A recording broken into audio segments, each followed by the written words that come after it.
to the Thursday edition of the Ultimate Endgamers League, season number 9. And while it may be Thirsty Thursday at your local watering hole, the only thing we're thirsty here for at the UEL is wins, baby. So I've got one question, and one question only. Are you ready? Because it's time to break forth the rhythm and the rhyme. It's time to get down like a clown like Charlie Brown and turn your frown upside down.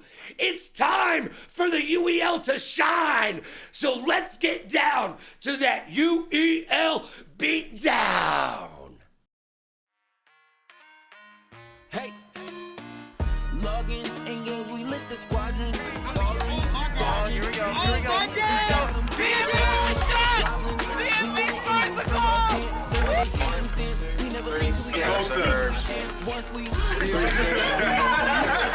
There's so many games out this period that a lot of people never really experience, so they get stuck in their kind of view.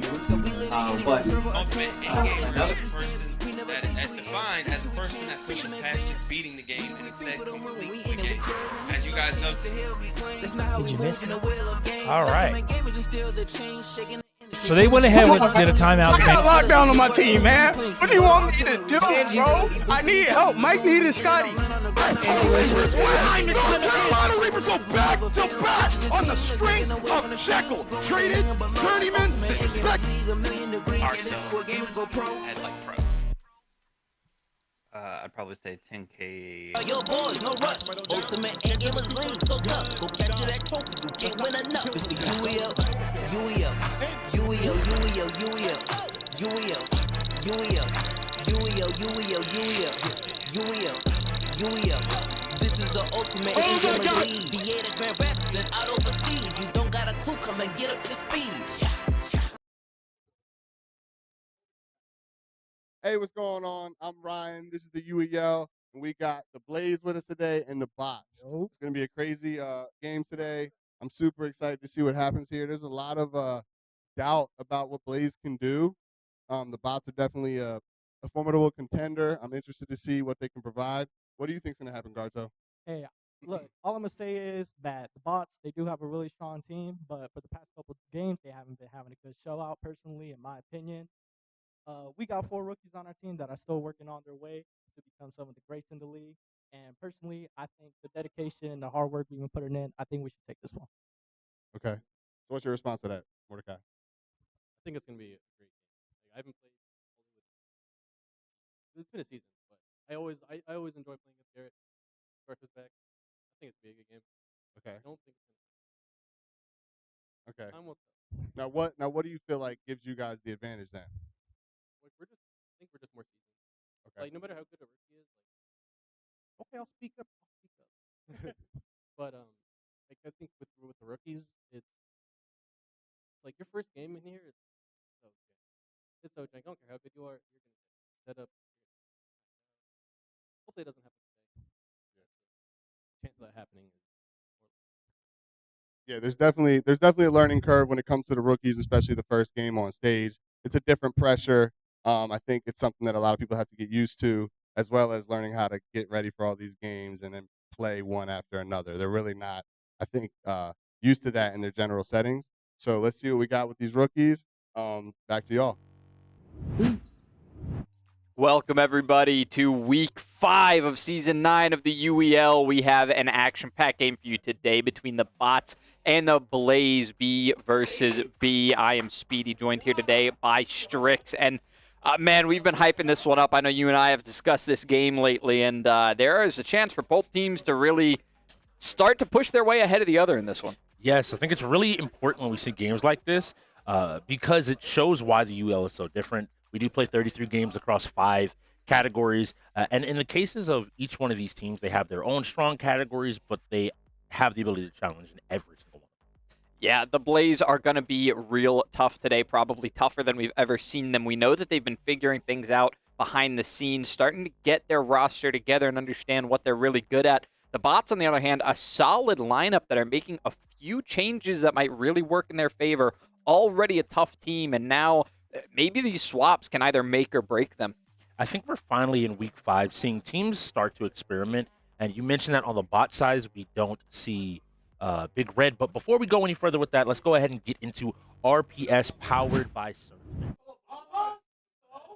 Right, it's going to be La Bamba and Hollywood going head-to-head in our rock, paper, scissors, and it is going to be La Bamba picking up the win in rock, paper, scissors. So that doesn't put a point on the board, but what it does is it will determine which team gets to defer or choose to play the very first game that we spin on our wheel. And here it is now. We're going to find out which game is going to spin first. The bots will have the choice to put this one back in the wheel and spin again if they would like, depending on what it lands on. So I think the bots are looking for a strategy or a fighting game, and Dead by Daylight falls right into that category of strategy. Now, Hollywood, as well as a lot of the Blaze members, while being rookies, I know they have experience on DVD, so I think this might be a good game for both teams.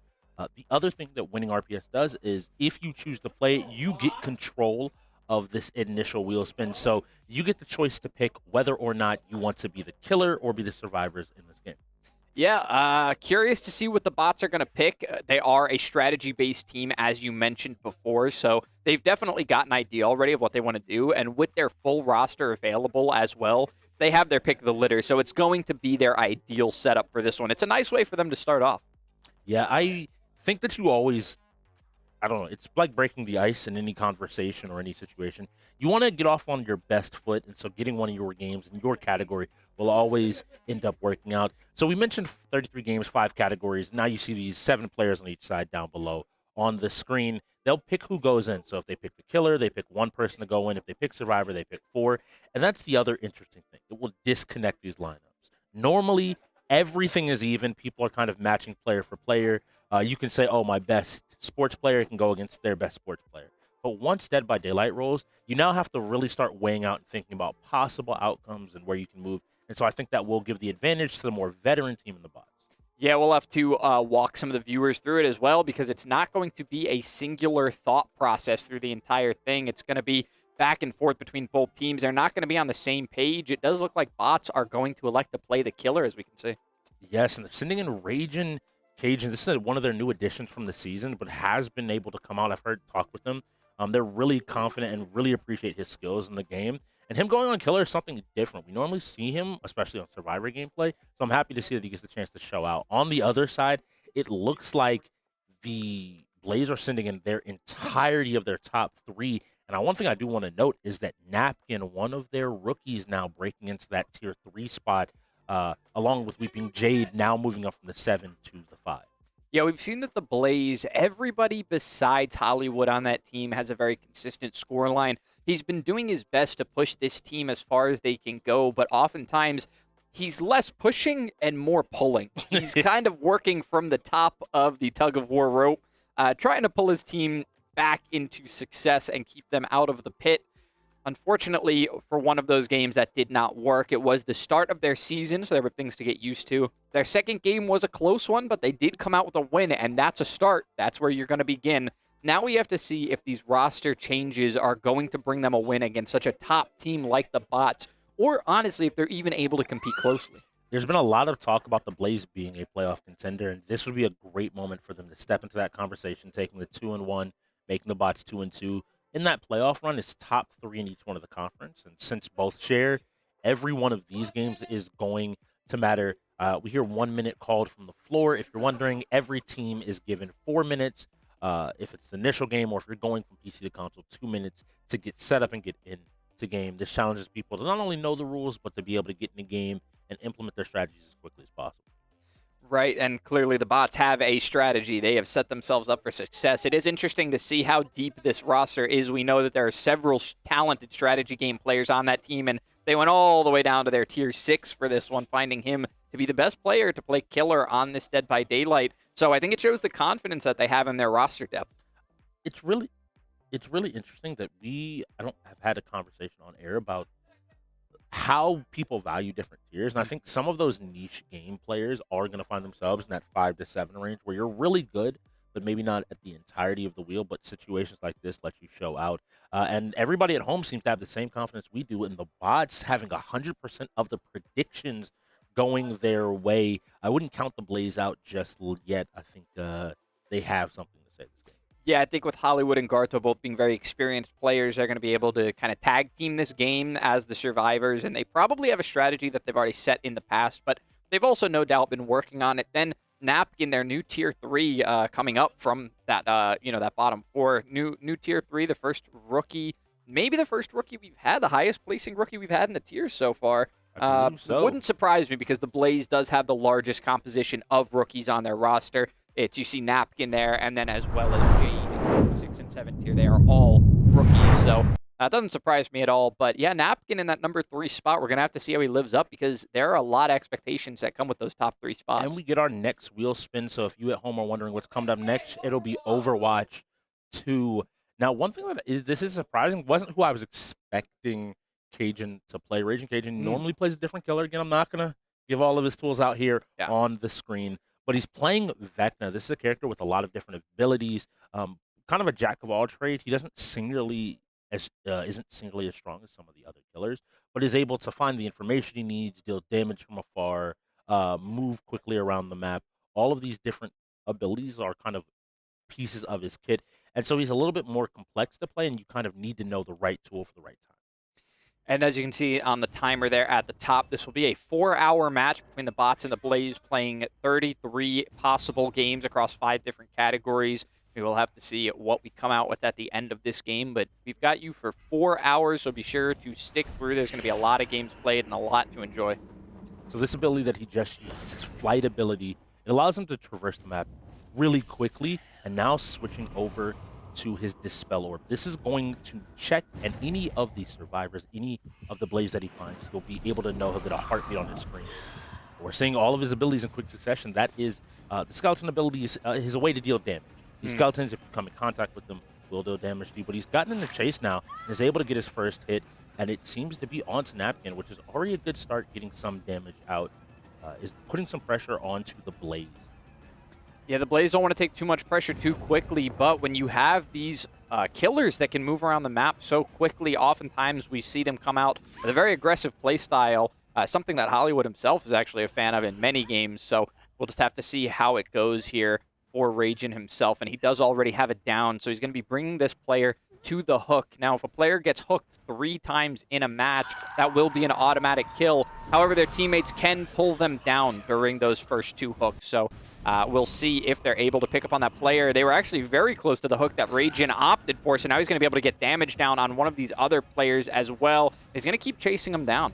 Now I have to believe that this is going to be Weeping Jade, the other rookie, is going to go down here. And this is a lot of pressure to Cajun immediately early in the game. Now, the big thing that I will highlight to you is they already got Napkin off. They should be resetting, healing him back up to full.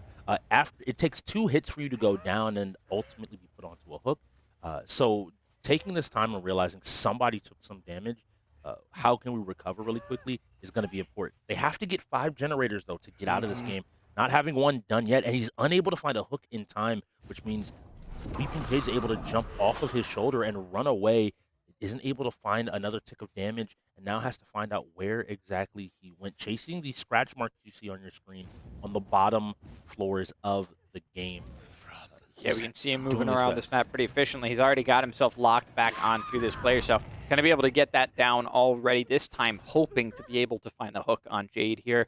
He did get Jade down once already, but that will not count towards those 3 hooks for an automatic death. This will just be his first now. So most of the players still with plenty of health, but we have to see them working on these generators. They do have 1 so far. We see that right there, glowing orange means that it was completed, or as players would say, it was popped. Yep. And now checking this far side of the map using the orb, trying to see if there's anybody possibly around. Seems like he might have found a player now, and the player doing a good job to avoid those skeletons and taking him into chase. And this player is once again Napkin. It's something that could be really scary if you lose a player early.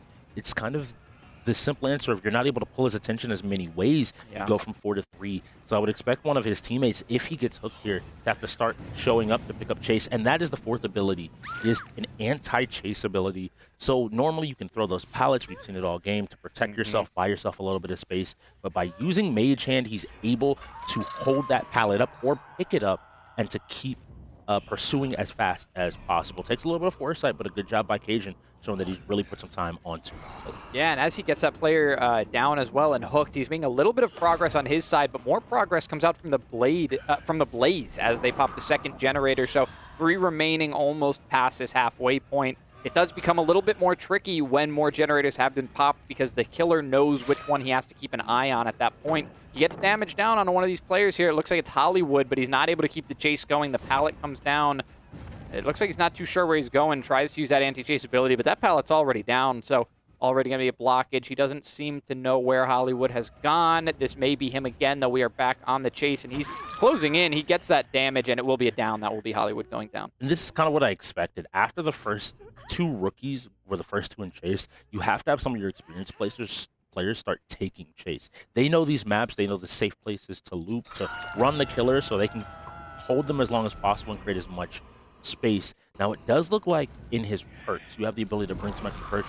Cajun's has brought one that continues to give him more information. In this case, whenever players are trying to heal, he will be able to see where they are and able to track them a lot more easy. Not even willing to throw the pallet. There's going to be another down.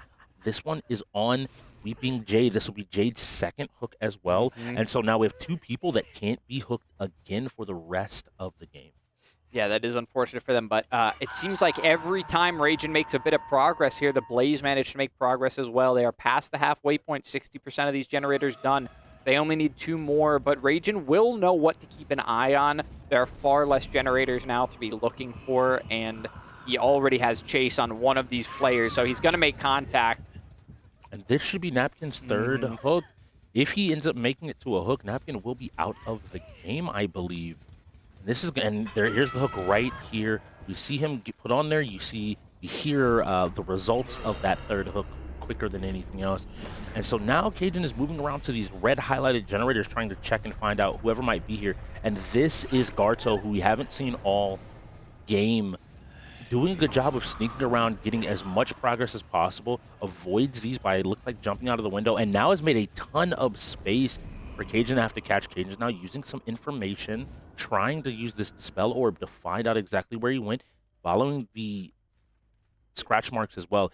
He's doing a great job of kind of not overusing one ability or relying on it, but using it to kind of augment the entire scope of the situation.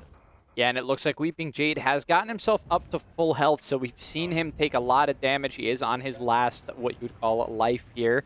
But he has gotten himself fully healed up. This doesn't look like it's him. This looks like an injured player, so that'll either be Hollywood or Garto. Maybe he caught his way back up to Garto, and he did. And this is going to be what's really important. It takes roughly around a minute or so, depending on perks and a few different factors, to finish a generator.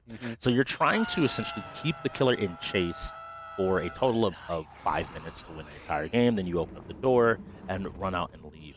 But now that he's gotten the hook, it looks like he's maybe sniffed out a player or two and getting into another chase, and this one is Hollywood. The immediate down on the Hollywood, this will be Hollywood's second hook, and so now the only player that is still up and running around is the rookie in Weeping Jade. I need him to go ahead and get Gardo off before this hook, and I don't think he's going to be able to, because now he has to worry about wondering where he is, and it looks like Cajun has his exact location with that screen. Yeah, he knows just about what he's looking for, and all this information coming out. It looks like that rookie may have moved just in time. Weeping Jade not getting caught out with the information there. So still around somewhere, but we do see some of that. It looks like a mistake may have been made on the generator. He finally found him, and this is going to be really tough now. Is he able to get the player off a hook? He doesn't get any. I'm sorry, he did. He was able to get, it looks like he was able to get Garto off the hook, and now this is Garto going down again. So that was not Jade himself.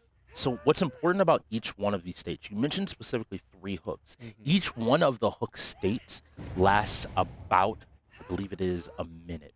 And so that means every minute, we saw Hollywood almost being immediately pulled off there because he was approaching that second part of his hook. He'd lived on the hook for so long that he was about to take essentially a second hook state for free. But now they've moved away, they're trying to run away. And Gardo, who we hadn't seen all game now, has taken 2 hooks in quick succession. And I gotta say, pressure right now is in the favor of the bots and Raging Cajun. Yeah, they were definitely able to close out, Raging in particular, able to close out this late game pretty well. That that pallet coming down isn't going to do a whole lot. He is still on the chase on that same player there, so it looks like one has gotten away, but Hollywood is going to go down. So it's Weeping Jade surviving yet again, still able to make his way around the map, and maybe going for Garto at this point, and he will. Garto is now off the hook just as Hollywood goes on, so they're unable to make any actual progress in furthering the game and the objective. They have to just keep trying to help each other survive, and that's only furthering Ragin because he needs to get them on the hook a couple of times. And there's a two-pronged side to some of these chases not lasting long. Every time he gets it down, we saw it there in Hollywood, the generator exploded. He has a perk that allows him to regress, to take away some of that progress on the win condition of the Blaze every single time he gets it down. So you need these chases to last long enough for you to finish a generator, for you to get the value of that generator. And now we see Jade go up there. All that's left is Garto, I believe. That should be 3 players. What this means is a new mechanic is about to appear. Once the animation's completely finished, there's going to be a hatch that spawns. This is a way so you don't have to open the doors and get out. It instantly gets you out and does get you a good number of points. In our situation, if 2 players get out, it's an instant win for the survivors. But now that it's a 1v1, it's going to come down to points, and this hatch could be the difference between winning and losing the game if Garto, of all players, have been able to find it. He was missed the entire game, so he had plenty of time to work on gens, to collect points, to survive. So I really think it's going to come down to if he's able to find this hatch in time, it should be a pretty close game. Cajun's been playing an amazing game, so you just see him moving around looking. He's using his different abilities to find out where it is, and it looks like Cajun has found it, cutting off that avenue. That does open the doors that makes it possible for him to leave, but with only 2 doors for him to need to check and having the abilities to check kind of from afar, this should be a pretty difficult situation for Gardo to play. Notice that he immediately checks the door, doesn't see him, so he turns around and is moving towards the opposite opportunity. This is possible, but it's going to require Gardo to be as sneaky as possible and to not be found by any singular player. He ends up sending out an ability, but that ability, because Gardo just tries to stick it and hopes to get out, he finally hits a set of those skeletons, which will down him, and this guarantees the win for the bots in the very first game of this new week. Yeah, putting all the weight on Ragin proves to be a good decision. He was able to clutch that one out on the killer. It's never an easy decision to say in the 1v5, we're going to go ahead and go with the 1, but it's the decision that they made. They stuck with it. They were confident in their player, and it worked out. It looked like in the early game, the Blaze were making a lot of progress, but the early game is much easier for the survivors to start making way. The work really comes down to the killer in that game at the beginning, and he had slow but steady work going all the way through. He was able to eliminate a player pretty early on, and that helped him to chip away at the rest of the team. So Ragin with a really steady, fantastic performance. It may not have looked flashy, but honestly, it's just because his consistency was so good. He was constantly doing the right thing. So in other situations, there may have been plays to point out, but truthfully, he just played that one superb. And this is what we kind of talked about the strategy of the bots. And this team in general flourishes in that strategy category. They have a lot, not just of strategy minds, but different strategy minds. They don't all approach the games the exact same way. A lot of veteran talent on the team as well. I think the youngest players on this team are Ragin and Bubbles, going into their junior season, their 3rd season here in the league. So they have a lot of that experience that everyone's kind of looking at the Blaze to see how half of their team these rookies are going to pick up. Yeah, there's no team that's quite as full of rookies as the Blaze. Now, we have seen some teams that are finding success not only with, but sometimes because of their rookies. And then the Blaze are still trying to find their place for those players. They are having their successes in some places. They have improved already in our 2nd week of their gameplay.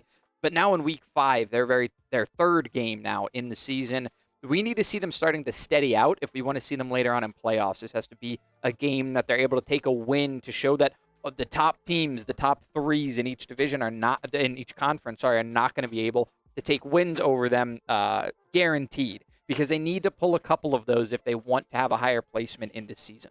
It's going to require so much play. But now I have to look at the Blaze. Hollywood specifically came out and said that he believed they had one of the strongest shooting teams. And to win today, they're going to need to win those shooters, starting with Overwatch 2.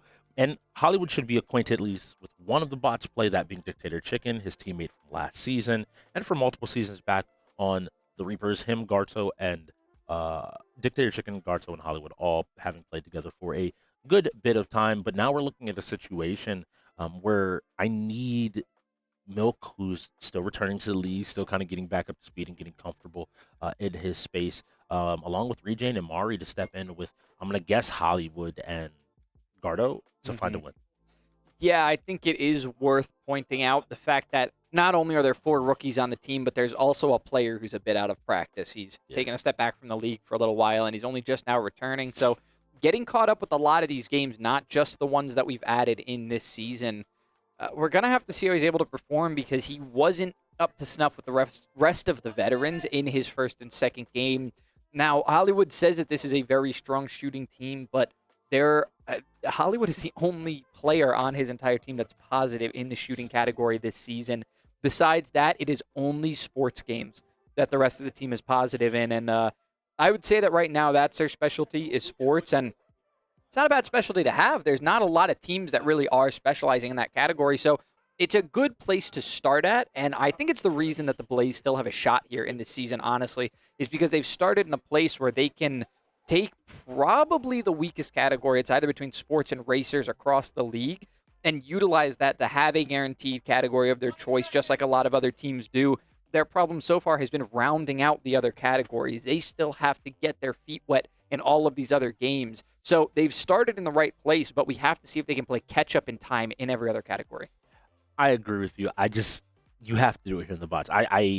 Napkin is their known fighter. Garto as well as another known fighter. Like looking at all the categories for today, and the Blaze may be learning and looking into some of the new spots. I'm going to guess Hollywood just called that. He knew he wasn't going to be able to be finished in time. Overwatch can be a little bit tricky to set up, but not wanting to worry too much. Just rather burn the time out early on to get everything he needs to get done. But what I was saying was their best option against the bots. And we saw it, I think, with the bots versus the Ravens game, that game that the bots did lose. A lot of people will point to Billy not being there, but I'm noticing Big Red not being in the lineup, that being one of the hallmark shooters of the bots. It's not that they don't have shooters in general, but that being kind of one of their poster childs, to me says, hey, you're not probably winning fighting games today. You're not probably winning strategy games today. If DBD was any indication, that's not a strong suit right there, at least at the moment. So I need those sports categories. We've heard of Milk. We know Rejane. We know Hollywood. We know Garto. They all have those strengths as well. And then we're going to need those shooters. You're going to need something else to bring you over the hill. And if it comes down to racers, well, you have Hollywood, one of the best racers in the league. And so you can kind of count on if he's available, you can find those wins. There is a path, but I really need it to start here.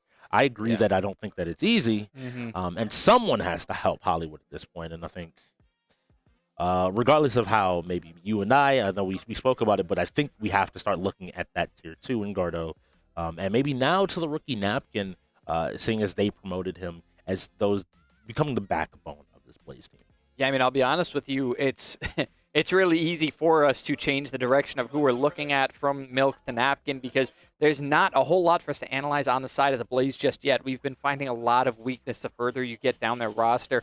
Garto is attempting to be a solid tier 2 that can back up his tier 1, but we've seen it performed better in other teams in the league. I mean, truthfully, even La Bamba has done a great job as a tier 2 throughout the season, and he got bumped down to a tier 4. So when you see players performing better in that position and still being deemed by their team not maybe worthy of the spot, that's how you know that the Blaze have a crisis when it comes to their roster positioning, and they need to figure out the strengths and weaknesses of their teams to better analyze where everybody belongs.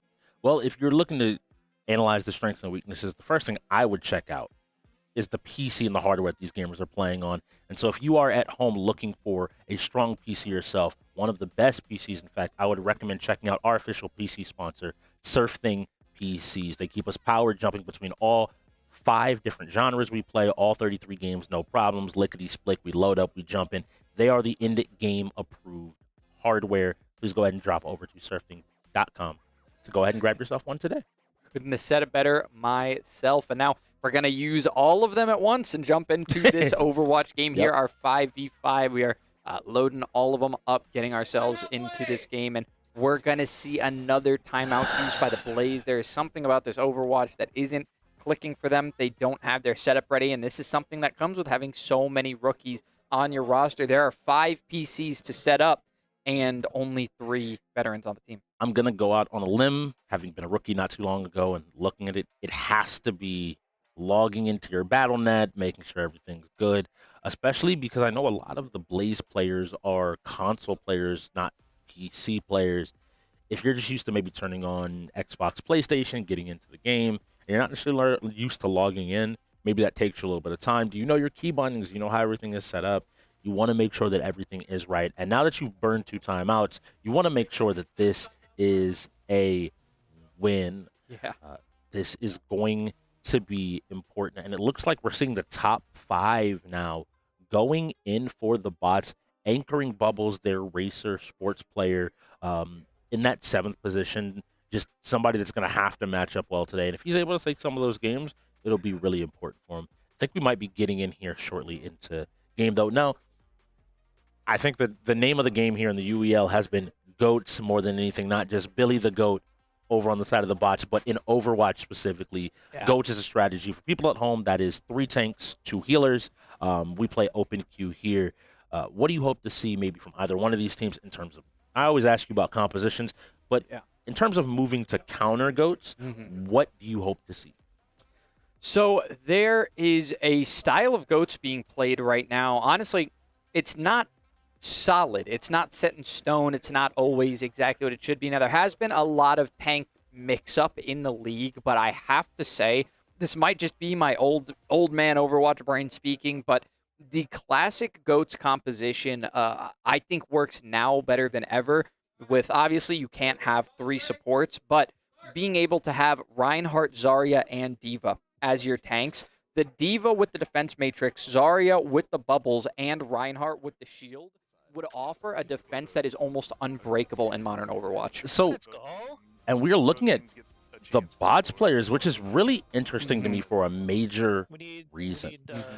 Because 2 of the names you listed, I can tell you, are the main characters of Mordecai and Billy specifically. Mordecai on that Zarya, Billy on that D.Va. They both run. It looks like they are instead choosing to rely on a much more traditional 1 or 2 tanks, 2 healers, 1 DPS, maybe feeling like that DPS is going to be able to pump out enough damage on the McCree there to be able to find a win.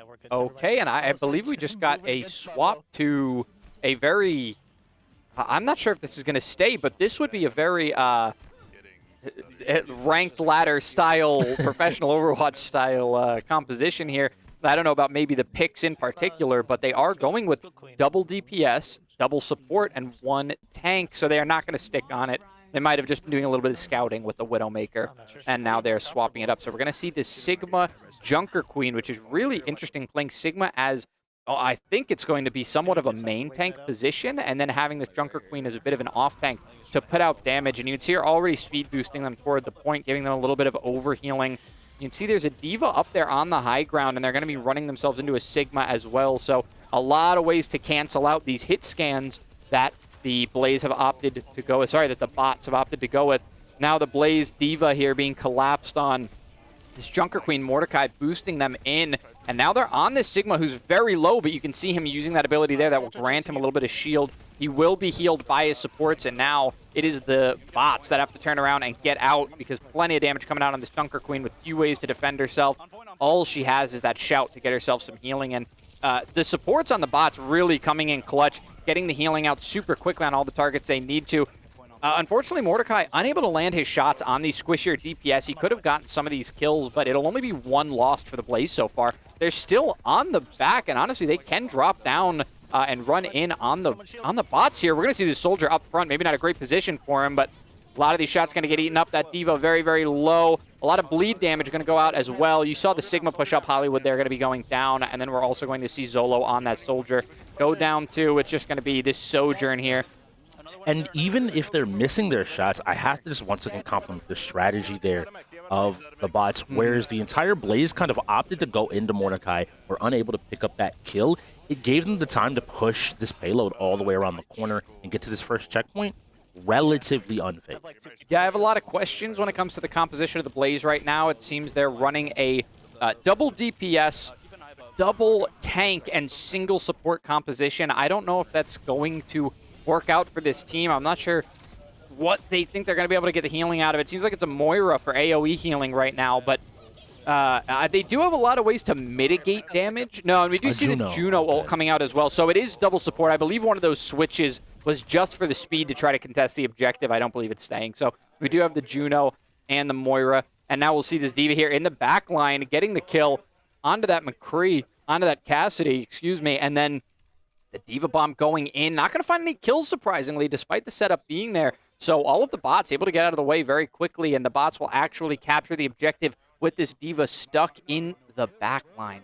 And this is really interesting. Mari, on part of that first push, did a great job of dealing tons of damage and slowing them down at the first point, but it feels like they're just not able to find the kills they need to continue to get pressure and to stop the bots' onslaught. Yeah, and they do have a very forward spawn now, so they're going to be spawning right about where the cart is.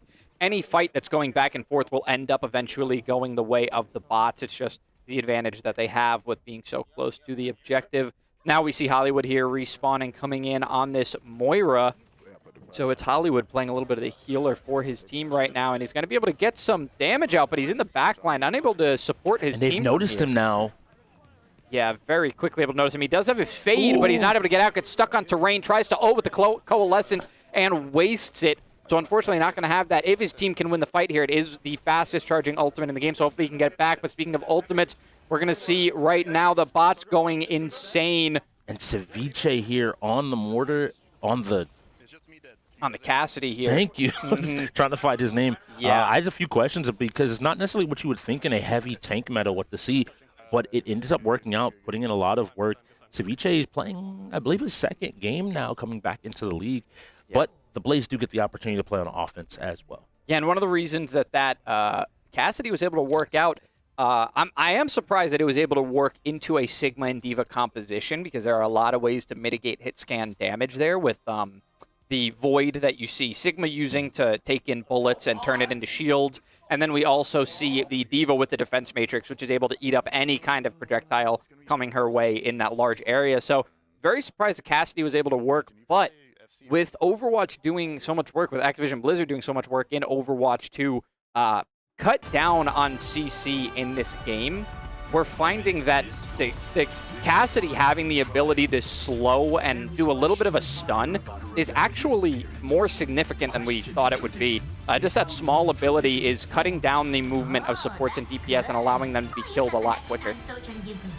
So the quick reflexes here, I think, lean towards, and that's what we see out of our good shooter players, quick reflexes, lean towards the side of the Blaze. I think I've seen them hitting their shots more consistently, but I think the planning of that bots, that strategy mind, is what's currently carrying them over and kind of showing you how players in different genres can compete with others by not fighting on the other players' terms, but the players' specific terms. If I'm strong at planning, I just outplan you versus just trying to out you. Right, and we can see now here that the Blaze are opting for this Zenyatta, putting out a lot of damage. He does have his orb on the D.Va for a little bit of healing, but some of his team going down here, opting not to swap that orb, and I'm not sure who he has his Discord on right now. Seems like he does have it up at the moment. It's going to be on that Sigma on the other side, so trying to get these volleys off, but not really able to land anything at the moment. Opting only for volleys, not really taking single shots at a time. He is being targeted down by the Soldier, but does not take enough damage to go down. His Juno up on the high ground at the moment. Supporting the team pretty well, able to get shots from afar, but there is travel distance in Juno's shots, so it will take time for it to heal. Just barely surviving that here on this Zenyatta, and we're going to see another volley go up to the high ground. He hasn't been able to land too much, so he does need to focus his healing orbs a little better, and now we see him doing so, letting his team take the fight. Swaps the healing off of his Soldier, who actually ends up going down, and that'll be Hollywood dead for the moment. And yeah, I need to see him using some more of his left click to take just some more individual shots. If you're finding all of these big blasts working, I think it's useful to do, but at the same time, you now just need to be putting out consistent damage while still moving that healing orb around. Yeah, a lot of these volleys are getting targets fairly low here, but he's using it to even send out 1 or 2 shots at a time, which it doesn't really save a whole lot of time in comparison to shooting 1. So now having this Discord actually moved it around a bit. Doesn't have it on the Junker Queen, so not doing that double damage to the Junker Queen at the moment. He's able to get out somehow and will get himself healed back up. We now see Hollywood was on that Orisa trying to push the fight further, but got taken down.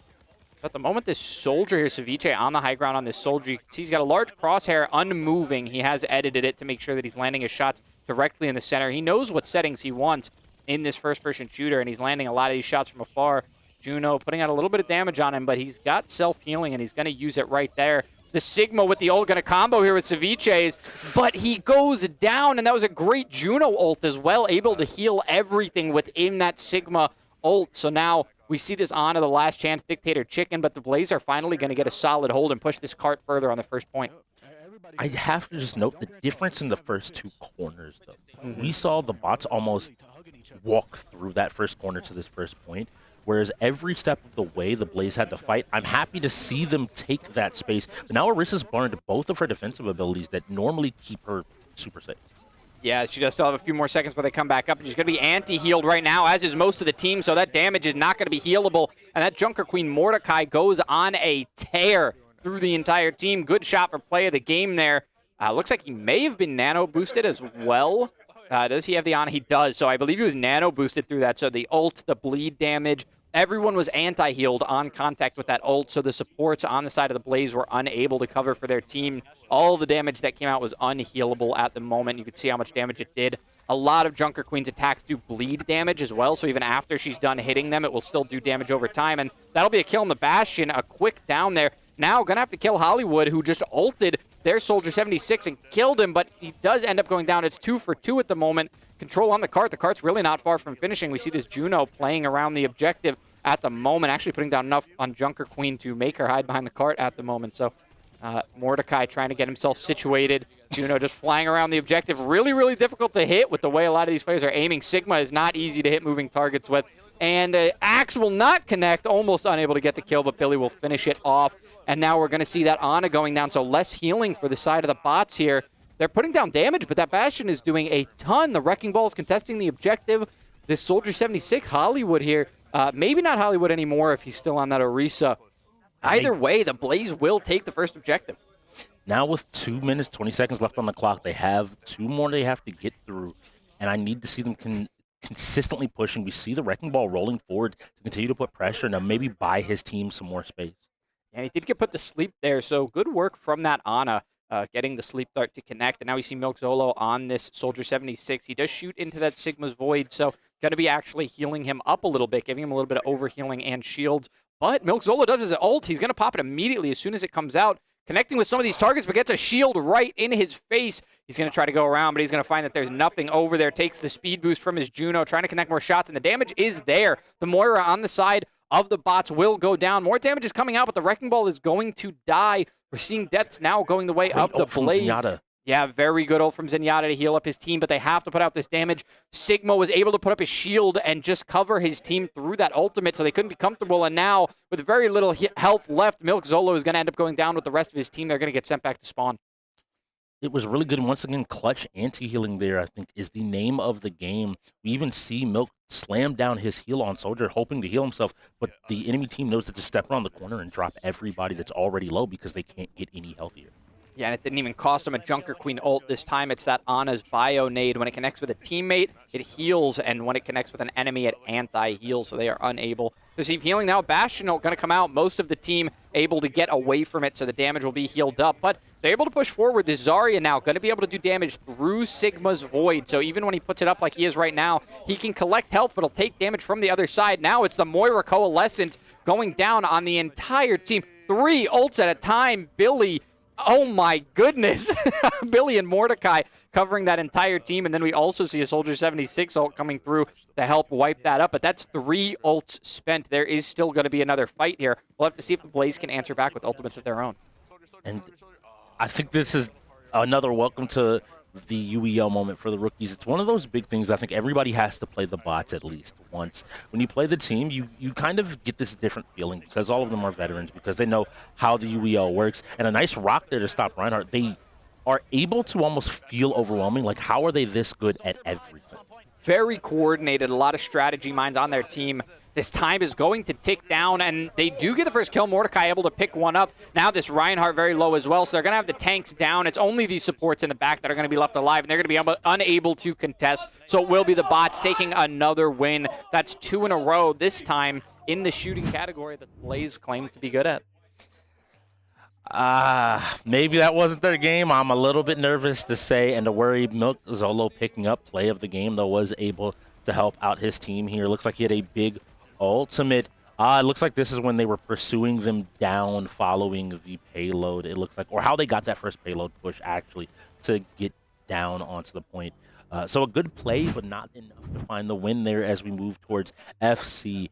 And now the big thing here is both teams should have some of their sports experts available. Gardo notably being considered one of the best for a very long time here in the UEL at FC, and Bubbles being kind of that sports player, that sports racer anchor that is necessary and needed for the bots. I want to see how both of them perform, and I think we will get lineups pretty quickly. And a lot of things people don't know, funnily enough, that Raging Cajun also does play a good bit of FC, so we might be in for a very good FC game.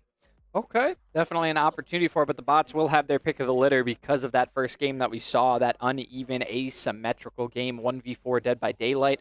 The entire rest of the game, unfortunately, for those of you who are OCD at home, will be uneven on both sides. Despite both teams having 7 players, the very first game set us off balance. So it sounds like we're already getting our game started up, which is a huge difference in comparison to the last game that we had, where the Blaze had to use 2 timeouts just to be able to be allowed to play the game and not have to give it up. We are getting into the game, but before we fully tune in, let's find out that next game coming up. And in the meantime, it looks like they've already gotten off to a score. Apex being the next game, so the shooters are starting to roll. Again, Blaze, we're looking at you. All right, the play is going up. We will see who is who shortly, and I will get that information out to you at home. So it does look like we have Argentina, which is not a team that we have frequently seen. That makes me want to lead towards that being the Blaze.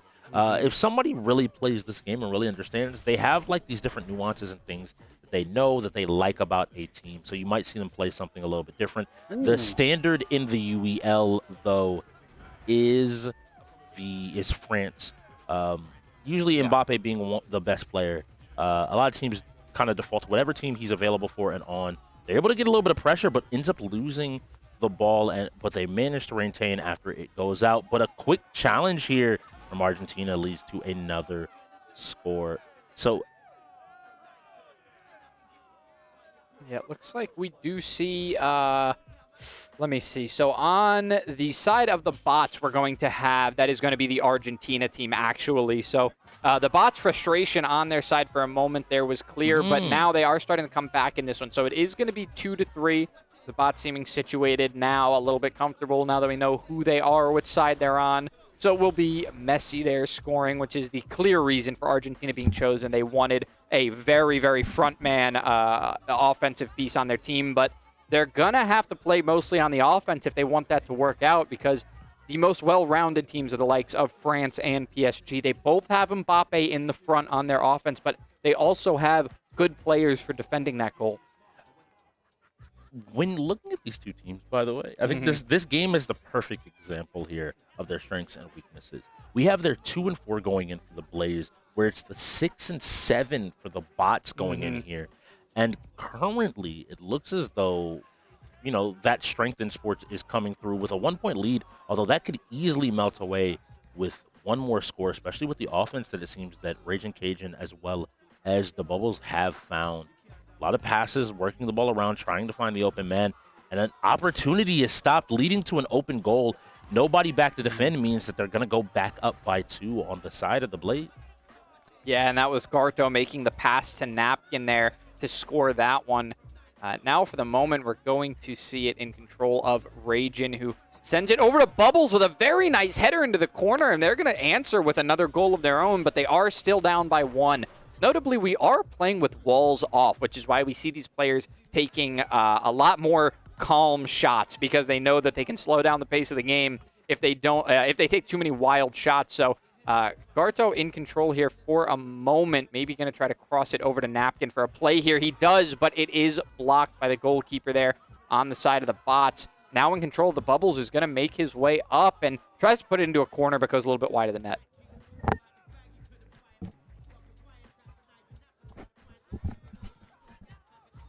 Right. And here we go.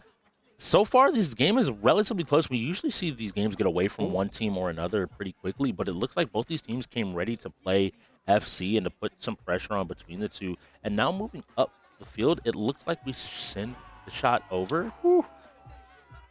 All right, and that's going to be tied up now. We're 4-4, so even game here between France and Argentina. Very fitting for the two teams that we have here, two World Cup finalists.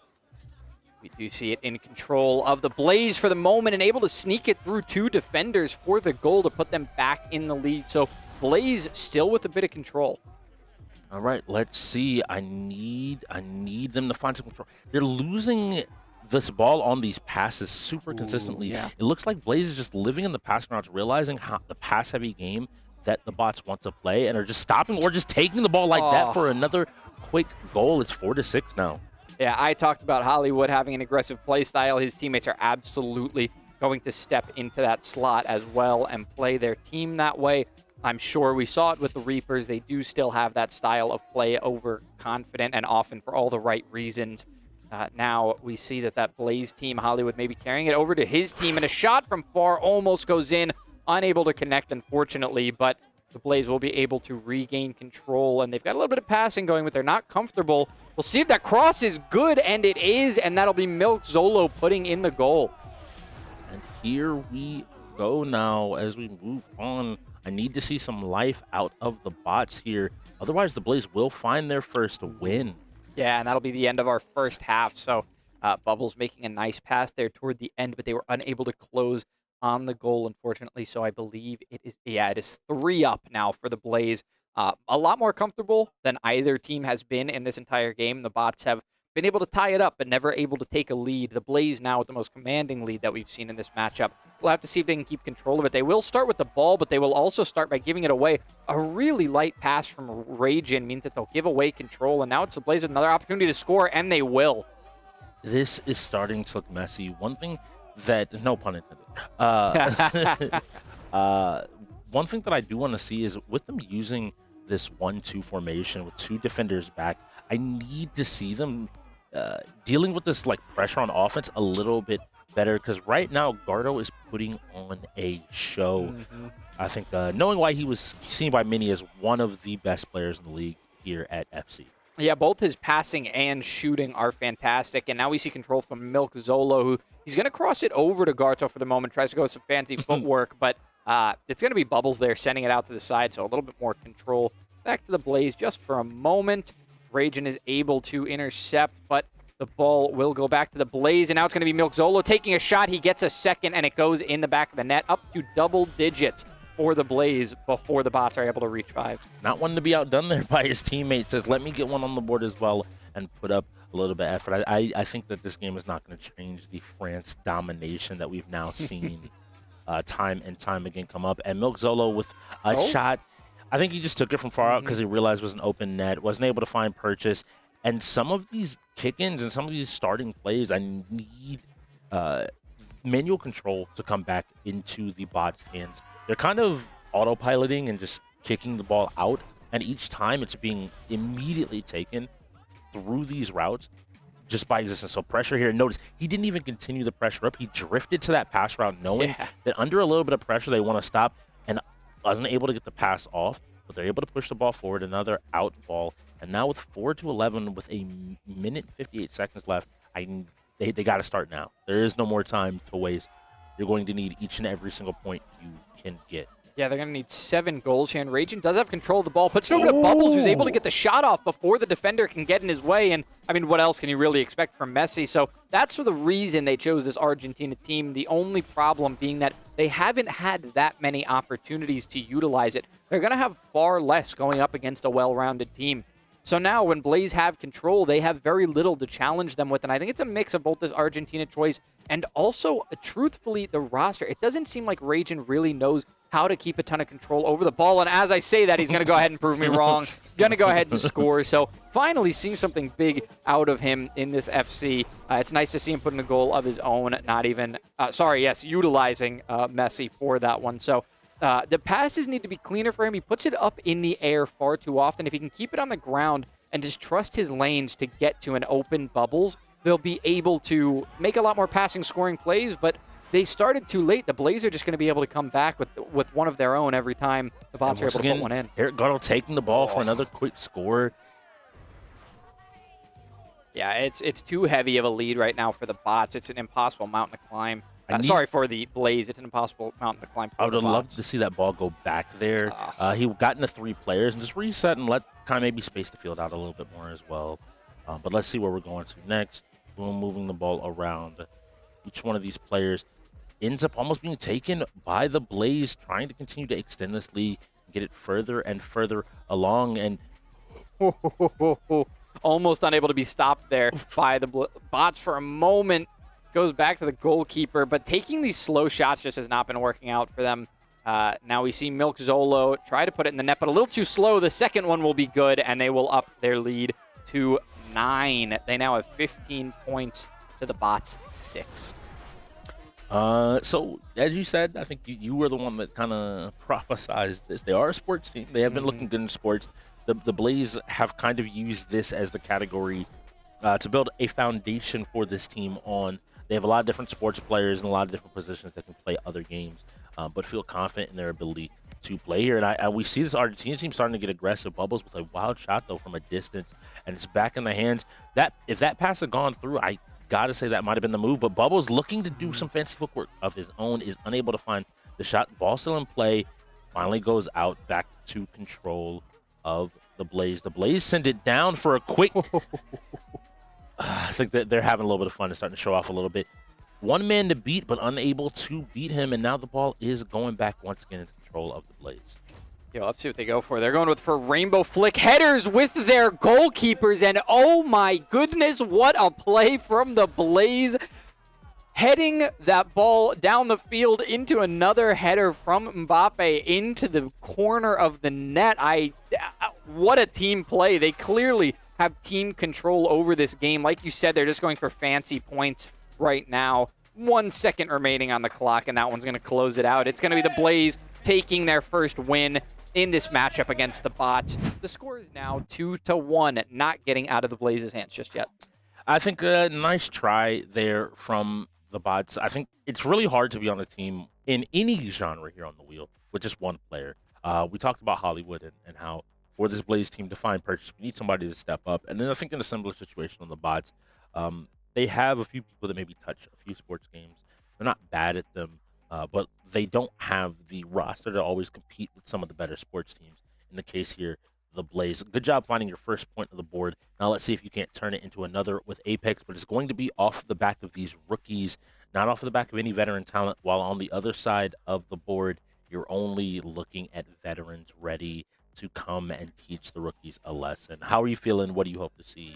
And what do you expect? Well, this is definitely a more traditional first-person shooter than Overwatch is. It still may not be the most traditional like the likes of Halo or Call of Duty, but Apex does have it is more focused around the shooting mechanic individually than it would be on anything like the abilities. The abilities come into play, but they only come second to the actual shooting itself and the prowess of these first-person shooters. So if the Blaze want to be a shooting team, we can maybe hand over Overwatch to some of the other teams. Say it goes down to strategy, it comes down to map knowledge, things like that, composition knowledge. There's a lot that goes into this game, but with Apex being primarily a shooting game with not much else being important, of course, there's so many other factors to the game, but when you can shoot, and that helps you more in Apex than it would in Overwatch.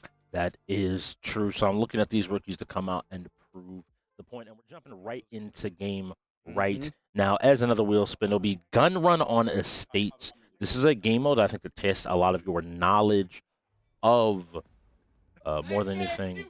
2K will be the next game, but it tests your knowledge of Apex as a whole because you have a wide variety of weapons that you're going to have to touch if you want to win. Right, and I talked about compositions in Overwatch 2. We're going to see the same thing here. Compositions in Apex Legends. It is pretty important, and we see the same thing very often, a meta that has developed. The Bangalore, Gibraltar, Bloodhound. You can get your smokes down. You have your shield with the Gibraltar, and you have your scans with the Bloodhound. However, it's going to be, I believe, the Blaze that are opting for a Wraith instead. Mari is running that Wraith. I see. A much more carry character. Somebody who wants to either be able to portal their team in or make themselves an escape with their ultimate, setting up a warp portal to travel between two locations. So we'll have to see how it works out for them. There's definitely not a singular set meta in the UEL Apex, but there is a standard that a lot of people have gone with, and switching that up sometimes does have teams finding success. So we'll just have to see if that's going to be the case here today. Now, nice shots landed by La Bamba to start. Long range with this flatline. It's a medium range weapon, so being able to land that many shots early on is very nice. It loosens them up for the team to head toward that Hemlock you can see as the next weapon, and then it will be the Havoc after that. So shots going down onto the Blaze. It's going to be the bots with the high ground first right now. They're going to be able to shoot down onto their opponents, but no kills out so far. Every team seems to be playing it safe.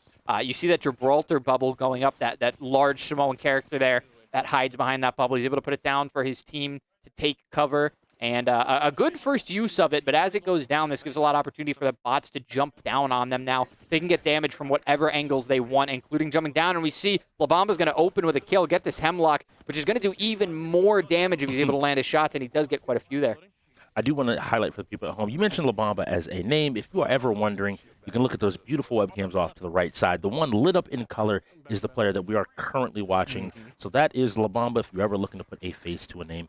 And the bots player managed to go ahead and take his team and give his team that early lead and get him out to Yeah, and we can see he's trying to land these shots here. A little bit of hiding behind the wall from the Blaze. It looks like they're going to find an engagement, but there is an elimination from one of La Bamba's teammates here. So the bots now have two. One of those players is up to a Havoc. They do lose a player, however, and it's now going to be a Hemlock up for the Blaze. However, it's going to be traded right back by La Bamba, who's going to get two and go from the R301 into this Nemesis. So most of the kills are coming out from La Bamba. He's going to try to recover, but you can see that Gibraltar has that unique ability to have a shield in front of his face no matter what weapon he's aiming down sights on. And looking at it here, the gap is not crazy. It's a 2-gun gap, which just means one good fight coming out of the Blaze, and they can regain control of this fight. But it just feels like the bots are playing a tighter formation now, swapping over to Rejane. Rejane trying to take shots from far right now. He is still on this flat line, so that means there have been no kills for him. It is the starting weapon. So if two players on his team have gotten kills because they've bumped up two weapons, he is the one who has yet to find a kill. He may need to find one here. He's not able to put down any damage, and he seems to want to heal up immediately if he even takes a little. So providing a lot of support for his team, even if he's not getting the most damage, playing this Bloodhound and using these scans as frequently as possible gives his team a knowledge advantage. And he's trying to land these shots from afar, but just taking too much damage at a time. You're going to see his health bar will go up by a little bit after time not taking damage, but his shields he'll have to heal himself. Now he is going to put out shots, so his health is still on recharge. He loses a teammate there for the moment. He's trying to shoot through his teammate, and he finally does. Moves up to the 301 here. This is a very versatile weapon, probably the best in the game if you ask most players. Nice job using the terrain to figure out where he wants to go. That glass is very clear. He did think he was able to run through it for a moment. Now, they may have control of the center of the map, but I believe you can hear healing above him. He tries to find this player that's going to rotate around. You see the Gibraltar bubble go down. He knows that they're right there. You see them on the stairs, and the damage is going to come out, but not quick enough. That play highlights what I think is the biggest difference in this game, which is coordination. All of the bots seem to all be together. They seem to be focusing very similar, if not the same exact target. Where I feel like the Blaze are trickling in one after the other. They saw a play there on the door where Rejane wanted to go in, but his teammate wanted to step out. And now you're scanning, you're stepping out, but now the fight's already in a bad spot, not able to pick up a kill there. And I need to see some more coordination, whether it's from Rejane, whether it's from Mari, whether it's from Napkin. These rookies have to kind of lean on each other and play off of each other if they're going to find a win and be able to get back into the 6-point deficit. And Rejane, unfortunately, letting these players heal up. He finally does get a kill on that 301 and gets his way to a Nemesis. He was landing a lot of shots, but unable to find kills. Let's see if he can find a second in this fight, and he does with the help of a teammate, so that's going to be their second kill. We see a second ultimate going down for what I believe is the bots. I think they're using another one here to try to keep one of these players safe. And with the immediate explosions, that will be the Gibraltar that's dropping that ult right now. All right, so they now have control of the middle building, and now I want to see, do the bots even opt to come and fight with 1:30 left on the time, or are they more than willing just to sit out here and wait? We see two different thought processes for both teams. These quick reactions are there. They're able to play. They're able to utilize, because I know Rajane is a sports player as well. I want to see him use some of that ability to play off of your teammates and the communication. You're normally having to talk with people to coordinate different plays in these sports games, and that would help them. That coordination is what it will lead to them being able to find a win here. But right now, it feels like, would you say they're getting outshot? Let me just ask the question straight up. They definitely are. I would say everyone except for Rejane. His teammates are coming in to give him the assist, but he's putting down a ton of the damage, and when he had that R301, he was able to help them get so much damage that they were able to win a team fight. But ever since losing that R301, the team no longer having it, unfortunately, no one is able to hold solid enough shots. So I do see right now that the bots are out shooting and out coordinating. I think that's why they have such a heavy lead here, because they're doing both jobs better. That is going to be a tough position, but here we go. We see Ceviche hitting his second game. Looks like he didn't miss a step coming back into the UEL. He's more than comfortable to pick up a gun and shoot back here. And we mentioned that Rajane picking up a couple of kills there, showing that he is finding an opportunity now over to the newly minted Tier 3 of the Blaze, Napkin. And it's Napkin on this Gibraltar trying to find one last kill for his team, but there's far too much of a gap. They would have had to win 2 team kills in order to come back in that one. So with the time ending, the bots will pick up their 3rd win and extend their lead a little bit, try to get a little bit more of a cushion. We're already 4 games in, and we've almost got our first hour down. I kind of can't believe it. It's flying by. Funnily enough, the game order isn't something that I would have predicted. It looks like today might be a sports and shooter heavy wheel, which you and I had a lot of conversations about. Yeah. This is the moment, Blaze. I need you to show up why you had your tier 1 and one of the proudest members in the UEL, Hollywood, saying y'all were one of the best shooting teams. But now they get to shoot with a different type. That's shooting a basketball in 2K. And if I'm being honest, having seen some of the Blaze's players' highlights and how they play, feel pretty confident in their ability to take this one, just like they took FC. Yeah, there is a good chance that they're going to be able to take this one. Sports is the category that they've got a winning record in across the board. I believe every player on that team does have a winning record right now in the sports category. We saw that Garto and Milkzolo extended that lead earlier. It was nice to see from Milkzolo as well, coming out with a win early on in the game, because we had a lot of questions from early on. He was trying to slot his way back in. We even talked about it starting this game, truthfully, that we're still uncertain about his tiering, about what he's bringing to the team. We haven't been able to see the entire potential of this team just yet, so obviously we're going to have questions about a returning player. Seeing him take a win early on, with him and Garto being the only players to take a win for their team so far, that's nice. It's a little bit warm for them to, once again, pun intended with them being the Blaze, but it is a little bit warm for the fans at home to know that those players are still locked in. They do still have categories where they can take wins, but if it's only going to be the category that your entire team specializes in, no offense, but what's the use? I think that was the hardest thing that maybe Hollywood didn't realize when making this new team, bringing a few pieces over, that one of the biggest strengths of the Reapers was not just their gameplay skill, but even a step beyond that was their team coordination. And the ability to play together with each other. And it looks like we might be getting another strategy game in Final Stand Ragnarok, one of our featured games this season. But we're going in now. We're going to see Rajane and Mari TV going up against Dictator Chicken as well as the Bubbles, getting everybody's placements, who they're playing, what the goals are here, and we will see where we go. I believe last time we played, we saw Mari kind of show out a little bit in one of their Blaze games on 2K, so I expect big things from him and Rajane. I know they have the ability to not just win this game, but dominate this game. Yeah, for sure. And not only talking about the timeouts that we mentioned, the Blaze took 2 of already. We also have forfeits up there. You see next to timeouts, you see that they have the FF. So both teams do have a maximum of 5 forfeits that they can use to choose to give up a game, save themselves some time on the clock, and move on to the next one if they're really either uncertain about the game or certain that they can't win it. In this game, the one we're going to be seeing for the Blaze, the category that they would be most likely to give up, I would say, would be that strategy category. It's so far their worst performing category. It's the one they have the least amount of specialists in. So we know Hollywood trained up in that category to finish out last season with the Reapers just to close the season. And we saw how close that final match was. So without that strategy training that team did to cover one of their weaker categories, it's questionable what would have happened in that final. So great planning by that team. Now Hollywood has to bring that to this team, and they have to start practicing those games way earlier on because they don't have the luxury of going almost undefeated through the season and making it to the end with some weaknesses. It's very different when you come into the UEL as a rookie because I think you have to start to separate not just the games that you play, but understand how you play games.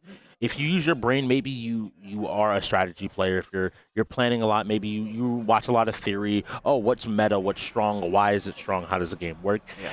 You have to find out how you apply that to another category to be the most successful as a rookie because you're going to be learning so many games. You have to be quick to find each player. So on each side, we have a player for each side, so that'll help us decipher a little bit of what's going on here. So in your darker jerseys, I can promise you that you are looking at the bots. That Wimby, who has the ball currently, would be Dictator Chicken, with the Bubbles playing on Michael Jordan. On the other side, in the lighter colors, the white jerseys, you are going to be able to see Rejane on the Kareem Abdul-Jabbar, and you'll be able to see on Tracy, McGrady, Mari be able to run a little bit. Now, already we have a couple of scores, and it looks like Mari just opting to take the shot, steps back, doesn't find purchase, but Regen is there to pick up the shot, give him another one, says go again, and this time he gets it to land. Yeah, nice efficiency from these teams with the passing. They're able to find their players at the top of the key. Now, that one is going to be a reach-in foul from McGrady, so that's going to be Mari there. Taking the reach-in foul, and the control is going to go back over to the side of the bots, but they're going to send a Bubbles at the top of the key, and that one's going to be in for only one. He wasn't quite outside of the key, so. Kind of rough. You get a little bit frustrated, but gets the ball back, maybe trying to turn that 1 into 2, ends up being a foul on Kareem, so the ball will go back to control of the bots. And let's see what play they're looking to opt for now. I'm loving watching Dictator Chicken kind of go back and forth. He's looking to set up a play, sets up the pick, and starts to move, gets Bubbles a little bit of space, doesn't find the opportunity, but a quick kick out. Not enough transition from offense to defense. The ball goes back, and he's going to shoot it again. And this is that teamwork that I'm telling you. This time it was all green. You saw the fire on your screen, which meant that it was pretty much guaranteed going in. Yeah, it is a little bit unfortunate there for the bots. I do wish that passing play would have, that pick play would have been rewarded because it was the first nice pick that we saw set there from Dictator Chicken. And unfortunately, Bubbles was unable to land that shot. But I do hope that they pick up on more of that. Both of these teams, you can see they're setting that pick, trying to get the big man off the defense. But right under the net, there's going to be another big man, and it's going to be Rejane going in and getting them another point for extending the lead. It is so surprising to me to see this, right? Because we saw the communication. You and I, even better than the people at home, can hear the communication from Overwatch. We heard it during Apex. And sports games are so much off the back of communication. Where am I going? What am I going to do? What's the play that I'm going to run? That I would kind of expect better. But it looks like right now, Rejane and Mari just on a different level in terms of their coordination. They're not even necessarily having to talk to each other super heavy other than like, hey, look for me here or keep an eye out. They're not having to do much more. You see him step forward, but Rejane's still waiting there, looking to play defense and still in position to pick up Dictator Chicken the moment the ball goes over to him. Yeah, I can tell you right now, one of the issues that they're having on defense, the bots, is that the Bubbles seems to be overshooting his defensive positions, getting a little bit scrambly when he has to play defense. So now finding himself under the net, finally able to put that point up. He's playing fine on offense right now. He's got the majority of the points on his team, but he has to defend a little bit tighter. You can see how much space he gives away trying to play defense, trying to predict movements. And a great, great pick from Rejane there, and then gets past the ball on the inside to put in another point. I'm looking here, and they're doing a great job of working off each other, immediately identifying a mismatch. The difference inside between the two players gives Kareem the advantage if he has to be on Jordan down low. And now they're trying to set up a similar play, maybe trying to utilize that speed, but takes a contested shot, ends up getting the ball back and into a foul, resets the entire play. With 3 minutes left in the game, we might actually see a 21-point game if the Blaze can keep control of this ball. And boom, a quick pop and shot, doesn't get it, but should be able to get to this ball, isn't actually able to. A mistimed attempt at the rebound leads to it popping out and going back on over to the side of the box.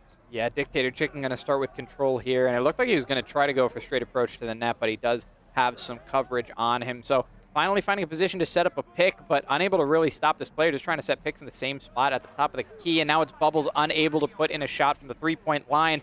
However, on the return, it will be Mari putting in a three-pointer of his own, so three-pointers, of course, equaling 2 points in this game.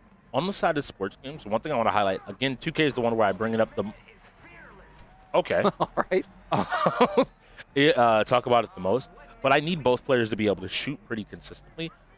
It creates too much of a threat if you're able to shoot.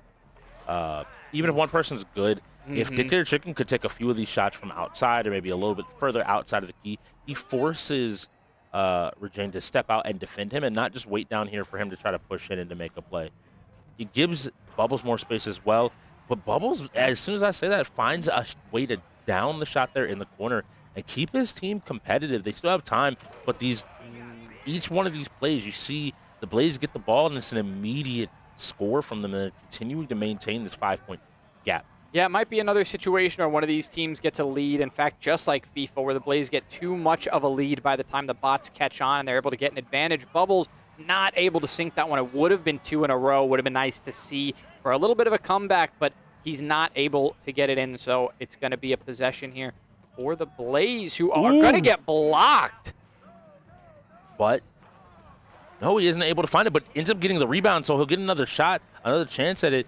Does a quick dribble move, looks to go down low, and takes the dunk. A great job there. I can hear them getting a little bit loud out there. Seems like the Blaze have found their fire. Same as McGrady here. You can see the red under him. He's lit on fire, which makes some of these shots in all these situations a lot easier to handle. Both the Blaze players have taken to their namesake now. Yes, absolutely taking their namesake. They're on fire. We see another block coming through as well. They're scrambling for shots at the moment, the bots. Dictator Chicken with control. We see a fake out from DeBubbles, who's going to approach the net, throw up the ball, which will go in, so it'll only get them 1 point when they're down by 7. Beautiful job realizing on the pump fake and immediately catching Dictator Chicken, stepping just slightly too far forward and catching him, but immediately dropping back. I realized they realized the comfort here. Dictator Chicken looking for an opportunity. These pump fakes are buying them so much room and helping them try to fight back in this game, but I don't know if there's the time. No, even though it looked like the bots were going to try to come back there. And a little no buzzer beater. From Regine to try to take that buzzer beater with Kareem from the 3. If it had gone in, that would have been one for the books.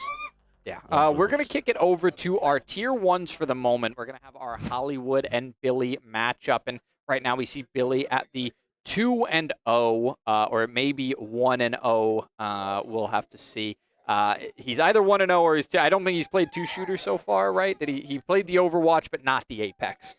Yeah. So I believe he is 1-0 at the moment. And then we have Hollywood, who was not able to take that win in that Overwatch game, and then also was not able to take the win in Dead by Daylight. So starting off with a negative record, I'll tell you, that actually puts him in 12-13 for the season. He just went under even again.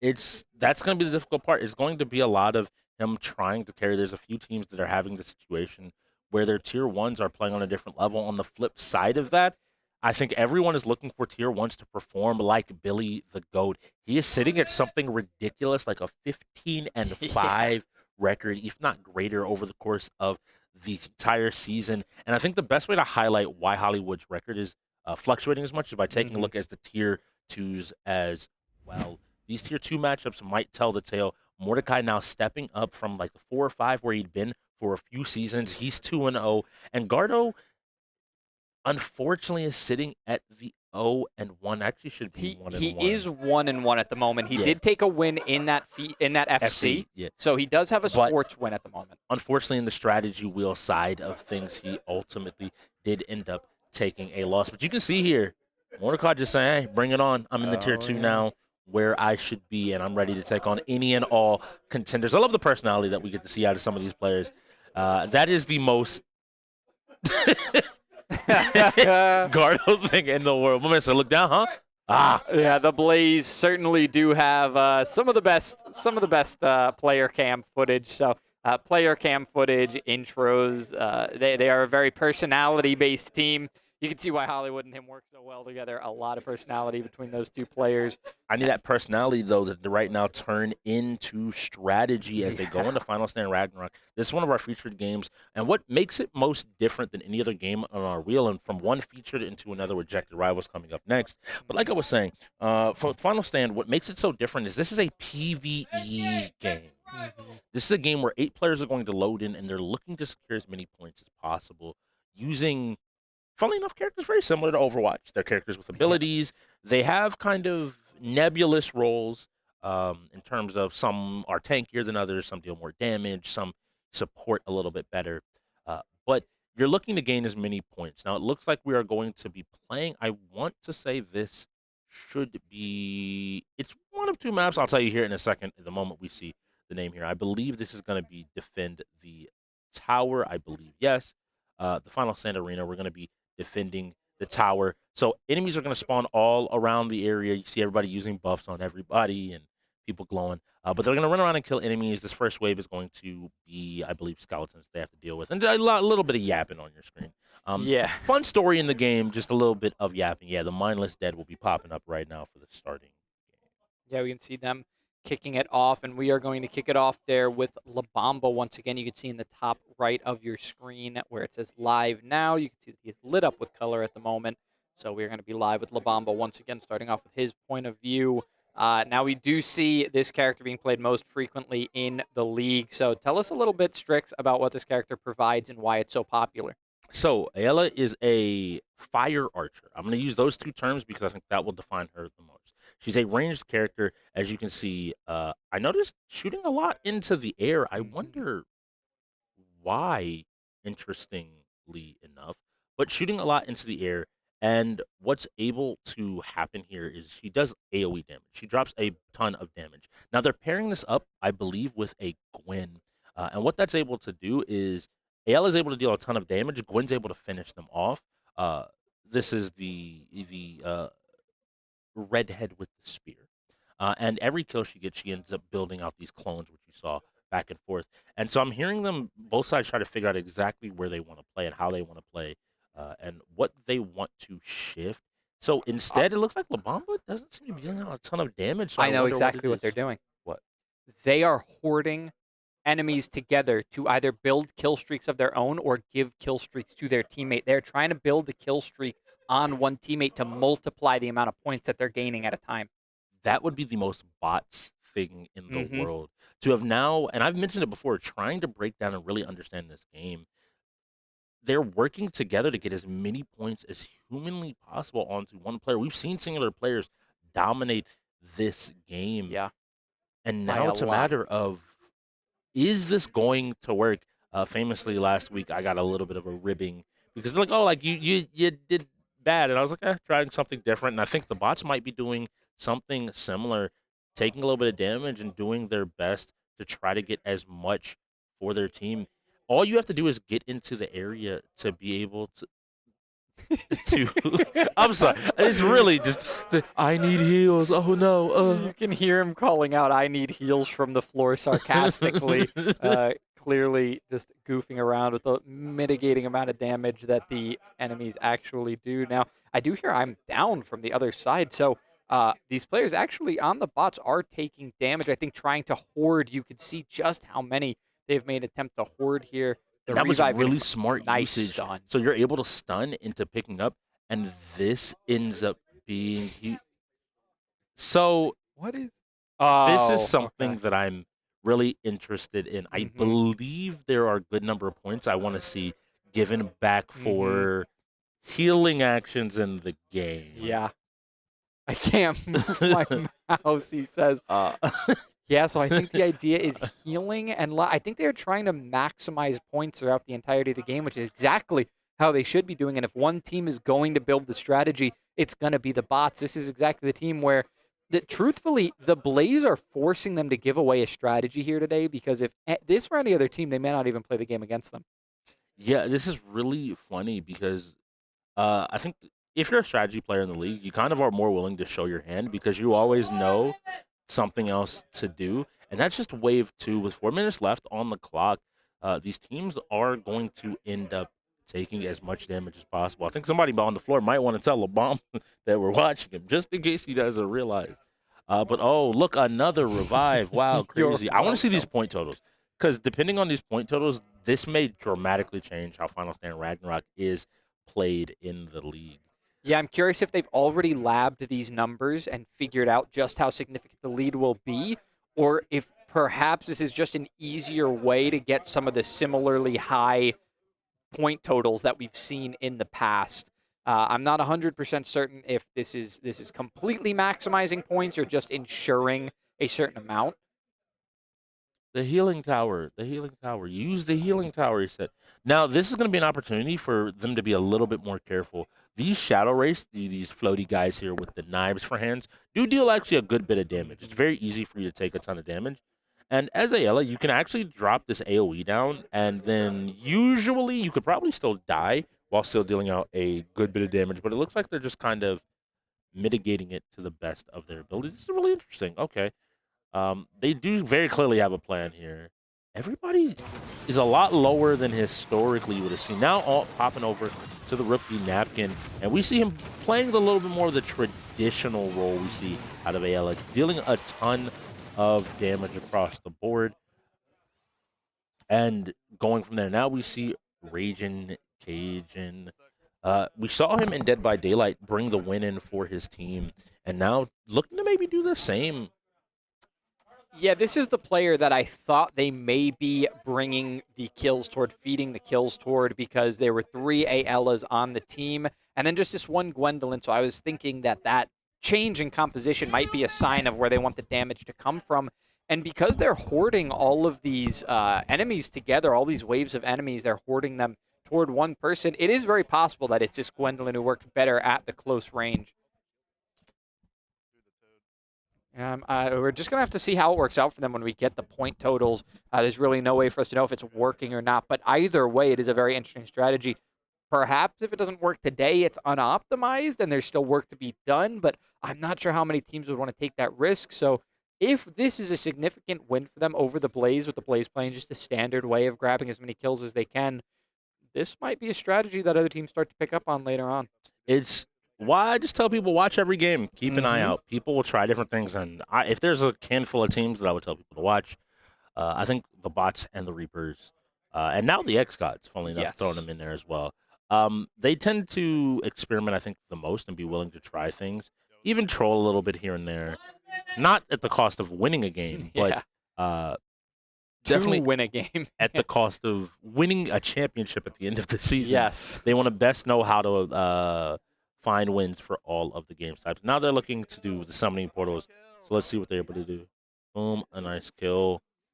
Yeah, it'll just be a couple more. There's not a whole lot of time left, so at this point, maybe just wanting to play the standard way. There may not even be enough enemies left to really do enough damage to down one of their teammates, so they're going to go ahead and wrap this one up with damage. They're going to play this objective here. Now the portals here. have gone up, and it looks like Raging Cajun is jumping out here towards the portal, trying to deal as much damage as possible, building up an army of clones to help him assault this portal, brings down the portal, and is now going to continue to deal tons and tons and tons of damage.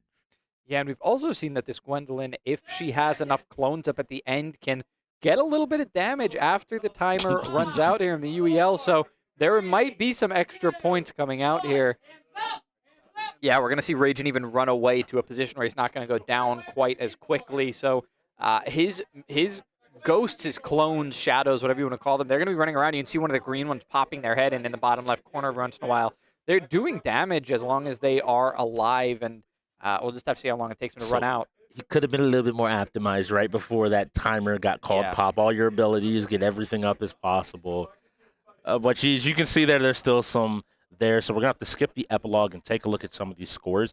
And now the big thing is going to be the numbers that we see. The average numbers we see in this game mode, this one specifically, have been in like the 6 to 8K range. Yeah. So I want to see if we see any really big, really different numbers here on the screen. Somebody's going to have to click skip And here we go. We're on the match summary, and it does look like Weeping Jade once again with the MVP. So he has the highest score out of the entire match. And we saw this last time they played. Maybe this is a game that they've put in. The most revives went to La Bamba, and the most damage taken was Ragin' Cajun. So let's see. Are we going to see these scores? It looks like we see team score from the side of the bots is 32,000, almost 30. That's everybody. That is everybody. We will find out in a second. Right. And hopefully we can find out who are the top scorers and what the difference was maybe from some of those big point earners. Interesting. So, yeah, you talked about that average being 6,000 to 8,000, but if there's 8 players in the game and the average was only around 33,000, that is a bit on the lower side across everyone. So that's interesting. We're going to get those points tallied up for you, but in the meantime, we have a word from our sponsor, SurfThing. If he loses this now, I don't even know. All right, calm down, TOG. You just lost to him. Calm down. Stay focused, bro. Stay focused. Going great on his trail. Right now, hunting down from the bandits. Oh, and there it is. And that one goes in. They're taking this one away. It's 5-2. The first half is really starting to go their way. Yes, it is. Yes, this could be a runaway, like you're saying. Welcome back, everybody. We are still on the tail end of our final stand Ragnarok game, and the bots take the win. So the strategy actually ended up working out for them, hoarding the monsters together for one player and reviving each other, taking a ton of damage. That worked, Strix, and they're going to go up 4-2. Which is really notable because, again, Weeping Jade did have the most points out of any singular player, but maybe finding consistent enough damage to get in there. I think we might be hearing from the floor.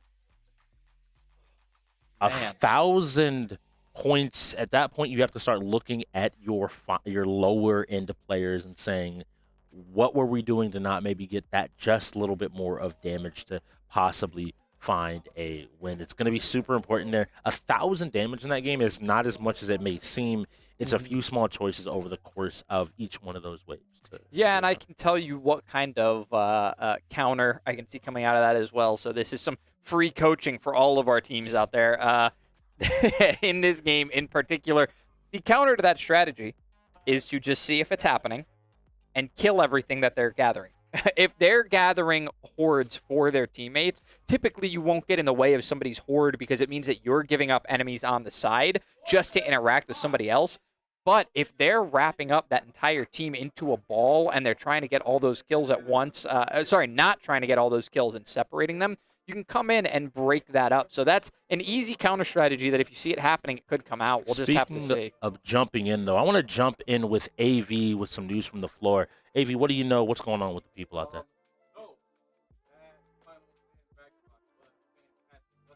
Mm-hmm.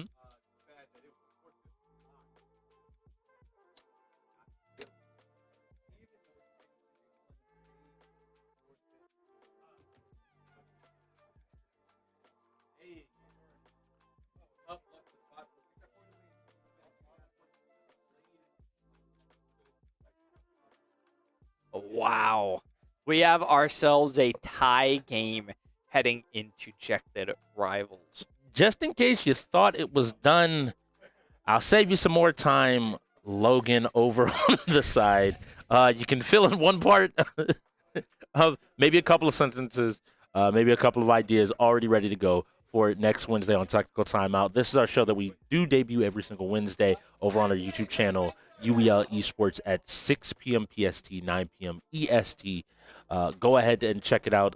He discusses the league, the players. It's hosted by Logan Summit. A very good time. Last night's episode was hilarious to watch. He even makes predictions on the matches, and I think he's going to once again have some great words for our teams that might include that one word: setup and planning and coaching. Yeah, setup and button check. Yeah, those are some of the themes of season 9. I think we might have to talk to some of the upper management about maybe it might be UEL button check. Yeah, we are where gamers go pro, but you never know. Now, Ejected Rivals going up now. I'm nervous about the bots. Okay, it looks like we have a update on our update from AV. AV, what's going on? Not much. Apparently, you guys heard me, but I don't think the stream could hear me. And Okay, perfect. No, we're good now. So for the stream, so they will know, it is a forfeit from the bots. I know you guys already heard from Strix and Speedy. Forfeit from the bots. They put in ceviche when they should not have, which technically, like I said prior, the bots technically won the game, but they had to forfeit because of it. Thank you. This is why we appreciate the production here. They always want to keep things in. And, again, hearing from AV, y'all are lucky. Only we get to normally do that, so he blessed y'all right there with a little bit of information. And just so you're aware, by the way, looks like one featured game after another. We're going from Final Stand into Jected into Checkmate. Yeah. So we're just going to be letting everything roll. For people at home, Jected Rivals is – how would you describe Jected Rivals? It's it's a various racer. It is a variety racer is what I would call it. There are a lot of different styles and ways to race in this game. It is, as you can see, the wrecking aspect that you would see in some games where damage to the car really matters does not quite come into play as much in this one. You can take a lot of shoving. You can take a lot of damage and give it as well. And we're going to see these players launching themselves out of the cars. So now you understand why this is not just a straight racer. Unfortunately there for Bubbles landing out of bounds. So this is something that's really important, that's really different about this game that players don't always realize. Those blue checkpoints have to be gone through. You cannot go over, you cannot go around. You have to go through them. And so we're in a situation where, unfortunately, Bubbles tried to go over to maybe save a little bit of time.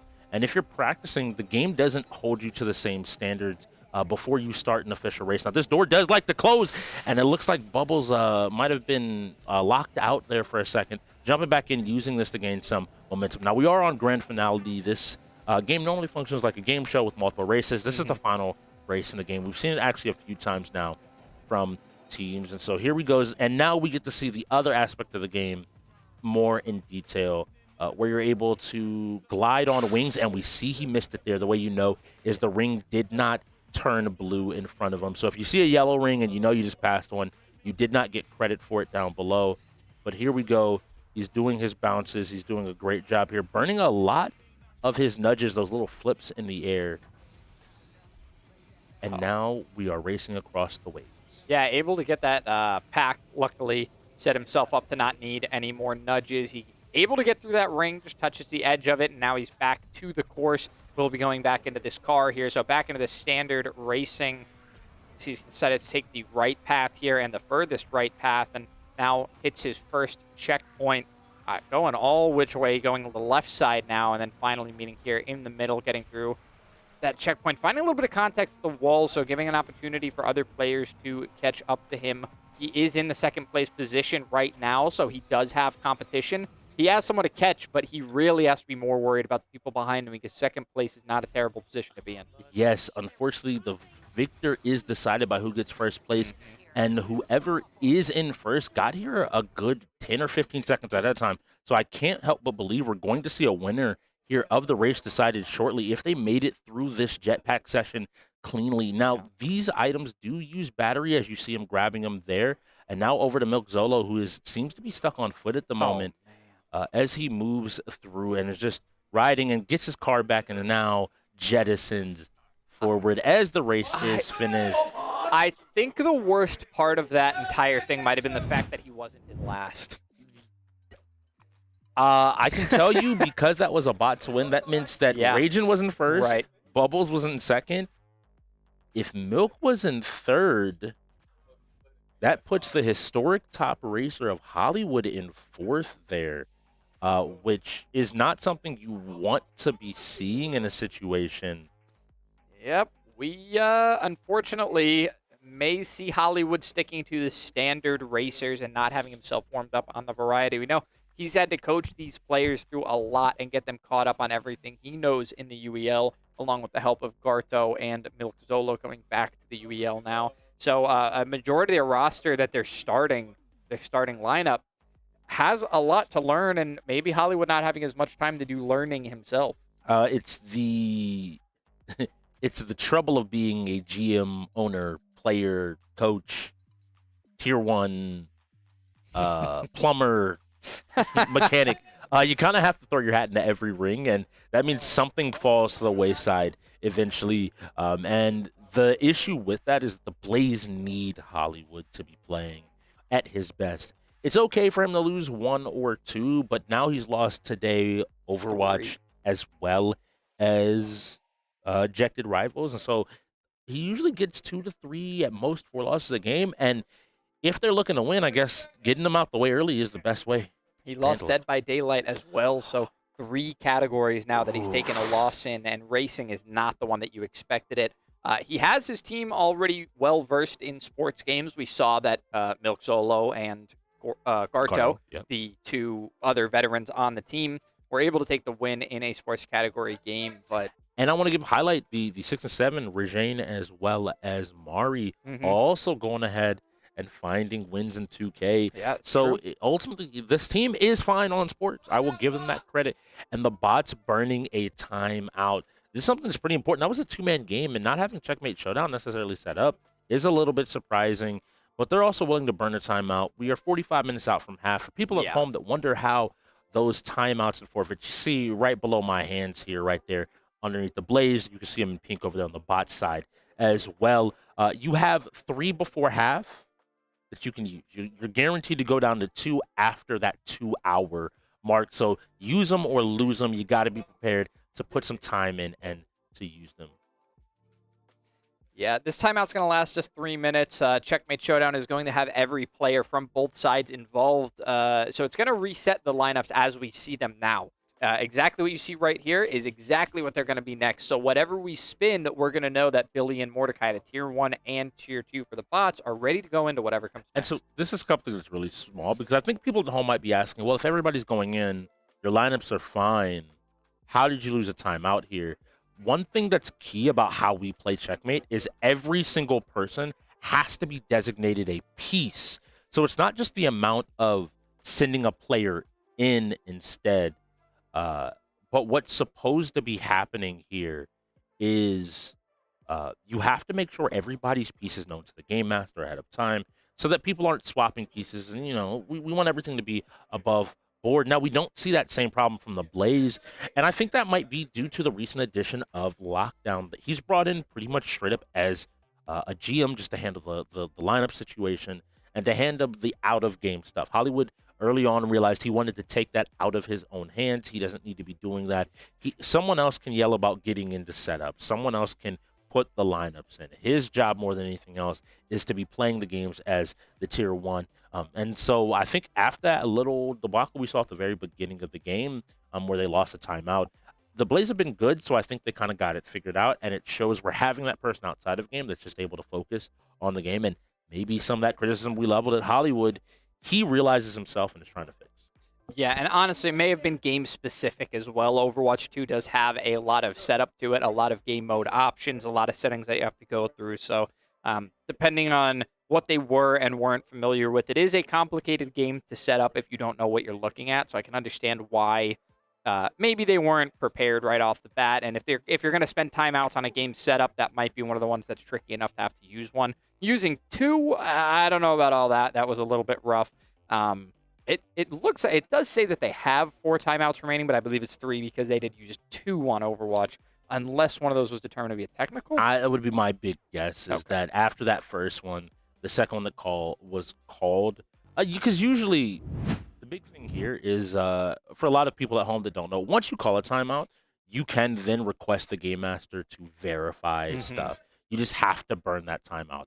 Initially, next up, Roller Champions, another sports game coming in for players to play, but ultimately you can get that help. So my guess would be it would have been a issue that wasn't specifically tied into the gameplay. But here we go. We have each side jumping in. We'll have colors here for you. The orange is fitting the Blaze name, and so you will see them there in the orange. And on the other side, the bots will be purple for this one instead of their normal shade of lovely pink. A very interesting starting setup here for the Blaze. They've decided to move out their furthest pawns in a little bit of an entrapment. They've got like a bucket setup going here. The bots going for something more traditional, setting their pawns out from the king and the queen, although they have left them fairly open now that this knight is moving his way quickly up the board. We'll have to see what they choose to go for, but it's going to be the bots moving up a bishop for a little bit of defense, making sure that these players, if they want to engage on the Blaze, they'll have to first take some fights with some of these other pieces. And this is where I want to see, are the Blaze just going to try to blitz down the king, or are they trying to take a flight maybe someplace else, doing a good job to not put themselves in a position where they will lose this piece, and the bots instead deciding to, like, hey, I might just castle here and keep my king completely safe by getting it out of the center of the board. I think they both have the same idea of keeping that king safe. It's just the Blaze chose to do it by building a wall in front of their king and around their king, and playing the game maybe a little bit slower. So now we're seeing players transition and move over. So I believe that it is Mari TV sitting down on the side of the Blaze. There was a button check being heard, so we'll see and make sure everybody has their buttons set up and ready. All right. Oh, we have to have a respin of our wheel for people at home. If you're wondering why you're seeing that, there was a small technical issue that we had to handle. But NHL looks like from one sports game into the other will be getting handled in that moment. So on each side here, it looks like Amari is the knight. Yeah, it looks like they may have called a button check, and things are uncertain on whether or not they actually received their button check. However, I'm not certain what's happening. There are a few different things going on. There's the button check issue, and then I also hear something about swapping over, and we did. Now, while we were doing this, I did see someone open the control menu. Yeah. I don't know if that was a bots player or not. And now we have a whole conversation that seems to be about confirmation, which is going to kind of be, did the game master call the game as live yet? This is something that's important to figure out and to be seen. You don't just get to immediately keep playing. All right, so it looks like they're going to go into this one. They're going to take a couple of hits to even the let. No, it does look like the button check is going to be a punishment. Yeah, so this is one of those big things. The button check is important, and it is required for players to adhere to.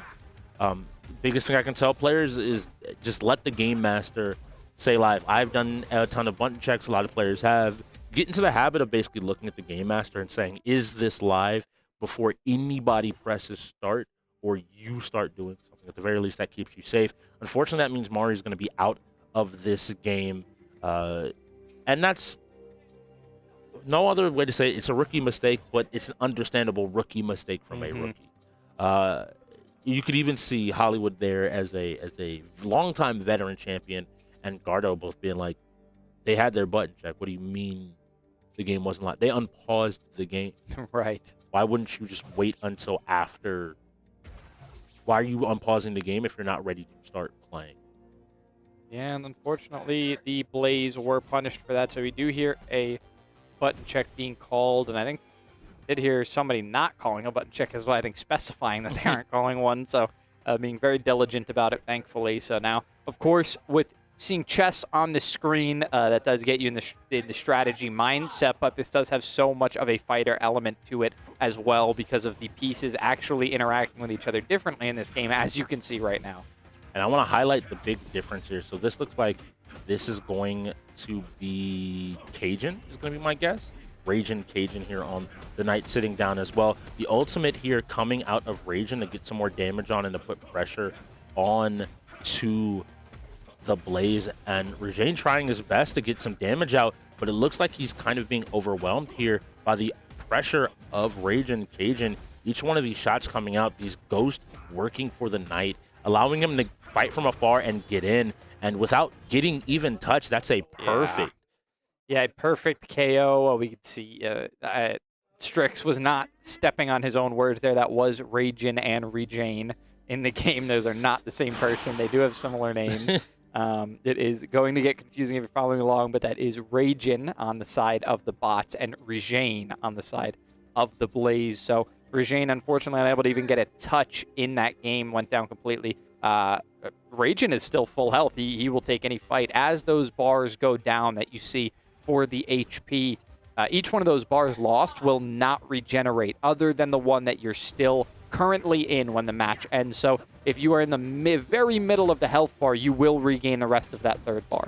And so different than most teams, it looks like the Blaze have actually opted for their king, in this case being Napkin, to not play both the king and queen as we've traditionally seen, but to play one of the rooks here on the orange side, the big grappler Brawlic player on the other side. Now going up against a very strong bots player in Mordecai. You can see very different than what we've seen so far in the game, far closer to those fighting game roots that a lot of these players are comparing this game to. There is a strategy element, specifically in the chess side, but the fighting game players kind of find themselves at home when these two named pieces, non-pawn, run into each other. Right, that's exactly it. And now we do see the pressure finally starting to come out from the side of the Blaze. It's a little bit back and forth, and you can see it's a lot slower because these two players showing each other a lot more respect, and the interactions aren't exactly opposite like we saw with the two knights against each other. Yes, and here we go. I think that's gonna do it. Napkin taking out Mordecai. This is a pretty big move. But now that Mordecai has lost access to that bishop, he still does have access to that queen on the other side. So still able to play and help his team out. Ceviche coming back into the lineup does mean that their fighting lineup has gotten a little bit stronger than it previously was. The 1-2 punch of Mordecai and Ceviche is something that needs to be paid attention to by every fighting team in the league.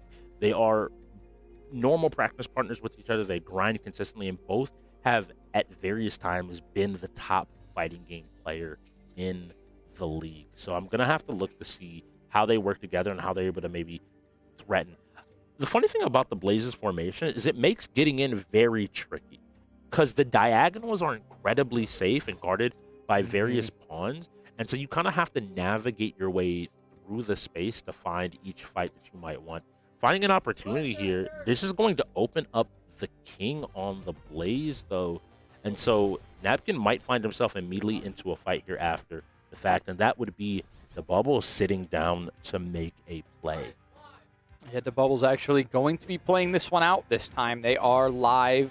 The call was made, so it'll be Bishop versus Bishop, just like we saw the Knight v Knight previously, and Bubbles is now on the offensive, but it is just switching back and forth. Yeah, both sides have used their burst. That allows you to get out of a combo once here. But now it looks like this is Gardo going in and putting in some work. I mentioned him as, once again, being one of those strong fighters before. Another early burst to kind of stop the pressure there. But it looks like Gardo has found his purchase. Dragon Ball FighterZ being his game. You see that a character like the Bishop, this rushdown character that wants to be in your face, is right up his alley. And he cleans up the fight pretty well. But that bot's king is still well defended. Jumps in here now and looks to maybe threaten the queen or the king. But ultimately, even the rook. Yeah, the king doesn't have to worry. Does the king want to take a fight? I can't believe the king would want to take a fight, but instead opting maybe to move the king out of the way. Where are we going? Nope, just stepping out of the way and now saying, if you want to fight the queen, feel free. I'm not dealing with you more than anything else. And now, yeah, it's going to happen. We're going to have a fight between this knight and the Blaze's queen. So this is a very instrumental piece. However, because the Blaze are the ones being engaged on, and they do have that king next to their queen, the king is going to be there as an assist. Yeah, so that means he'll come in. You'll see he throw out the little pawns there to help in the fight. And Caden trying to get a lot of pressure on the Hollywood, but Hollywood kind of not having it and is instead looking to take a fight. Ends up stopping blocking, which is actually a pretty smart way to handle the ultimate. You only get one if you're the attacking player per game. So choosing to maybe eat the last hit of it to ensure your opponent doesn't get a much bigger combo in retrospect is really smart from the side of Hollywood. Now we get a throw into looking to dash up and to deal some damage. Manages to convert it into some damage, but not a whole lot. If you're at home, each one of these bars will refill if a fight is over. So Hollywood will go back up to that fourth bar there if he doesn't take any more hits in the meantime, whereas Cajun will only go back to that one if he finds a way to win this fight. So winning fights as cleanly as possible matters. So losing a little bit of health there, but still at 800 there, Hollywood will be still comfortable to be able to continue to fight and defend Napkin wherever possible. Yeah, you can see why they wanted to make that engagement early. They want to chip away at Hollywood's health bar, the feature that you were talking about, where not the entirety of their health bar will be healed up. So Hollywood now only on 4 bars instead of 5, having only 800 health instead of 1,000. If they can keep putting out damage like that, then that's the most important piece besides the king on the board for the Blaze. That's going to be getting chipped down lower and lower, and we're going to see immediately forced to go into another fight. And I want to see which one is this. This is the tier 3 La Bamba. La Bamba and Billy, the brothers, are both on the Rook. But this time the tier 3 is sitting down against the tier 1 on the Blaze's side. And we have to see, is Hollywood able to find a win here? Once again, has the assist, and he has the ultimate this time. Using the assist to just kind of threaten. Has to be a little bit careful with these hops because he can get scooped and ends up getting overheaded, but immediately bursts to continue his turn. And let's see how much damage he's able to get. Not much before La Bamba very quickly breaks out ultimates, but La Bamba using his ability for movement, and now Hollywood has to wait for this ultimate to recharge. Sends out, you know, the little brother just to check on you, make sure you're awake, make sure everything is good. Hollywood with these hops, I'm really impressed. It shows that he's played the game a decent bit. A nice job blocking out. Luckily got enough space to not get grabbed. And luckily, assists don't take damage because you wouldn't want to call your king out. But he managed to hit his ult into a combo here. The breaker comes out, saving himself from dying outright. But now I'm going to need to see La Bamba make some big plays. Their whole goal here was to put La Bamba in a position to challenge Napkin. But we now see Hollywood says, no, you still have to go through me. And because he took the fight, he will take the square and now be squarely in front of Napkin, leaving no opening for the bots to get to the king without at least fighting somebody. Truthfully, that king is set up in a very nice position right now, having both the queen and the rook to guard him. So plenty of fights to be taken before the king would have to take anything. And with minimal pieces left on the side of the bots, it's not looking quite so beautiful. Only 4 strong pieces left for them. They're going to start whittling down one by one, and they're going to need some of them. You see them opting for the same strategy, a rook and a queen in the back to defend that king, who's honestly pushed even further into a corner, less maneuverability. Going to be easier to close in on. It's just going to be about how the Blaze want to open up the board. And it looks like they're going to start it off by moving this bishop into a position to open the pawn space in front of the king. The bishop cannot move into place to challenge that king right now. So the rook is going to move all the way up front and take a fight with the queen. So this will now be Billy sitting in on the rook rather than La Bamba. Don't send a tier 3 to do a tier 1 job. The tier 1 head-to-head happening live in Checkmate Showdown. And the big thing is Billy able to find better opportunities? Almost lost a bar, importantly. Now utilizing his armor, taking some damage. Their health bars are relatively similar, both being just inside that 4th bar, but he's now able to find some damage, forcing Hollywood to burst. Hollywood can't be in the same situation again. Nice job getting a hit. Is he going to get a command grab? Hollywood hopping out, being very aware of the opportunity of himself to get grabbed and to take a ton of damage.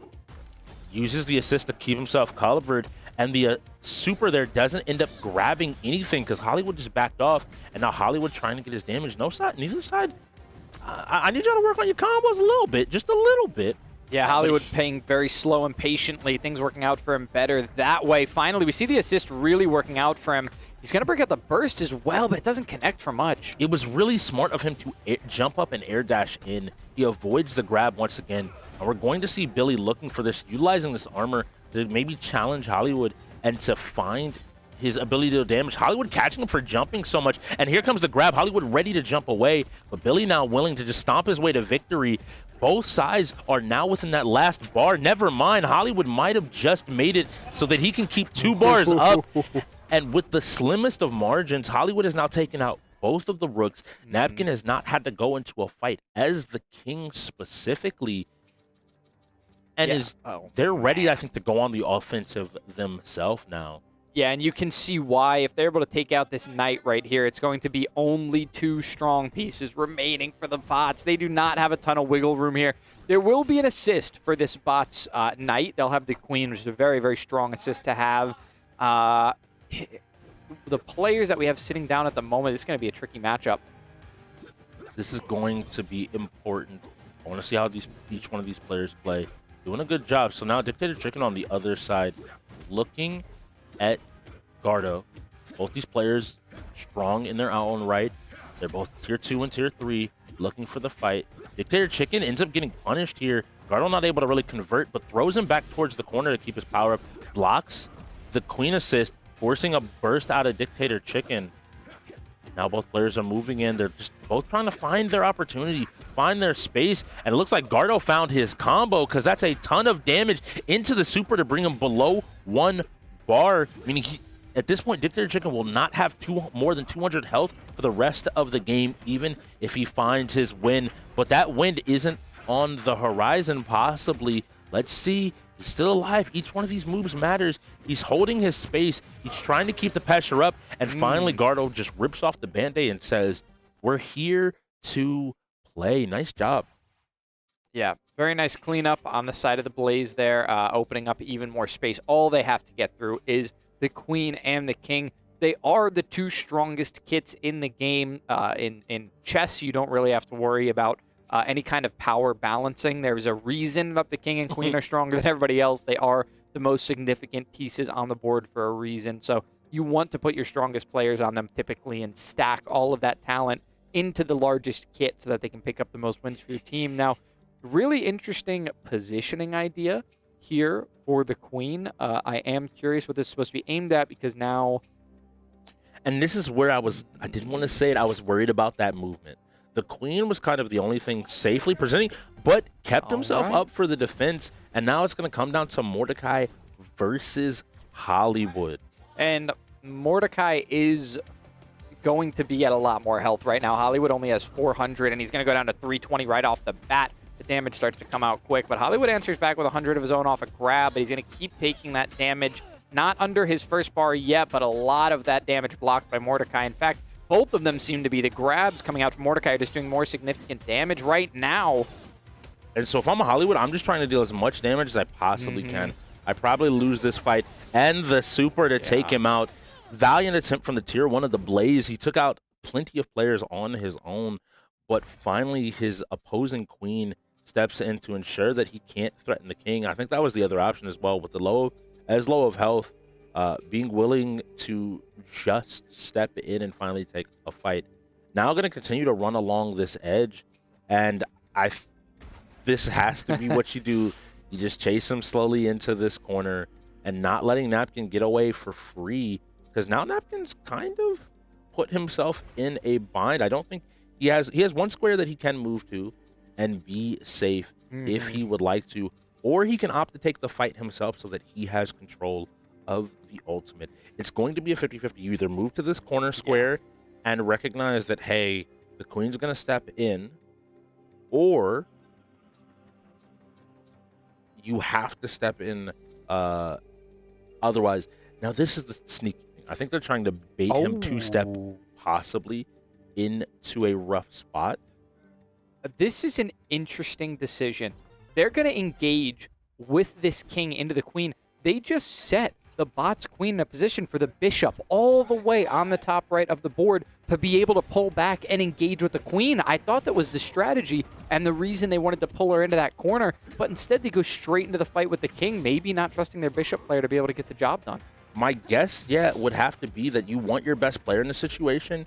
Maybe you give your King an assist, and I was kind of thinking the same thing.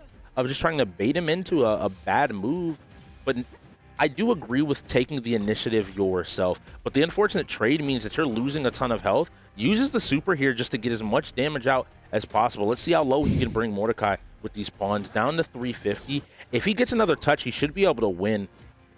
The big thing here is, the funny thing about the Queen is finding out when she uses her charge S versus her not, the little dash across the screen. One is safe, one is punishable. You have to be able to identify them visually to see the difference. That combo is going to be big and forces the burst out. Now both sides will die from their next combo. Mordecai is not able to do a burst.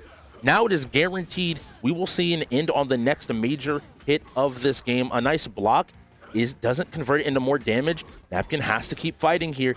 Ends up trading, and that into the counter. Mordecai wasn't able to end it. Nice jump to avoid the throw. Looks for the throw himself. 8 damage, but he gets tagged. And Napkin keeping the Blaze alive with a quick jab. Oh my 8 goodness. to 22. In that moment, it came down to a singular button press. I think the Napkin had nerves of steel to try to throw there to put himself in a position to keep fighting, because I know both players had to be having it on the back of their mind. So now we're going to step forward here.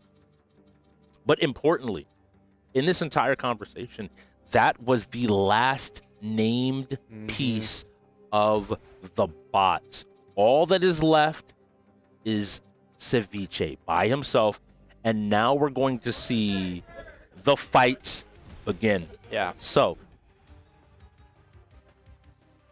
Ceviche will need to survive fights with 4 players and kill the opposing king to win this game. Now, killing the opposing king will not nearly be the hardest task. It's getting to him. Yes. That's while also avoiding. The Blaze also can't just throw everything at him. They need to systematically take out all the pawns, because on the off chance that they get one of these pawns across the board, all of a sudden Mordecai's back in the game. Right? You have to be aware that that is an option. But here we go. Let's see how Ceviche's movement. I'm liking the options already. He seems very comfortable and has the ultimate himself. And let's see, does he have the loops down? He puts him into the corner and begins to continue his pressure. And if not for the break, I have to believe that was death. So now you're in a position where you're getting as much damage as possible. You don't have to block low in this game, but you can vary timings the best you can. But that is going to be 1 bar. So Mari doing a good job of taking 1 bar in his fight. Remember, the Blaze played this entire game down a player. Mari was taken out. That was Jade, excuse me, Weeping Jade. That was my fault. Weeping Jade taking out a bar. And now stepping up, this is going to be a rook. This should be... Which one of the rooks is still up? Am I missing? No, there are no rooks left for the bots. It's both of the rooks for the Blaze. It just says it out there. That's my mistake. So Napkin doesn't even have to fight himself with the king. He can fight with his rook. And I think this is where they're going to bring in, you see Napkin sit down, the rookie fighter coming out of this team.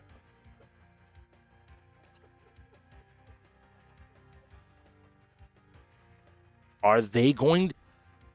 They might be saying the button check was called and maybe a mistake button was hit. Yeah, we're going to see here. They're not going to hit any buttons, and we're going to see if any damage gets done. Yeah, so that is going to be an elimination because he did damage with the attack that he threw out before the button check. So now it is going to be the bots picking up another free kill. That is highly unfortunate in this situation. This was the unfortunate thing. Based on the moves that are available, there were 2 moves that could possibly be. If it's a command grab, it's fine. He's far enough away that it doesn't do anything. Unfortunately, because it was the charge, it's now a situation where your best fighting player is probably out, maybe beyond a Garto. So Garto's going to need to get a lot of mileage. Bare minimum, if I'm Garto, I want to get him down to 1 bar. At the very least, I give you an even fight. And from there, it's just going to be who can find win over each other. Yeah, these are 2 of the quickest players, honestly, that are in the game right now. They both have really quick reactions in this game in particular. So it's clear that they've studied up on this game for their, it's in the strategy category, but as a fighting moveset style of game. And this is something that's really big, I think I would say. I don't like using that burst this early. You now can't get out of this combo, which could be a ton of damage. Luckily, it doesn't end up being. Now you need to deal as much damage as possible. End this with the ultimate. Bring him down low.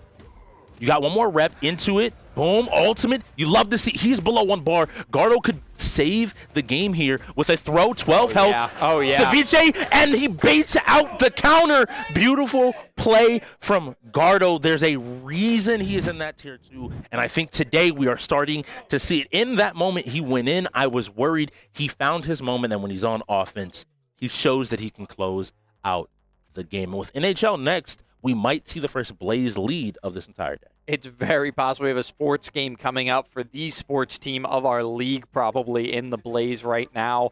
I would be very impressed, honestly, to see the bots with their minimal roster because of the way that we were uneven at the beginning. We do have Billy and Mordecai, but I don't know that I would be too upset. I just remember the bots have a magic in this game.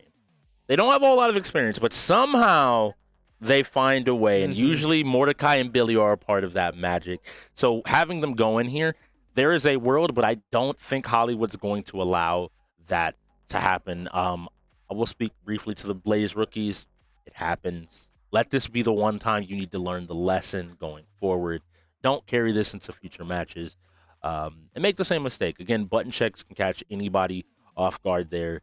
I recommend until you hear the word live, if a button check is called, just kind of take your hands off the controller as much as possible. You hear live, pick up the controller before the round starts, or just don't make sure you're pressing anything. We've got to be a little bit careful. We'll see what teams people are playing. But NHL is a fun game here in the league. We play threes for anybody at home, a little bit different than a full rink of ice. Right, it's going to be threes, and we are going to have the power pucks in play as well. So there are going to be those bonus pucks that have 2 or even 3 points able to be scored at a time, and those ice pucks as well that are going to be able to take away 1 or 2 points if they are scored. So it can really throw the game back and forth, but we do have a maximum of 5. So the first team that does reach 5 points, even if it doesn't get to the end of the third period, they will still win the game at 5. And we're going to have a timeout from the bots now. So might as well use them. You're going to lose them in about 13 minutes of game time anyway. It's amazing. You got to make sure you get everything handled and sorted just like you at home. You've heard about them multiple times today, but I'm going to bring them to your attention one more time. That is SurfThing PCs. If you want to make sure you have all of your gaming handled, regardless of the genres that you are playing, and I'm talking here at the UEL, that's sports, shooters, fighters, racers, and strategy games, they cover us from front to back, all 33 games, getting us in and out as quick as can be. You can even play a few of them at the same time. Don't recommend it necessarily, but I can tell you from personal experience here in the league that you can, in fact, do that. So go ahead and head on over to surfthingpc.com and grab yourself a SurfThing for yourself at home. Now, we're seeing some of these lineups going in, and it looks like the Blaze are full sending. Yeah. They don't want to leave anything up to chance. They're matching the 1 and 2 and sending in their own Tier 7 in Mari, who didn't get a chance to play Checkmate, so I think he's itching to touch that controller again. Yeah, it's going to be even on both sides, actually, with the Tiers 1 and 2, and then also the 7 kind of reliable players that you can bring in, hoping that you land them on their specialties. It's usually a player that you would save around for a special occasion, and it's good that they've got a position that they can put him in right now. Milk Zolo is the only player on the Blaze that was unavailable for this game in particular, so this is likely their optimal roster of 3 players. And this is why DBD being the first game is always interesting, because to me, more than anything, it challenges coaching staff in these games to understand their personnel and their opposing personnel just as well. Billy does an amazing job of it in that strategy portion of the wheel. We were speaking to Elise actually last week about it. Kind of like negotiations and even international negotiations specifically of knowing where to send who, customs. I think Billy and the bots tend to specialize in this being a strategy team. Billy will always seemingly have the right piece at the right time ready to go. Unfortunately, wasn't able to find the right piece in Checkmate, but was able to do it outside of the game, and I think that's why this game and this bots team is very scary. We have to see if they can do the same thing in NHL. Any games you are looking forward to for today to be played? I think a couple of them we've already seen, truthfully. I wanted to see some of these shooters to see if the Blaze could really step up to what they've been talking about. They don't think that they are a single category team. They think that they can do more than sports. I think shooter is that other category that they're very strong in. Speaking of shooting, we do have Maelstrom coming up next, in which cannons are going to be firing off of the sides of these ships in our Naval Battle Royale, a sponsored game here on the wheel, one of our featured games. All right, so we will let you know. So if you're looking for colors at home, red, blue, and orange are going to be your bots players. Yellow, purple, and green are going to be your Blaze players. So taking a quick glance here, I love that both of them picked dark colored jerseys. It makes the funnest. So I'm seeing a blue player there. My big guess that is blue. Yellow, there should be Hollywood. So Hollywood, let me know, Hollywood. Let me see where you are. Hollywood is on the dark blue jerseys will be the Blaze, and the black jerseys will be the bots. There you go. The darker colored jerseys of the two colors are bots. Like right now, the bots have control of the puck. They're sending it around.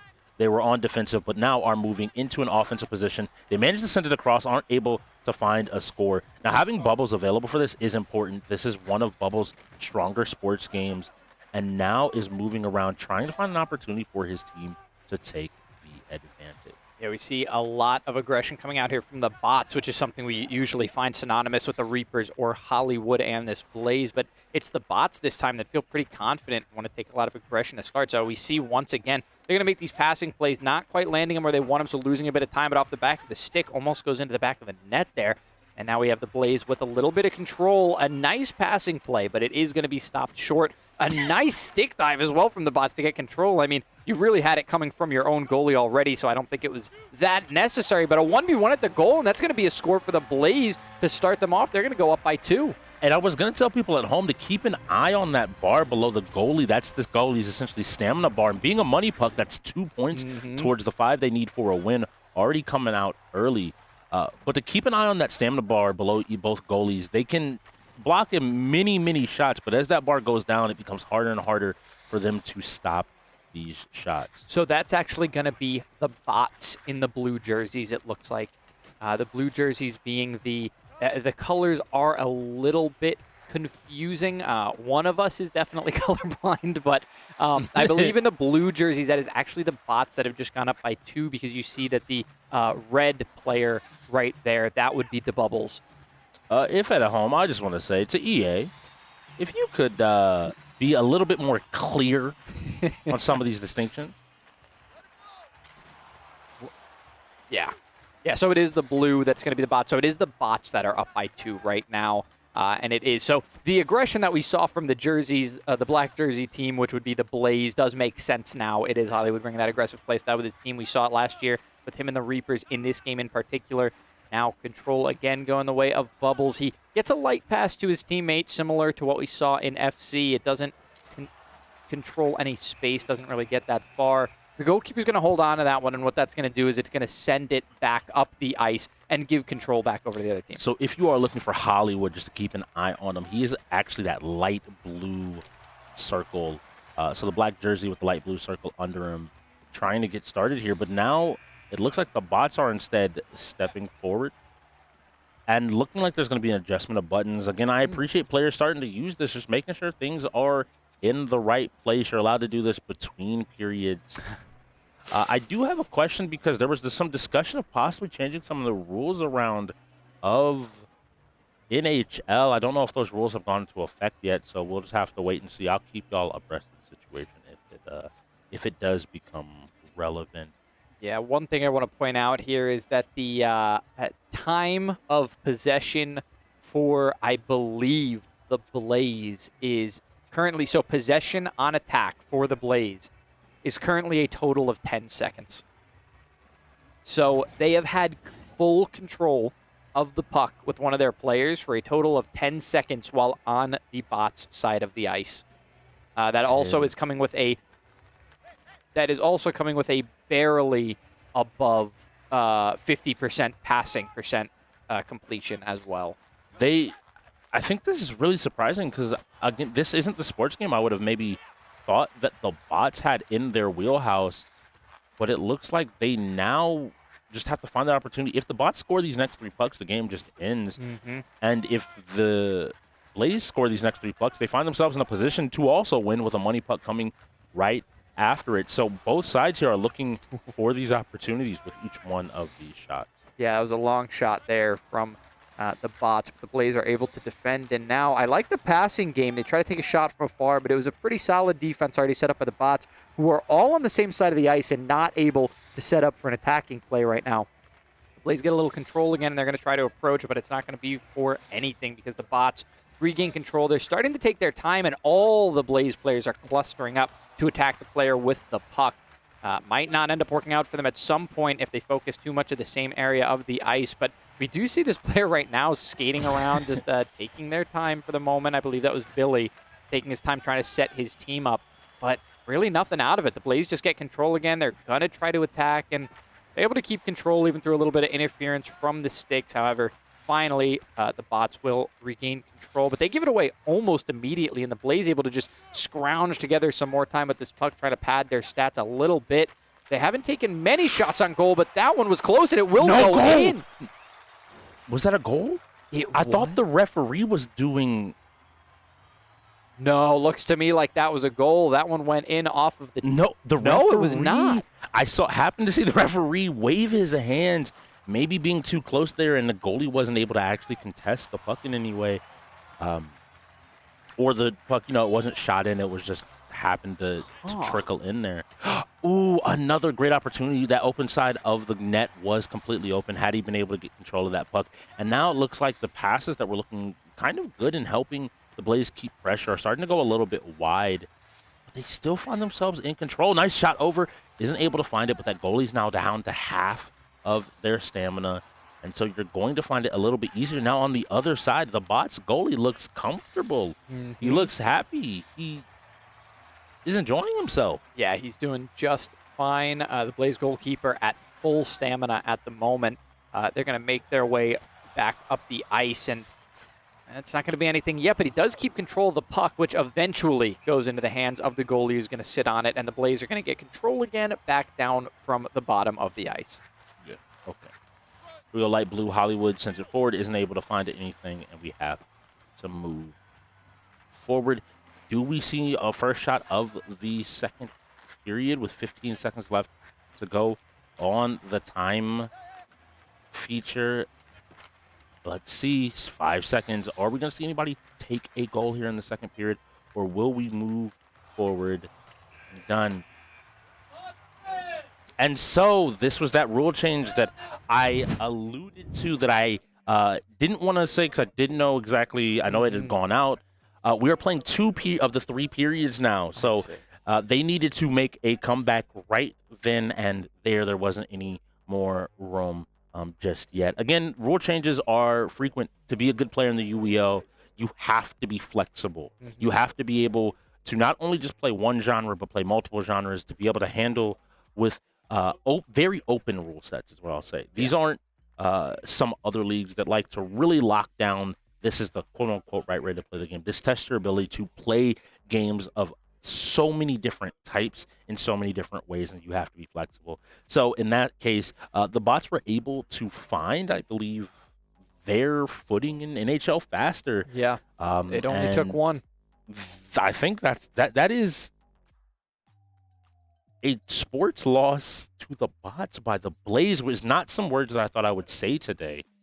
So we just have to go ahead and look. But credit to these players. I know Bubbles plays the game. And again, Mordecai and Billy have always found a way to find a win. Yeah, and they still do, keeping that miracle alive, miracle on ice. We're having our own little rendition of that here with the Bots. So going to go up to a 5th point. They do keep the lead. We talked about this being a possible lead situation. There might have been a little bit of an advantage leaning the way the Blaze based on what we know about these teams. And no, the Bots are able to take a win. So 30 seconds left until we get into this Maelstrom. We're setting up for this Battle Royale on the high seas. And Strix, what kind of things are you interested to see in these team setups? Big thing is going to be compositions. Compositions evolved very quickly from week 1. Week 1 was a lot of dwarf ships. Some teams still fairly heavily rely on those dwarf ships, these being these tanky frontliners that can absorb a ton of damage themselves. On the flip side, teams have now moved more so to Fury's Hold.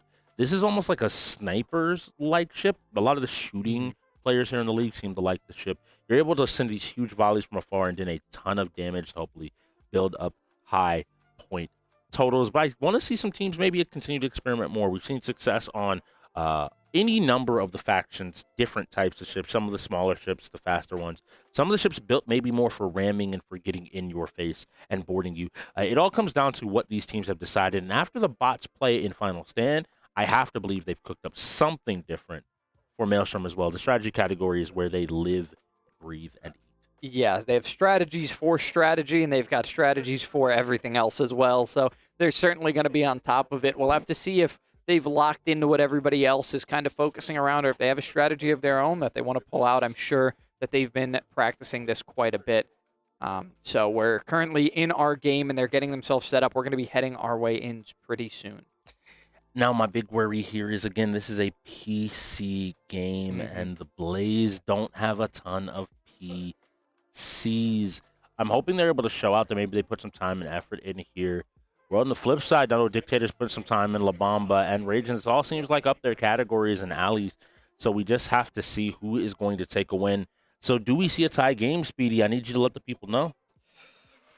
I don't think we do. I think that this one does lean the way of the bots right now. You talked about the PC experience. Not only that, but the Blaze only had 3 players remaining, so they were mandatory to play for this one. Now, while we're setting up our game here, we do have a word from our sponsor, our PC sponsor, SurfThing. If he loses this now, I don't even know. You All right, lost calm to down, him. TOG. You just lost to him. Calm down. Stay focused, bro. Stay focused. Going great on his trail. Right now, hunting down that kill from the Bandits. Oh, and there. And that one goes in there, taking this one away. It's 5-2. The first half is really starting to go their way. Yes, it is. Definitely. Yes, this could be a runaway.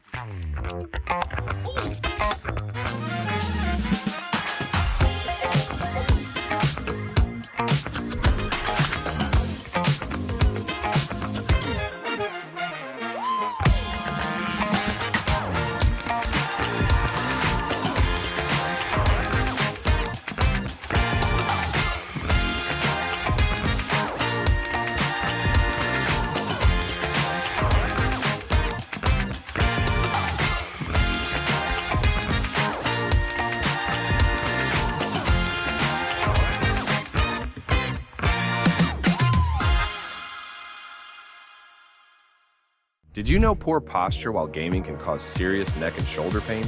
Meet the Volare Pillow.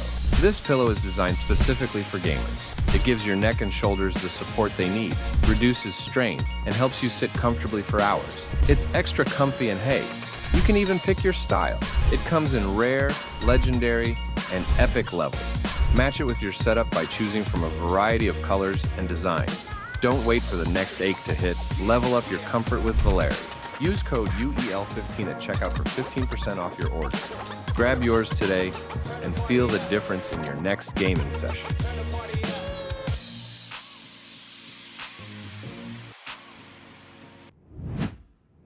And our game is still being set up.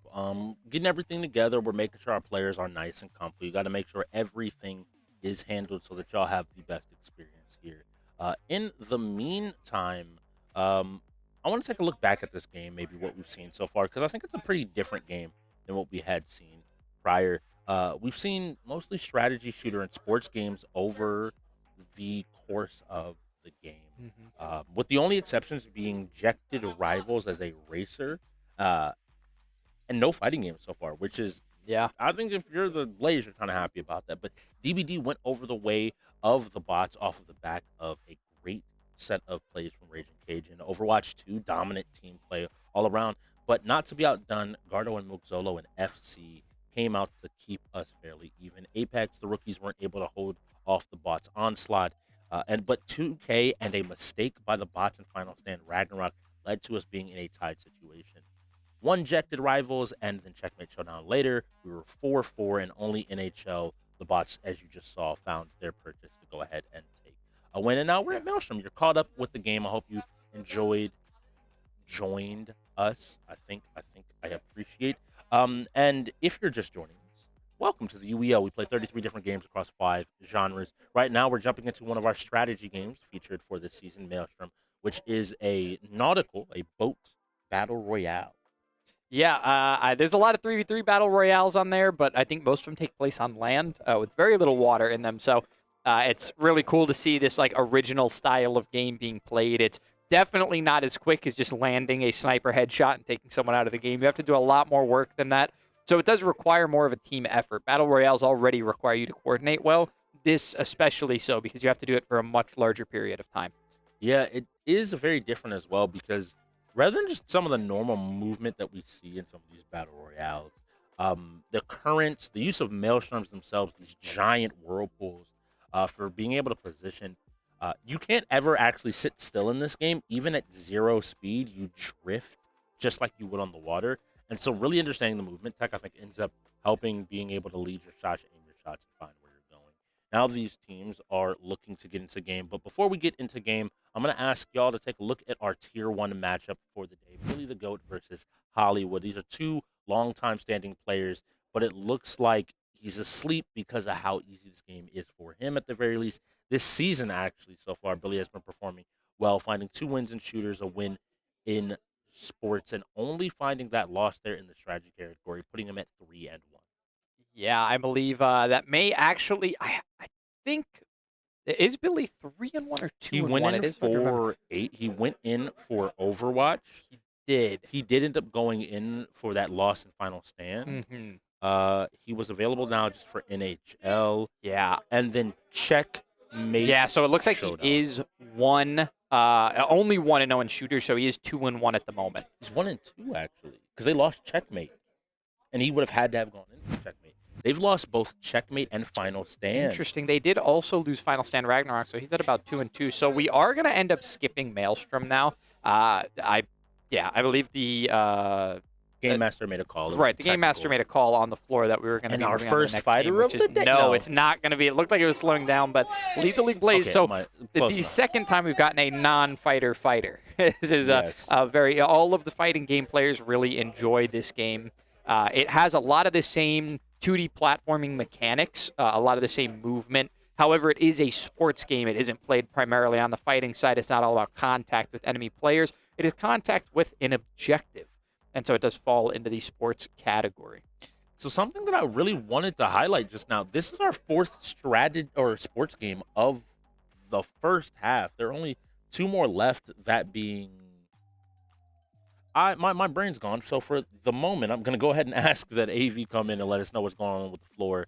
Maybe give us some updates on everything that's happening. All right, so they were a little confused as to why we skipped that game. It does look like we were having a hard time getting into a lobby, but these guys are excited for this Lethal League Blaze. I think tensions are high, especially for the Blaze.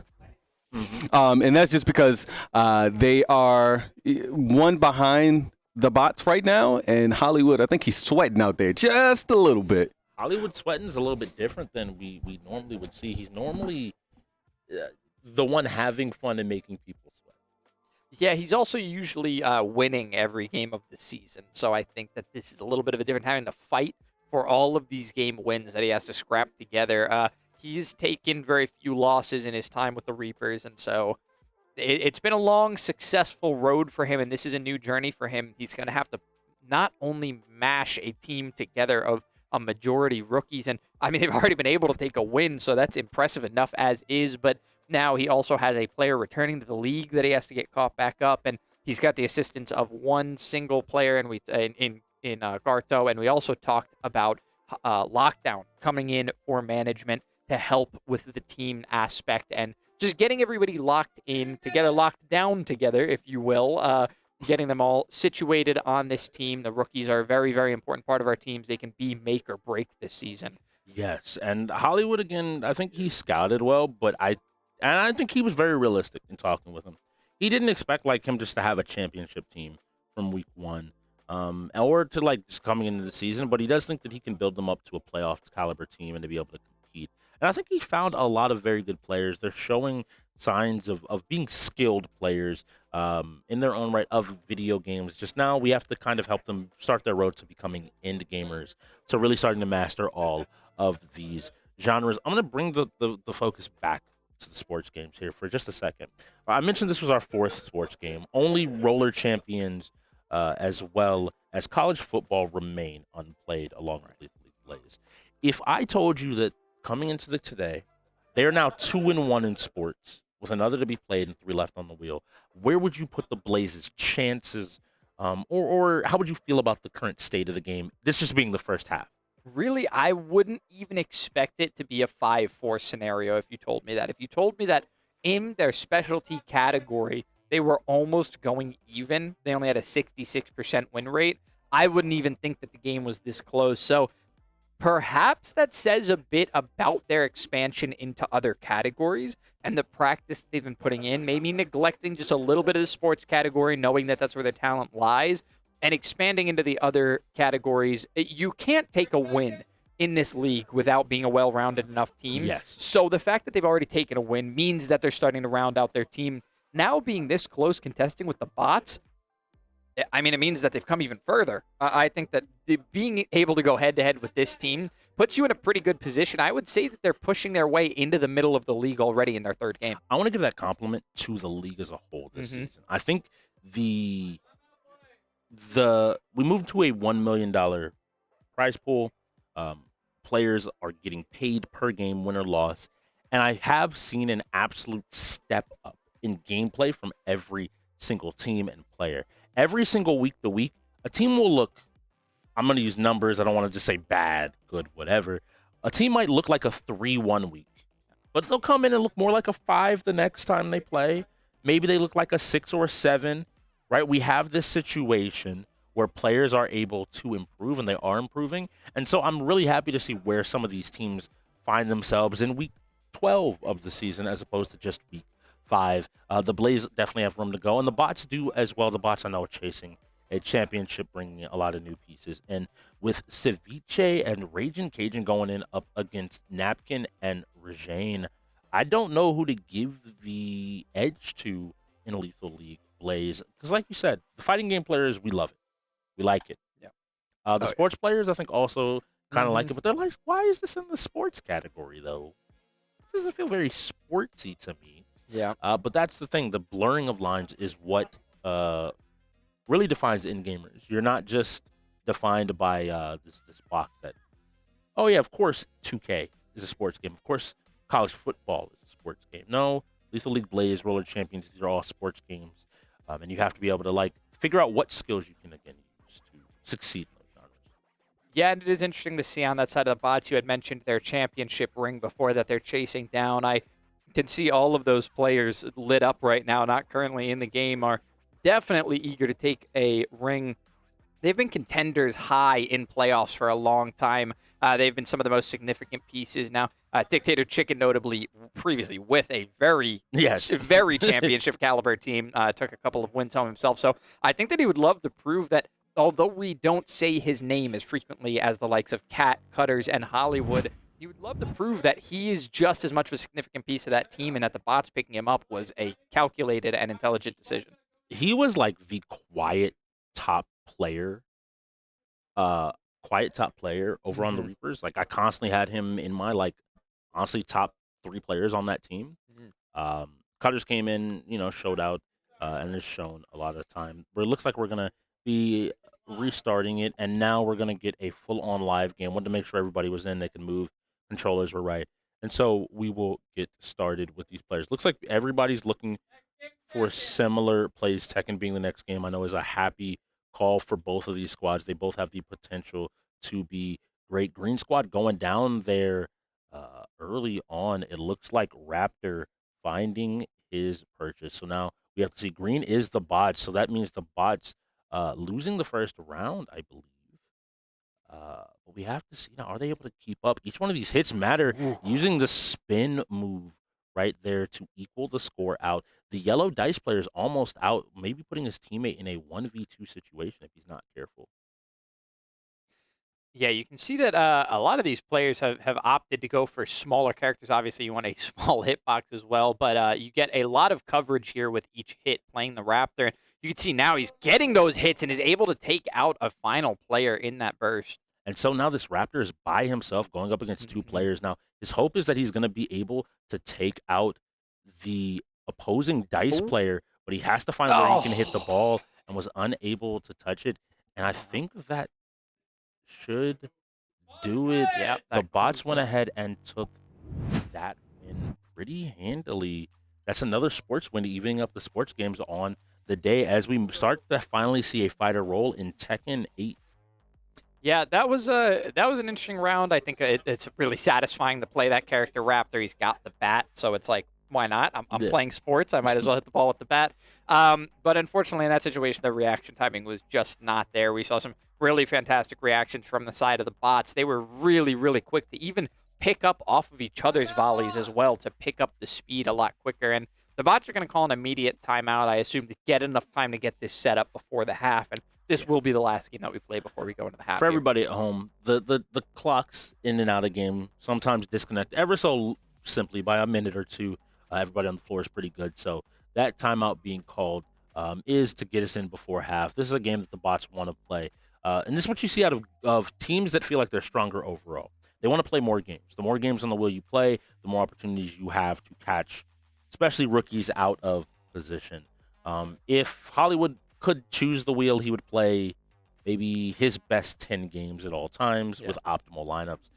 But alas, to be an in-gamer, you have to do more. Tekken, unless there's somebody I really don't know about on the Blaze, Hollywood has a lot of heavy lifting to do here to find a win. It's possible. I want to clarify. Hollywood is definitely capable.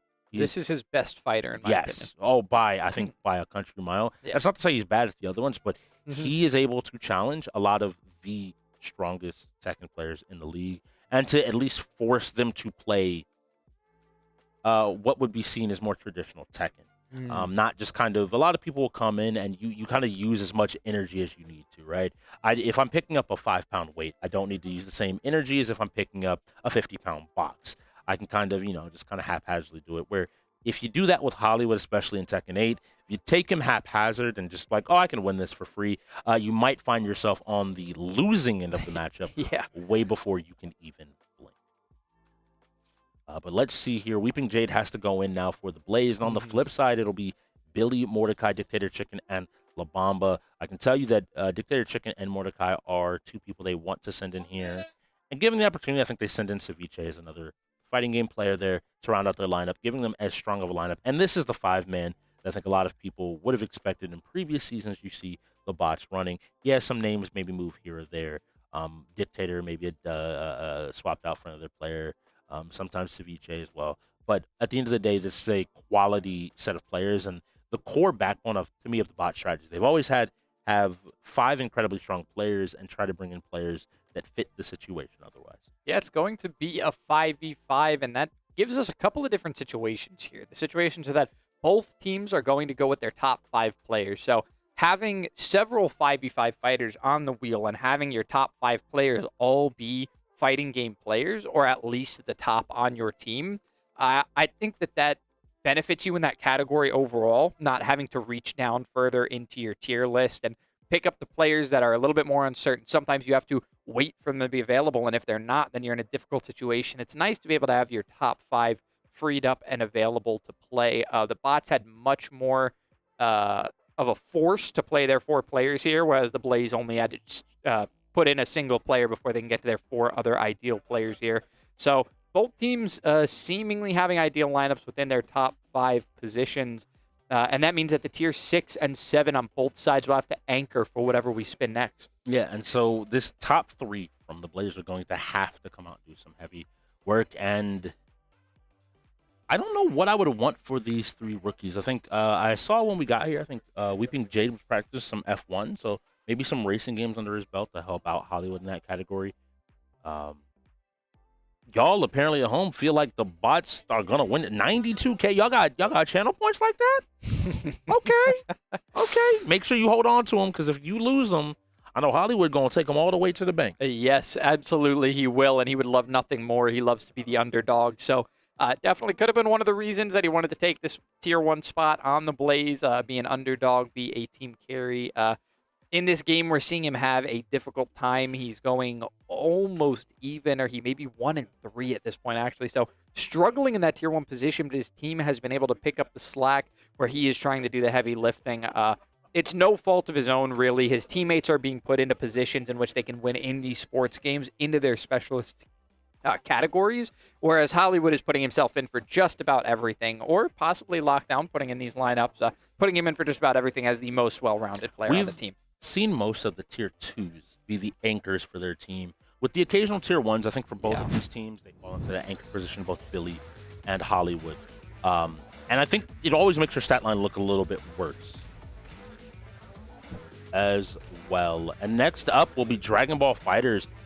Unfortunately, with Munch not being available, that could be a really difficult situation for them to go ahead and take. If he was available, I'd actually be putting this, I think, in the category of Garto. Excuse me, I called him by his name from last season. Garto. Sorry, Garto. You know I love you. But it's going to be Eddie versus Eddie here. It's going to be Milk Zolo going up against La Bamba. Capoeira versus Capoeira.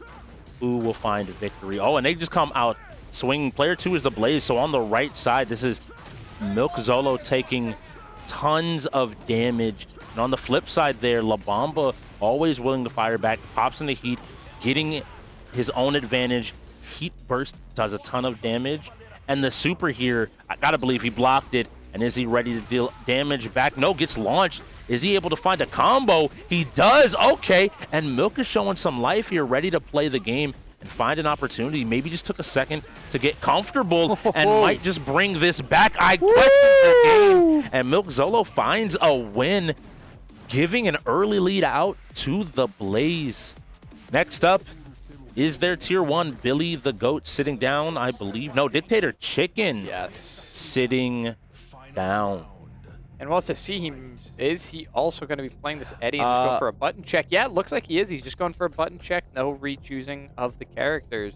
That would be surprising unless, you know... Oh, no. Yeah, he has historically played different characters here. The Reyna has been who he put in his wheelhouse this season. Dictator Chicken has never really declared himself as a fighter, but he was always a solid option to put in. He's not going to sell you around, and he's able to beat out quite a few different players with some just solid all-around fighting play.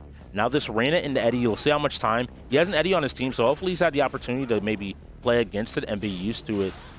And it looks like Milk kind of finding purchase, but finally now you see Dictator Chicken, maybe the first part of his name being a little bit more true in this moment, putting his will out over Milk, showing it that, hey, you're playing by my pace. You don't get to play. A lot of pressure here. Milk, this should hit because of the button press, getting a ton of damage, but doesn't have many more trades available. You have the Capoeira, you have the Spirits behind him.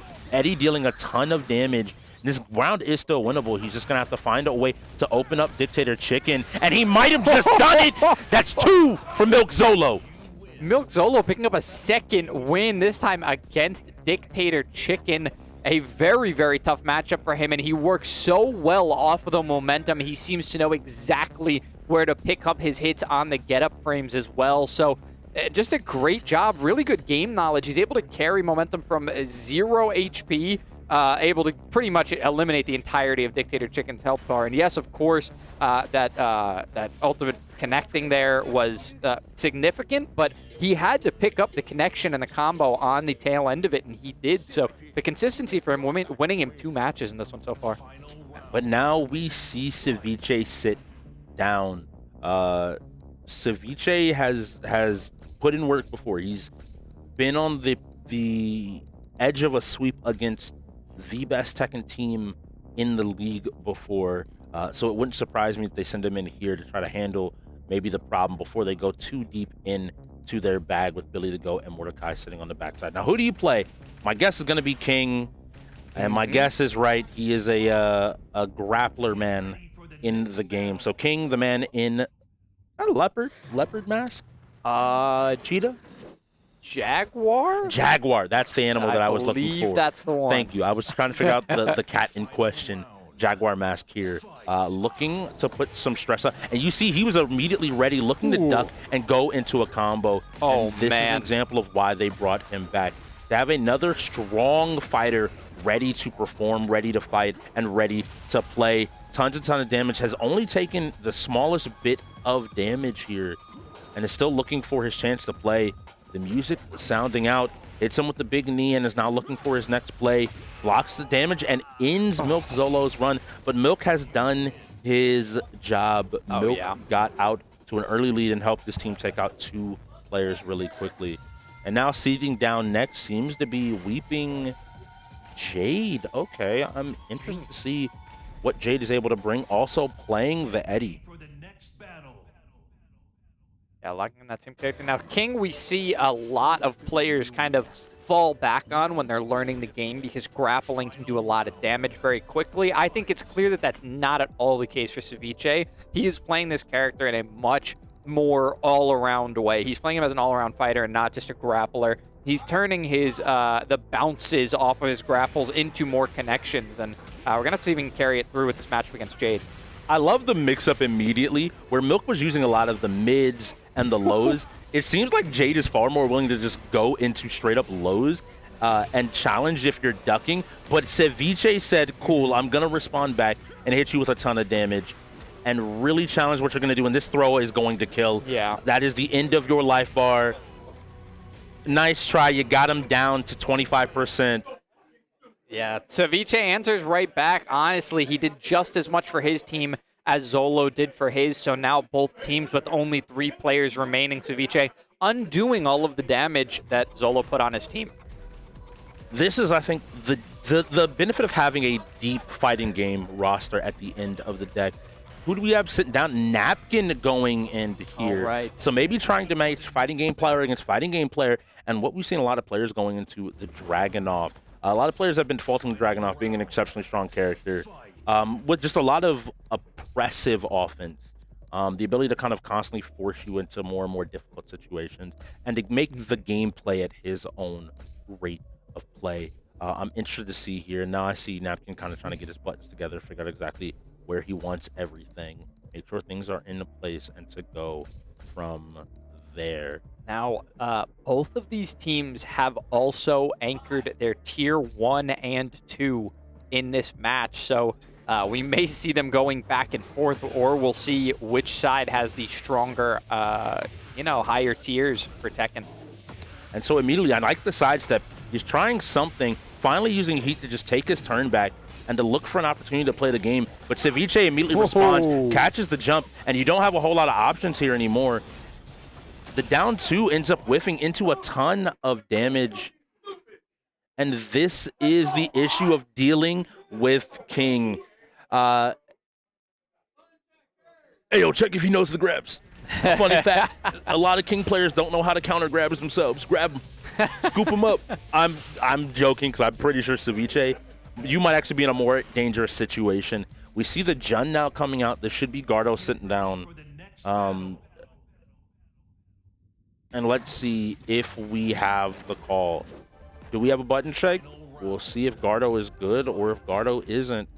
And it does look like the button check was called. A lot of players are more careful in the fighting games, but maybe some of those other genres they're not as careful about. Looking to reset maybe the default.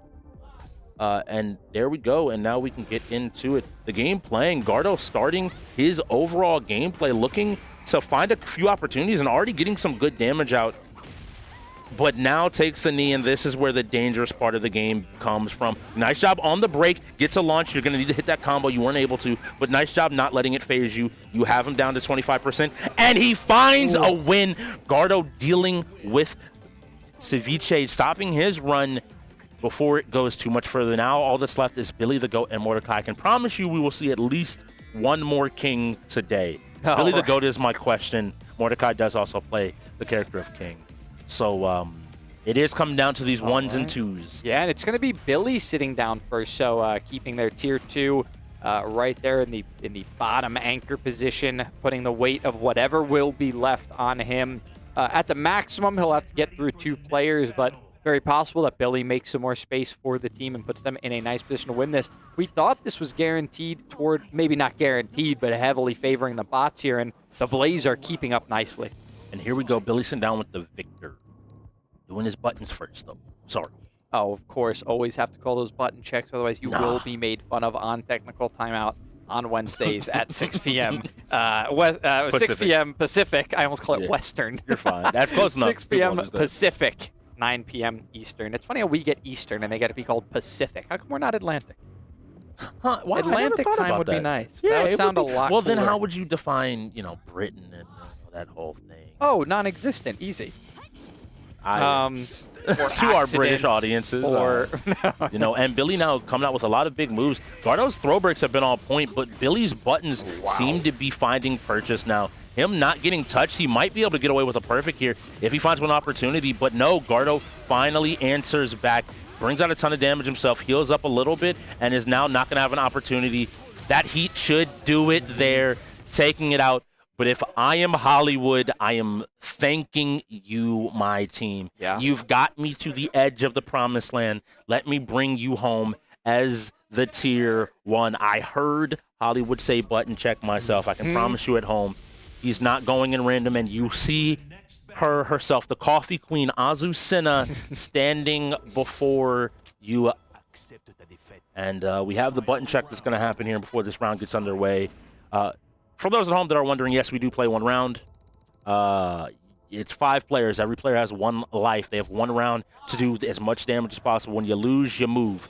So now we have to see the game is live. Hollywood starts up his pressure. He finds his first tag, and we've seen some drop combos today, and I'm going to promise you that Hollywood is not going to be doing the same. He immediately challenges back all the shenanigans, and Billy is not biting, not ducking here, maybe what Hollywood wants. Now he decides to use his own heat to try to maintain his turn. Billy throwing out a few different hits. Nice duck there of the punch, and Billy finding an opportunity into a throw. Billy keeping himself really competitive in this game. Hollywood has to be careful, breaks the throw this time, uses the last bit of his heat to start his offense and end the round. Yeah, very nice comeback from Hollywood there. Billy, like you said, great job keeping it competitive. The 2 tier 1s going head-to-head, but it'll be the tier 2 stepping in for the bots. Mordecai to take on this 1v1 to close it out. And like you said, Hollywood not having to carry this game by any means. His team helped him out so much, especially Zolo opening up with 2 to put them in the lead. It opened up so much because if we really think, only 1 more player was eliminated as the rest of the Blaze went down. So Zolo's opening act in this game was very beneficial for his team and put Hollywood in a situation where he doesn't have to take a ton of fights to close out for his team. Now it's just a 1v1, both of these players with the entire weight of the team on their back. This is the reality of most of the fighting games. Most of the fighting games, because they're team-based, you just want to keep it even enough. 2 games is reasonable. 5 is not. But like I said, if there's one fighter today that I think Hollywood could argue for being the best player in the building, it is Tekken. But Mordecai has something to say about that. Already taking a big life lead, putting Hollywood down to 60%. Hollywood using his own heat to try to just be ready for whatever came up next. But immediately into the throw, and with no time left, Mordecai ends the reign of terror. Yeah. King stands alone. The mask is ready. And Blaze had an opportunity to bring this one so much closer before the half. It was so close. Hollywood had it all on his shoulders, but obviously we talked about how he can't do it all himself. He took down a player. He took down the tier 1 on the bot. So we had Zolo take down 2 players. It's now going to be about rounding out the team in that game and in the rest of the fighters, but they're on their way, because the bots are no slouch in fighting games like this. So the fact that the Blaze took them down to their last player, it was good lineup placement, and it was very, very good practice time within the last couple of weeks. And we will have to see if the Blaze are on their way to another win, because we are headed into half. When we come back, Dragon Ball Fighters will be joining us to start off week 5.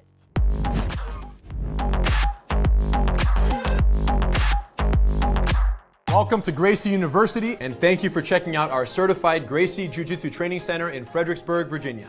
Whether you're training here at headquarters or at any other certified training center around the world, there are 3 things you can expect when learning Jiu-Jitsu the Gracie way. Number 1, structure. Gracie Jiu-Jitsu is for everyone, but only if taught correctly. Way too many schools have this one-size-fits-all approach. The problem with this is you have people with all different needs being taught Jiu-Jitsu the same way. So what we've done is spent a ridiculous amount of time creating specific programs for each and every demographic. And the benefit of this is that each person is going to get from Jiu-Jitsu what they need from Jiu-Jitsu. Gracie Bully-Proof, non-violent self-defense, confidence, and character development for kids ages 5 to 12. Women empowered. 20 essential self-defense techniques for ladies of all ages. Gracie Combatives, 36 techniques, no knowledge to street ready in the least amount of time possible. The Master Cycle, from blue belt to black belt and beyond. And in a structured fashion, you guys, to minimize frustration, maximize retention is what it's all about. Now, every single student will get an attendance card. With this card, we will track their progress. They know what they've learned. They know what they need to learn to move to the next phase. Students love this. Number 2, safety. Number one priority. Even though it's number two, it's the number one priority. Why? If you come to class and you get injured and you can't go to work tomorrow, we're not doing our job. Often what happens is somebody who has very little experience is in a class with people who have a lot of experience. You end up becoming somewhat of a grappling dummy. So what have we done? Taken the opposite approach. So the way it works is in our beginner programs, the basics. You're gonna learn fundamentals. You're gonna learn how to protect your body, protect your partner, and protect your face and defend yourself. Ultimately, beginner programs, entry level, are for the basic techniques, no competitive sparring, because you're not ready to do that without injuring yourself or someone else. And we will get you ready. And once you're ready, then you will transition into the master cycle, and the cooperative work together, help each other environment will also follow you for the rest of your journey. So even in the master cycle, when it's sparring amongst, training partners who are trying to defeat one another, the collaboration energy is very strong. You're working with each other, not against each other. Of course. Number 3, street readiness. Now, Jiu-Jitsu exists as both a self-defense system in the highest regard and a recreational sport. And unfortunately, most schools dedicate all their training time to the sportive aspect of the art. What does that mean? That means that somebody could be training for 2, 3, 4 years. More, 10. Forever, and never talk about what might happen in a real fight. And this is very unfortunate, you guys, because Jiu-Jitsu is an amazing self-defense system. So what we've realized is the first thing you learn is the hardest to forget. So all of our entry-level programs are 100% committed to the techniques you're gonna need out in the parking lot tonight, tomorrow morning. Whatever goes down, you're gonna be ready, but that's because the emphasis is 100% self-defense. And once you own this self-defense mindset and this way of survival, then you can take that mindset with you and apply it to the master cycle. Where you might be rolling more sportively, Jiu-Jitsu versus Jiu-Jitsu. but it's still a self-defense mindset being applied in a sportive practice of Jiu-Jitsu. Or to any other area of your life. Too deep, you guys. Now, there are 2 other benefits that only exist at certified training centers. Number 1, online access to your curriculum of study for free with your membership. And number 2, free satellite training privileges at any CTC around the world. Why would you want online training? It's so you can watch a lesson. When you go home, you forgot a detail, you can't fall asleep at night, you can go on, you can watch the lesson and then sleep easy.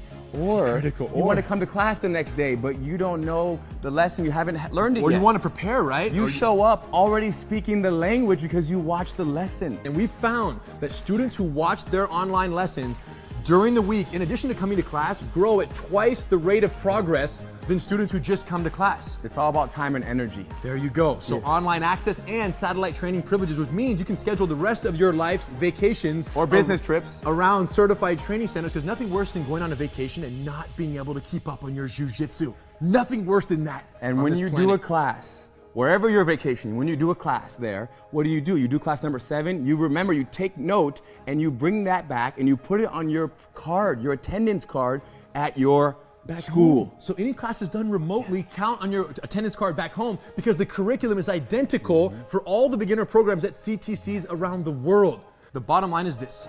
You guys need to go to a CTC, tell them we sent you. They're gonna do a 10-day free trial. What's the benefit of that? Well, if it's not everything that you've ever wanted when it comes to jiu-jitsu, then you say, you know what, it's not for me. But if it is everything you've ever dreamt of and more, enjoy. We'll see you on the mat. Did you know poor posture while gaming can cause serious neck and shoulder pain? Meet the Volare pillow. This pillow is designed specifically for gamers. It gives your neck and shoulders the support they need, reduces strain, and helps you sit comfortably for hours. It's extra comfy, and hey, you can even pick your style. It comes in rare, legendary, and epic levels. Match it with your setup by choosing from a variety of colors and designs. Don't wait for the next ache to hit. Level up your comfort with Volare. Use code UEL15 at checkout for 15% off your order. Grab yours today and feel the difference in your next gaming session.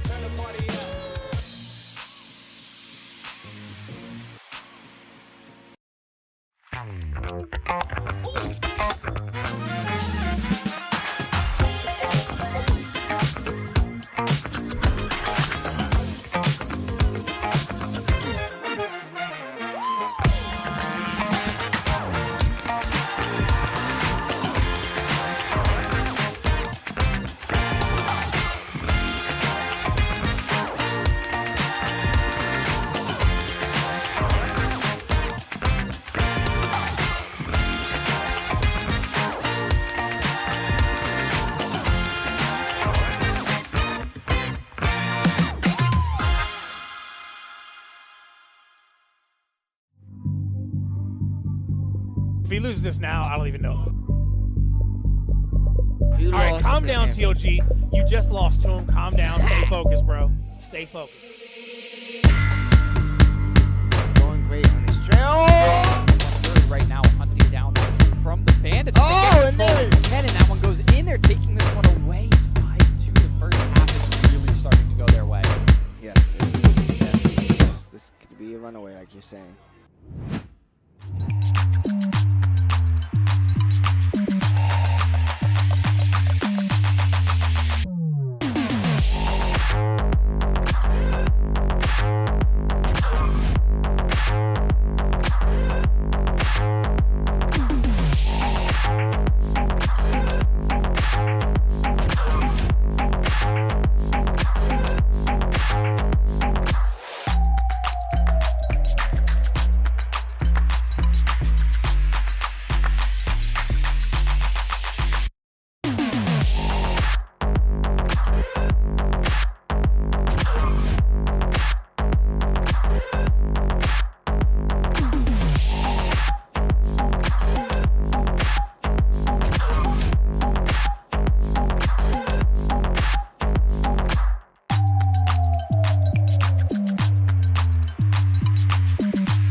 If he loses this now, I don't even know. All right, calm down, TOG. You just lost to him. Calm down. Stay focused, bro. Stay focused. Going great on his trail. Right now, hunting down from the Bandits. Oh, and there. Again, and that one goes in there, taking this one away. It's 5-2. The first half is really starting to go their way. Yes, it is. Definitely is. This could be a runaway, like you're saying.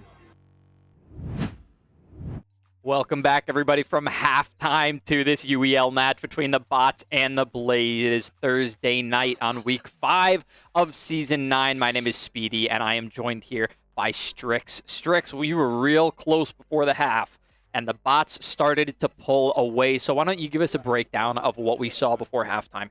I think that the closeness of this game was a lot in question, and it came off of what we expected. A lot of the strategy games that have rolled today went the way of the Bots, every single one so far. And then some of these shooters and these more team-oriented games went to our veterans. We expected the Blaze to come back out in 4 of these sports games that have rolled all in the first half, but unfortunately they have gone 2-2, and so now the gap is starting to widen because of that, losing their home field territory in terms of genres, and that being the sports. Yeah, it would be nice to see the Blaze taking what they're expected to take, but it is also nice to see them come out on some of these categories that they're not as guaranteed. So what do we have so far from the Blaze that they've taken away that maybe wouldn't be a given? I think Checkmate Showdown is probably the most surprising one, that being a strategy and a fighter. Yeah. It was a category that is the definition of the Bots' wheelhouse on the flip side, but off of some very good play, and specifically coming out of Gardo, their tier 2, finding a win when their king was down to 10%, 20% life, 1 bar remaining. He managed to find a win and find a fight that allowed his team to take the victory. So some very good play from both sides. Now, notably, unfortunately, Gardo won't be available for this Dragon Ball Fighters, and so I think this will be a little bit difficult for the Blaze to win, but you never know rookie talent, what they're good at, what they've come in playing. So we should be in for a good time. Yeah, there's a lot of room for expansion with this team. We talked about how those rookies gain experience so fast because they're almost racing against each other to get better at all of these games. So the Blaze having so many of them on their roster, it means the early season might start slow, but we're going to have to look down this season, see how much experience we find them having, because we don't know where their ceiling is before they hit the real grind of perfecting things and really getting excellent at all these games. They still have to get good and great at some of these games, and that's going to come a lot quicker than it is for the mastery of these games that other players have to go through. On that note, I do want to highlight the shooters in particular. There were a lot of questions in Hollywood statements about how good or bad they are. Mechanically, in Overwatch as well as in Apex, they looked fine. It was the coordination that seemed to be the biggest issue between the two of them. So maybe coming together as a team, playing more games is what they need to start to show off each of their individual skills and elevate everybody to a level where they're beating some of these stronger and more veteran teams. Yeah, they might have to get a little bit more coachy on their team. They have picked up a new manager in Lockdown, and Hollywood is trying to coach this team through. And while he can absolutely coach UEL in the various games that are played throughout it, it is difficult to know every game down to the finest details. So sometimes you have to reach to the outside and get input from other places. Now, after this Dragon Ball Fighters, we are going to go into the finals, so into a shooter category, something that the Blaze should be feeling happy about if their word can be taken at face value. Yes, and here we go. Billy on the Ultra Instinct Goku. Billy has found a lot of time and energy on this game by just putting out pressure on the Ultra Instinct Goku. Weeping Jade here on the Gogeta Super Saiyan 4 hasn't been able to get a touch in yet. And with some of the changes to this game, some of these characters are pretty crazy. Billy getting a blue combo, and unfortunately Jade not blocking a wake up means that he went down. Rejane taking off his headphones now, looking to see what's going on. And Mari going in next, looking to take a fight. Mari kind of picking up where his teammate left off of getting punched relentlessly by Billy while not punching back.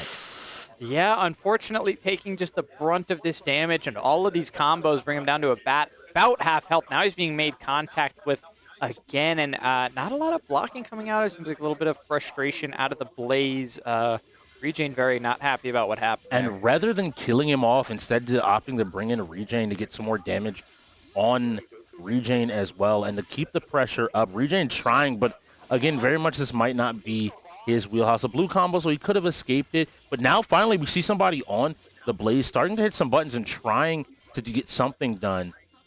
But Billy just doing a really good job of being diligent. Finally takes a hit and does not end up with the perfect. He should be able to clean up the game here with 2 bars without too much of a problem. And it gets touched, boom, and now into one more fighter. I'm going to go ahead and mark this. Yeah, I mean, this one has just been a runaway. You never know, though. Maybe Mario just needed a second to get warmed up. Now I'm seeing some better blocking out of him, but now the command grab, Billy representing another option. Billy not even letting his teammates get a chance to play. That's the tier 1 for you. All the shine has to go to him. The Videl comes in to keep up block stun, keep him locked down. He's still holding on. Nice job jabbing out the throw, but now finally getting tapped, maybe just distracted enough. Tries to finally press something and has decided that he's going on offense. He's going to get a little bit of damage before he goes down. That's a bots win, making our lead 4 games. Yeah, just took that one away. Easy, no competition, really. That was the most dominant game that we've seen so far. Specifically the last 4 games. I should highlight that. The last 4 games have all been bots wins. That's where our lead, up until this point, it was even. Yeah, it's our first real streak that we've had a team start to run with, so we're going to have to see where it ends. The Blaze definitely looking to end it with the finals, because if they can't end it with the finals, there are a few games on the wheel that they really can, like, kill the bots in. So this is one of the ones that has to lean their way. They played really well last time I remember seeing them play the finals. They felt pretty confident. A few, I think, mistakes here and there. They were playing the Cyclones, and it was a lot closer of a game, I believe. And so exactly what you want to see, as well as your entire lineup available for a 5v5 game. So I want to see, who do you send in when you need a win, when you need to find some momentum, now that we are just starting out in this second half? This is the first game of week 5, too. Like, we are now 5 weeks into the season. I believe that's 30%. I believe there's 15 weeks. Is it 15? Yeah, we got a long season this year. Yes.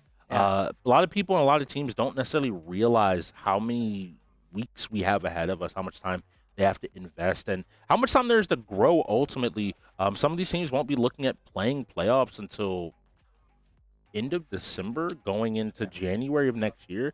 So, like, you have plenty of time to grow between now and then. It's just a matter of working that out. So, again, I get why Hollywood is so high up on these rookie teams. If you're joining us just after that, we are the UEL, the Ultimate In-Gamers League, where we play 33 different games across 5 categories, 5 genres, those being sports, racing, fighting, strategy, and shooters. Shooters being the finals, which is coming up next. We run our lineups like baseball lineups.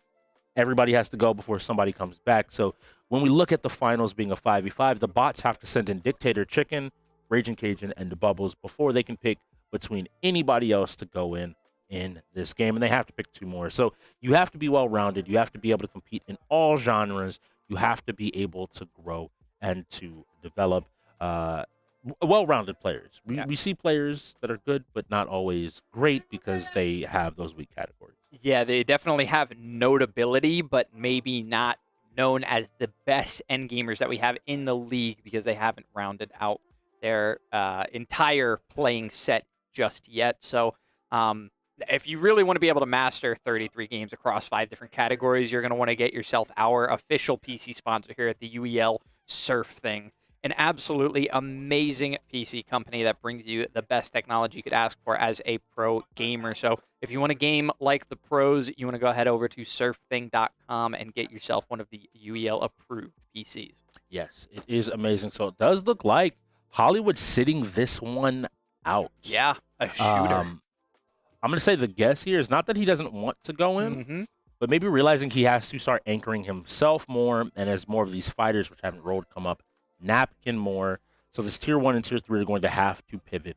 Funnily enough, most of the day it's been their tiers 5 through 7 that have kind of just had to go in for whatever ended up rolling, and maybe just making the decision of pivoting strategies here coming into the second half to hopefully find as many wins. possible. This is exactly what I want to see from a team that says they might be one of the best shooting teams in the league. Is I don't want to see you always putting in your tier 1 and relying on him. That just means you have a killer shooter player on your team. Being able to go deeper into your lineup, put in your entire 4 through 7, and then match them up with the tier 2, that's more like what I want to see from a team that deems themselves one of the best shooting teams in the league. If they're going to call themselves that, they have to all be able to live up to it. So going into the finals here, it's one of those games like Apex where there's going to be some abilities that change the way the game is played, but if you can't aim, you will not win. First-person shooter is definitely the name of the game on this one. So the Blaze should have this by their own determination. And I have a treat for you today. For people at home that do not realize, Season 4 of the finals started today. New weapons, rebalancing of a lot of items, classes, and abilities have all happened. So we'll see just how quickly these players are able to adapt. One of the big things that I can highlight to you is I know the big mesh shield that got a sizable nerf.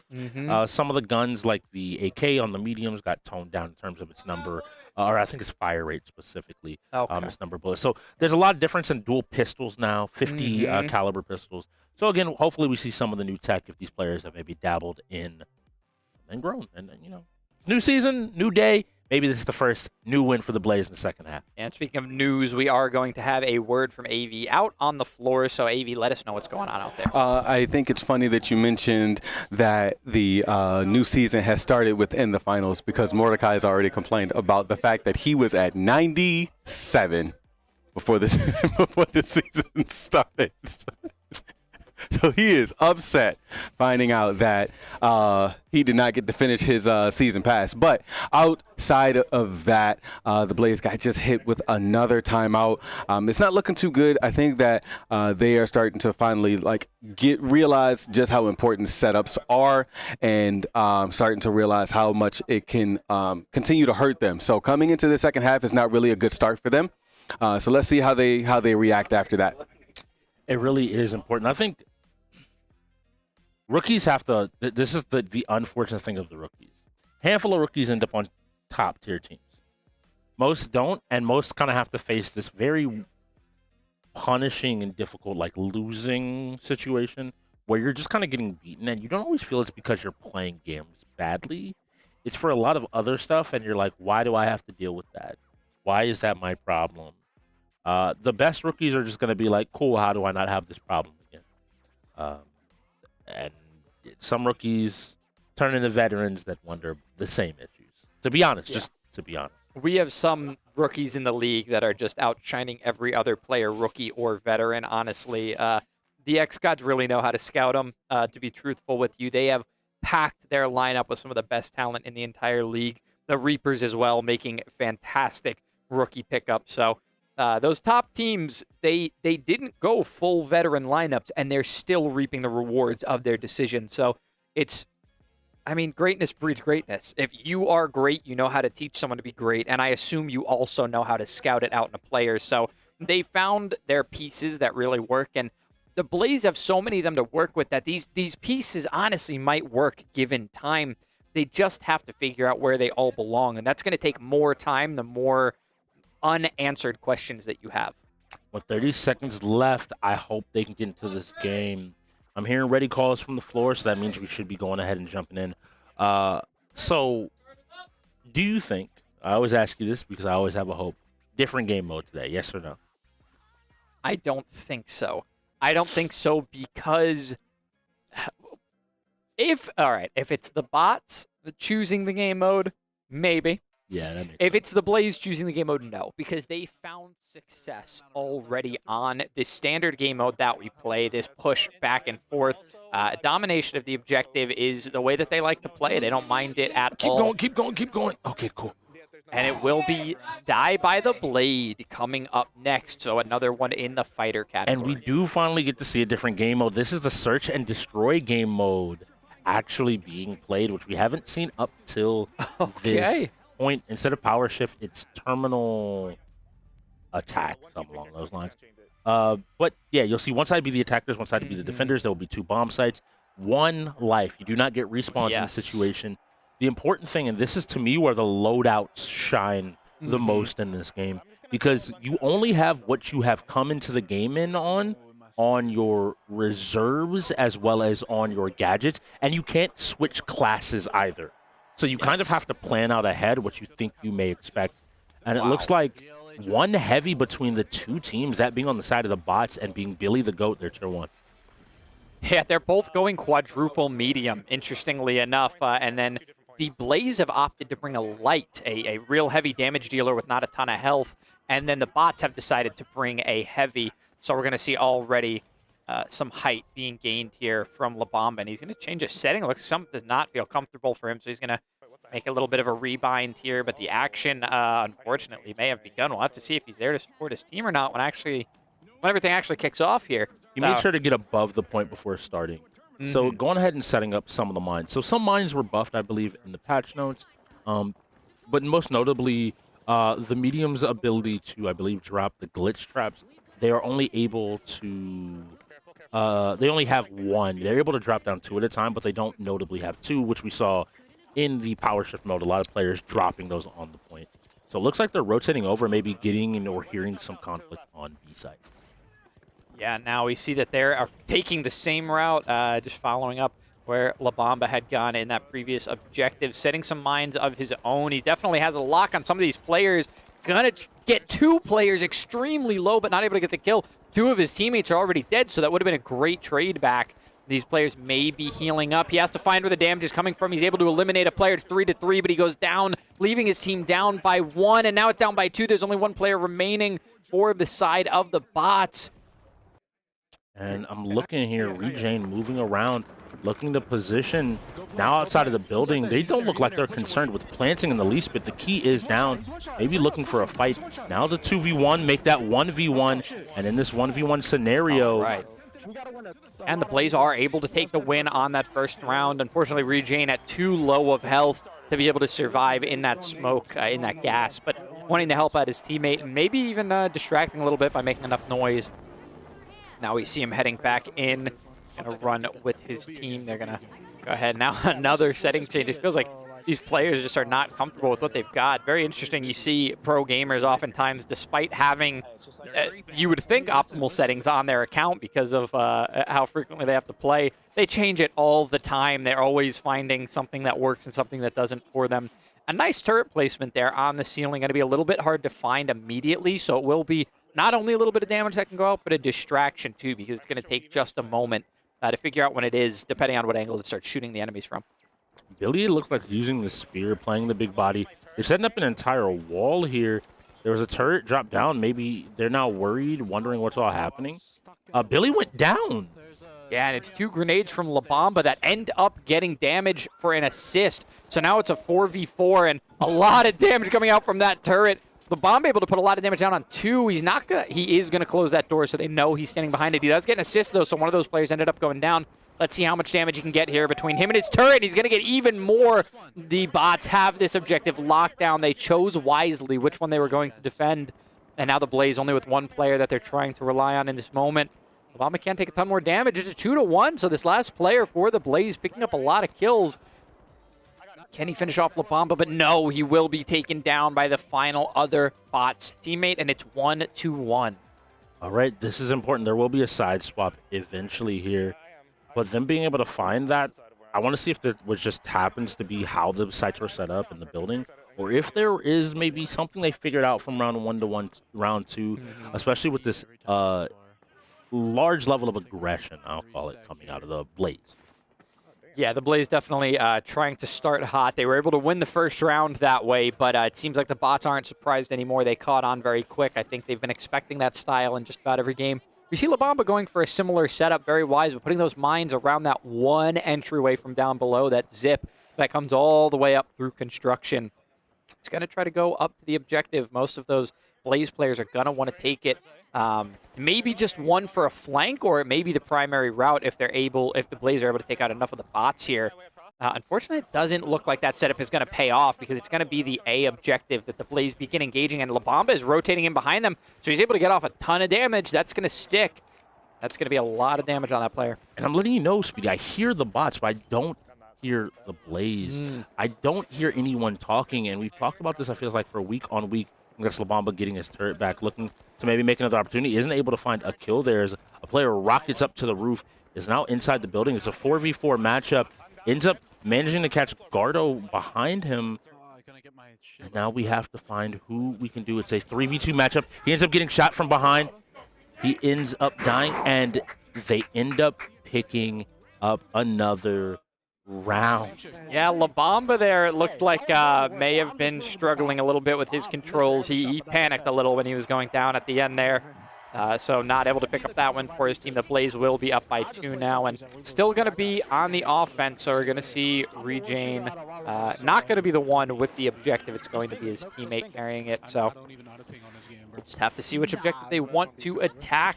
Probably going to be trying to switch it up. We haven't seen a ton of rotates. We haven't seen them really faking any objectives and then deciding to go a different way. So I would like to see them scout out the objectives more instead of committing directly to one at a time, because it could end up costing them the entire round just not having good scouting and going in on an objective that the bots are set up at already. Normally I would agree with you, but I don't think that's the style of these Blaze players. No. If there's one thing they trust, it is their aim, it is their gun, and they're really to take these shots. Now Rejane moving through the building. His team seems to have already made contact. I want to see who is going to be the first team to have a player fall. A lot of damage being dealt, but nobody being able to find his way in. He's just trying to find a window that will let him into this building as he now moves through. Yeah, trying to make his way up as fast as possible. His teammates are bound to put down damage, and he does put down a turret as he gets in there, but he's getting shot at. Panic shooting just a little bit, but he did get the turret down that can help him with a bit of damage in there. Going to throw down one of those walls, which is going to take him more fire damage now. He does, however, get an assist. So that's going to be the first kill away of the Blaze, taking their name very seriously, lighting everything on fire. He did lose a teammate. A nice little nade there, setting up the goo.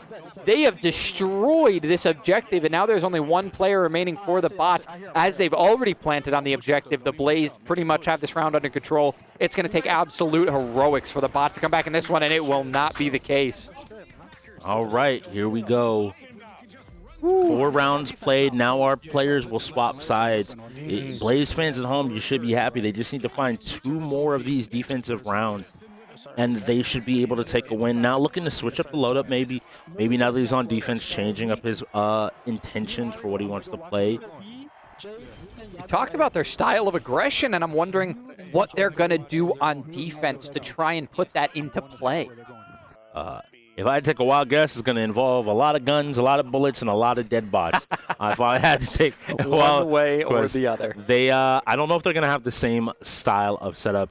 Rejane, though, we will see as we now are watching instead from Dictator Chicken's perspective as one of these bots players. They're moving in together. Once again, it's, what, 3? So 3 mediums, a heavy, and a light is an interesting observation. Instead of choosing to drop the key, having to pick it back up, that's the thing. It does stop you from being able to actively move. He misses the grapple. Importantly, everybody seems to be carrying something in the combat here on the bot side, using a lot more of these environmental tools to make it out. Dropping the key there for a second so he can maybe start to look back, and it slips off the roof, it looks like. And so now he has to go grab it and is now moving around, looking for a way to maybe get back up to help his team out. Yeah, these rounds are not the longest, only 2 minutes at a time, so he does need to find a kill here quickly to even this up for his team, because one of his teammates has gone down. And one of the bots has already gone down. That's Ceviche out of this round at the very least, meaning they're down a man, and they haven't even gotten into the point to try and plat. Make that 2 with Billy the Goat also going down, so they no longer have the big body, the heavy, the wall to defend him. And Dictator Chicken on Mordecai is extremely low as well. It's going to set up one of these turrets here near the objective. They've got it on the entryway. He does have the key at the moment, but unable to make his way into the objective. You see all of that gas there is going to be plenty of damage, and he's going to get killed from it as well, so leaves only one teammate left alive for the bots. And we can see now that he is putting out damage. He is trying to find this kill. It'll be Rage in the last one. This person should be one tap, and he does find the connection. So with half a health bar and a dream, he's going to try to close this one up for his team. It's a 1v2. It is not nearly impossible. He did catch that one player off guard, caught them, turned the other way. So if he could do that again with 2 players, the only problem is if these Blaze players are coordinated enough, they're going to be able to get these kills. And Raging putting down a ton of damage quickly. He should not have been able to get that much, but that's the coordination we needed. One of them peeking him from the doorway while the other was behind the goo. That was a beautiful setup. And that was the scariest part. If he had managed to find that kill, he creates a 1v1 situation, can start to put some pressure out. But just being smart enough on the side of the Blaze to back up and let your teammates force him to check 2 angles that he can't check literally at the same time. And yeah, we can see that the Blaze take a long time to get themselves set up for a late round. So if the bots can speed up their game and actually play that same offensive aggression that the Blaze played, I'm wondering if the bots can't pull the Blaze own tactic on them and catch them off guard. I don't know how the Blaze are going to play when they don't have 5 men rushing down 2 or 3. When these objectives are split up on the defense, I'm not sure if the Blaze are going to be able to commit as well. Probably making the call-outs here that the objective is being attacked, that it's going to be A, and hopefully the rest of the team will rotate, but one goes down for the Blaze already. So it's a bot advantage, which they did not have last game. They did lose the first 2 players. 2. That's 2 down now for the Blaze, and half of a health bar down. An assist, 3 dead for the side of the Blaze. Attempting to take shots here is Labamba, but he doesn't need to find the kill. They need to find the objective and set themselves up for success. Only one more. They can rush down this player. The shots from the AK are going to land. That is still a very deadly weapon. That player is almost dead with 4 remaining on the side of the bots. That player is just, it's a matter of time before that health bar runs out. They have now also made sure, and it looks like a kill found by the turret, and the bots finding some purchase, like you said. Maybe realizing on offense they just need to be the aggressors. They need to get a man advantage via a kill or 2, and then use that momentum to carry them through the entirety of the round. Yeah, really, really tough aggression from them. It was an objective that they were able to take very quickly, so we'll have to see if they can take that on other parts of the map as well, where you have to climb some of the terrain rather than being able to enter on the ground floor. They got a little bit, I don't want to say lucky. It was mispositioning by the Blaze and a good opportunity for the bots. The Blaze should not have been set up quite so low on that first floor. They should have had more high ground. One of those players, truthfully, may have fallen to the low ground. I don't see them wanting to actually be set up there, so may have fallen while trying to peek down onto the low ground. But either way, the bots took beautiful advantage of it, and they're taking my advice. They are holding the high ground, the highest ground that you can possibly hold. So we are going to see Zolo here just hanging out, just with his buddies, and they are going to zipline their way in. So they're going for a counter-aggressive tactic. I asked how they're going to play aggression on defense because I knew they had to have a way, and this is what it's going to be. It's going to be the counter rush. They're going to wait for the bots to engage an objective, and then they're going to collapse. A huge difference. They managed to get that first kill on this round. This is the round they need to find a man up. If they win this, they win the whole game and put themselves on the board with 5 points and break this 4-game winning streak from the bots. But the bots answer back with an early kill, trading out the player that did manage to find that first kill. It's closer than we've seen previously, so we're going to have to see Milk Zolo right now just maneuvering around, and actually they do go down by 1, so the Blaze down a man. They are going to get a kill on that heavy. That's a big deal. It's actually 2 kills at a time, so the Blaze are now up by 1. This grapple to the window, he just goes around it, but he finds the floor below. That's where all the players are. He dies, but wow, so much damage was put out. One of his teammates picks up the kill. It's a 1 versus 1. We see they are on opposing floors. There is no health here for Dictator Chicken. He's got just about nothing. He has to find the absolute greatest opportunity from behind. It's his responsibility to get that objective. He has to pick up the key. He has to plant the objective. It has to be his win. He finds his player from behind. He gains half of his health back. These players are just about even. It's going to be one final gunfight to decide this one. Will it be Dictator Chicken? He still has an eye on the player. His turret is getting the damage. He has to land his shots, and he does, and he keeps his team in the game. Importantly here, if this tells me one thing about this entire round, they didn't know where the key was. If you know that the key is down, you play the key. You do not run around. You don't look for the kill. You force them to come to you like you did on your first defensive round. Recognize that you are, yes, playing with aggression, but if you don't know where he is, go to where he has to be. Yeah, aggression doesn't mean kills only. That is not what that means by any means. Aggression can absolutely mean collapsing on the objective and holding around it in a circle with your entire team. That is not what the Blaze opted for, and it cost them the round and gave bots a new life in this one. The bots only need 2 rounds to win this, and the Blaze still just need that 1, so they got to lock it in because if they can have one good round, they can finish this one off. Here we go. They're moving quickly through the streets here. I like not playing up top, not, giving your opponents an easy sight line on you. Force them to catch you, maybe moving from a building or two, to catch you right here in this open market, right? And some shots ringing out. It seems like they might have been seen, might have been caught as they move towards this building, throwing explosive into the window. Yeah, I don't blame them. That's a good way to start clearing out that objective. If you want to start setting up your turrets in that room and opening it up, it's actually really smart to start from the outside, so I don't blame them at all for wanting to clear that thing out. But they're going to find the first kill on a hard defense here on the bottom floor of the objective. Just a single player all on his own. So they get an early first kill, and we've seen what the bots do when they get the early first kill. And you notice the difference here. All 5 of them are together. They are not moving separate. They're moving together. They're clearing these floors floor by floor. Billy with the wall in front, ensuring that they can't take surprise damage from someplace. Is just ensuring that he's protecting one angle at all times for his team. And now that his team needs to retreat, Billy is still there. You hear the calls. It's 3v4. Both sides are fighting for this win. The turrets are going off. It is a 2v4. The Blaze have found their footing, but we saw the heartbreak of last round. And that key is importantly stuck on the floor above now. They can't start the decryption. This is the last player. Milk Zolo goes down, but they now know where the last one is, and he has to somehow win all of these gunfights. Oh, a valiant effort by Dictator Chicken, but it will be the Blaze closing it out. So a close game held by the bots, but the Blaze were able to take a shooter that they expected to have on their side. That is very important for them if they want to come back in this one. Not only does the wheel have to be on your side, but you actually have to win the games when those ones spin. It was really well done. Not as clean as you might hope from one of your games, but still they found their footing. I think I always prefer aggression out of players in general. It's very easy to teach or to pull back from your aggression. Well, play a little bit slower here. Look, you could still win the gunfight, but if you wait here, you're in a better position to win. Teaching a kind of timid player to be more aggressive was a little bit more difficult. So again, Hollywood, I think you are you got your team in the right position, and you showed people why you should be threatened. They should be threatened, excuse me, in shooters.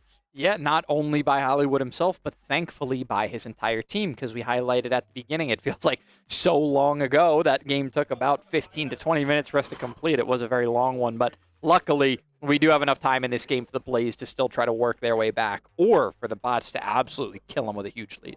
You just brought that to my attention in a way that I didn't realize. DBZ was a sweep. Yeah. We are 25 minutes into the second half, which meant, that game was like 15 to 20 minutes of finals and really a way to control the clock and control the play, even with a team as aggressive as the Blaze going in and really forcing those fights. It's just incredibly interesting. But Die by the Blade, another game that the Blaze actually showed out pretty well for us. So I want to see them do it again. Now, if you're at home, let's get a wheel spin. If you're, I'm not going to say it, lest I be the reason that curses happen. And it looks like we're going to get Street Fighter 6. Cool. Street Fighter 6. Another 5v5 fighter. If none of the fighters roll, fighters and shooters are the most prevalent categories on the wheel. Both at 7, I believe. Yeah. 7-8. Both players now swinging. Player 2 is going to be the Bubbles, and on the right side, you have Mari on the player 1 side with the katana. Both sides now starting to use these sequences, maybe trying to catch their opponent. And with a lot of range here, Bubbles looking to catch him, maybe not being prepared with a big dash. Sitting in that down stance on the dual swords, being very good. And catches him now in the middle of the combo. That was a good hit. We have to see here. Nakamura, again, that big stamina bar ends up playing out really well. Both players moving forward and being like, whoa, whoa, whoa, I don't want to be that close to you. Yep. Not just yet. I like you, but I don't like you that much. And we got the swing here, and this time spacing out a little bit better. Both players have lost life here, so neither one will be able to go into their second round untouched. Yeah, Mari able to better predict how much space he was going to have and used 2 swings back-to-back to make the connection with Bubbles. However, Bubbles, you did mention, has a much higher stamina bar, so And a little bit more reach, it seems, with the weapon that he's using, although it is a bit slower. You see how quickly these dual blades are working out for Mari, and a quick engagement. While he runs out of stamina, it would have been a good opportunity for Bubbles to step up and try to take a life off him. But unfortunately, no. He's playing very safe, and he's trying to find these swings on Mari's engagements instead of making engagements of his own. And actually, I'm sorry, that was Bubbles winning against Mari, so it was Bubbles with the dual blades, not on the Nakamura, but on the Tony Monk. So again, I think Bubbles very clearly working with his team, a team of fighters, to maybe find his footing in this game, die by the blade. Now, when we came in today specifically, I saw Weeping Jade practicing this game with Napkin. So it seems like a game maybe both of them feel they are winnable. They both feel comfortable on. I'd love to see him be able to perform here. Already running out of stamina, deciding to step back and let it build up a little bit more. As we see Bubbles step back forward and start to challenge himself. And let's see where they're able to go. Swing, and this time manages to space it out exceptionally well. So that red flash is a finisher. If you get caught, you get put in a cutscene. It is something to remember as a player. Isn't that Bubbles? Didn't Bubbles die once already? No, so Bubbles is the Tony Monk. So now Bubbles is eliminated. Bubbles was able to take a life off of. Bubbles was not on the Nakamura like we previously thought. I thought each side traded a life, but again, I could be wrong. In that very first game, in the first game, you thought it was a trade. I thought it went 1-1 and then 2. Like Bubbles lost the first one because he whiffed into a swing and then won the next 2 to be able to continue. The game master on the floor will handle it. I'm just a yapper here in the background. But now it should be fine because I think that should even everybody back up to 2 lives. Jay didn't end up losing a round there. So it ends up, not mattering that much. All right, let's see. Here we go. So the bots are on your player 2 side. Now they are the Nakamura looking to take a swing. Ooh. And with a big step forward, Weeping Jade finds his victory. Really knowing his range there. Even I couldn't have guessed that he was just barely in range to clip the arm of Dictator Chicken. Yeah, that was longer reach than I definitely thought. We've seen a lot of finishers be able to have reach like that, so impressive of him to know exactly how much spacing he had. And truthfully, the bots here do keep pinning themselves up against that back wall, so it's nice to see here that Dictator is moving his way toward the center a little bit more. And I have to believe he didn't go for the cinematic hit and challenge to see if Weeping Jade knows to parry that last hit. But Weeping Jade manages to get a hit. Was it a trade? Both sides lose a life. So that was one of these players last, I believe, Weeping Jade. That was his last life. So he will now be stepping out. But Dictator Chicken did also lose a life in that engagement. And Dictator stepping out as well. So strangely, both players seemingly eliminated. I'm not sure what the call on that one is. Did we see Dictator lose a life?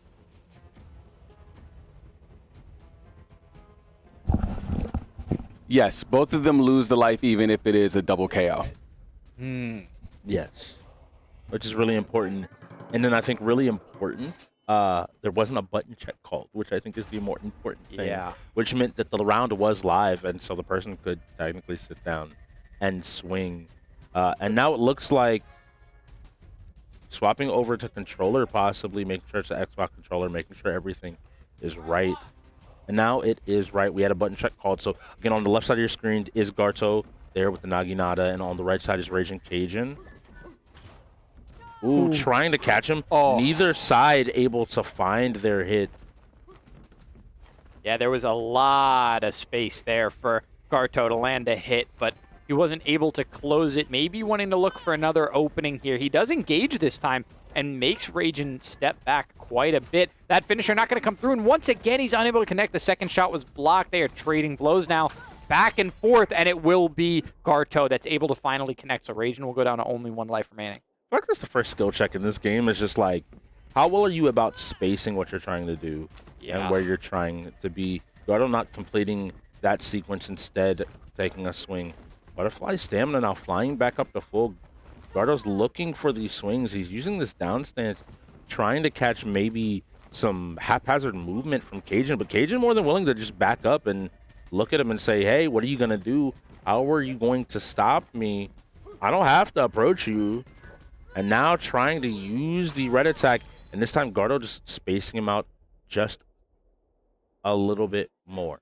Yeah, Gardo being very smart there to play slow, because for a moment there it did seem like he was almost playing too slow. He had Ragin pinned up against the wall, and he decided not to engage. He didn't swing, he didn't push, he let him escape, and now we can see why. He wanted the closer engagement, and eventually he got it. He got that mistake that he was continuing to look for, that finisher that gives you so much stall time, and he was able to pick up a kill off of it, finally having his spacing right. Mordecai, after my own heart, playing the Ronin. Once again, the biggest stamina bar in the game. Ooh, that stab was nasty. A deceptive range and finds a kill. But now trading back and forth, Gardo's going to want to trade at least a life here back to help his following teammates. Again, if you get that life lead, you can always guarantee that you can get a trade win later on in the game, maybe taking a swing that you wouldn't always expect. Mordecai, knowing his spacing exceptionally well, confident there to wait for the swing and immediately step in and take another kill. Now we see the Blaze swap over to Hollywood with Napkin looking like he's going to anchor this game for them. Yeah, very interesting having Napkin anchor maybe some of these unexpected games that we don't know much about his gameplay and are where he's going to prove his tier 3 spot. We do also have Mordecai winning that battle of the tier 2s there, notably.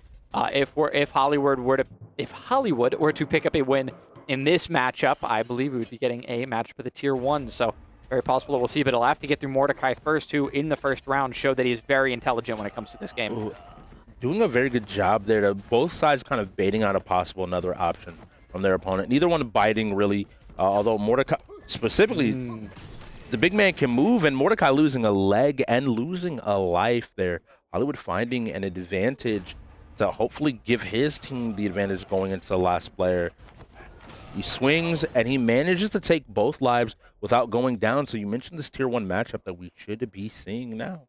Yeah, it's going to be Billy the Goat sitting down on the top left of your screen, going up against Hollywood in the top right. Both players right now are going to have 2 lives, so they'll have a chance to feel each other out, which I think is really important. They'll get to know what each other's gameplay style is going to be like when they go into that second and maybe even third round. So both of them are going to be, it's going to be a battle of the wits between them right now.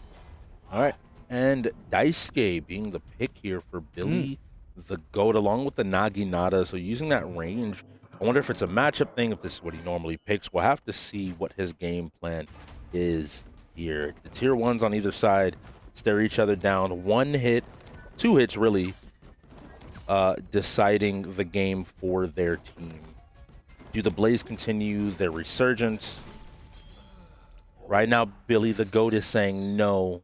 This is a bot's victory. He has to find 1 more win, and Hollywood needs to find 2. Wasn't able to get the red out there because of low stamina. Has to be very aware. You have to manage your stamina. Nice deflection there by Hollywood. Once again, deflection, watching what stances these players are in, and manages to trade back. So next hit is the victor. Who gets this point? Let's find out in this final round of Die by the Blade. And a red attack there catches it, and I believe Billy the Goat finds will now have to go up against Napkin. I forgot there is still 1 more player remaining. So Hollywood was able to take 1 life off of Billy, but Napkin is stepping in now with 2 lives remaining. And it's the Naginata versus the Naginata. This is hilarious to me, personally. Like, I'm so used to your tier 1 being your anchor that Napkin waiting in the wings. And this is the important thing. Napkin just needs to find a trade. Find a situation where he and his opponent will trade on a swing and manages to stop the red swing by preemptively causing a deflection, which steps a step too far. Now, correction. Next hit wins Next hit does win the game. So this is it. This is for keeps. The point goes to whoever is able to find the hit here. And very clearly, Billy knows his ranges. He knows where he's going to connect from, even getting just the tip of the foot on that last engagement. A nice block coming out from Napkin. Napkin engages. He's going to go for a swing. No, he gets his head taken off, and Billy closes for the team and extends the win. Wow, that lead is going up for the bots. They are now up by 4 once again, this time with only 82 minutes remaining in the game. And do you remember our next game? Our next game is, it's Street Fighter. Street Fighter. There we go. I knew it. Production has us in our head. Yeah, trust me, I was also like, oh, which game is it? From one 5v5 into another 5v5. Yeah. But more importantly, the desyncing of these lineups mean that I can tell you 4 of the players that have to go in. Luckily, Napkin being one of those players means that you have your what seems to be anchor fighter available at all times. Gardo is going to be my guess unless Weeping Jade, who did perform well, Mari as well, like they have these strong pieces who they're going to go ahead and bring out on the other side. I have to just believe off the top of my head that we're going to see the top 5 going once again.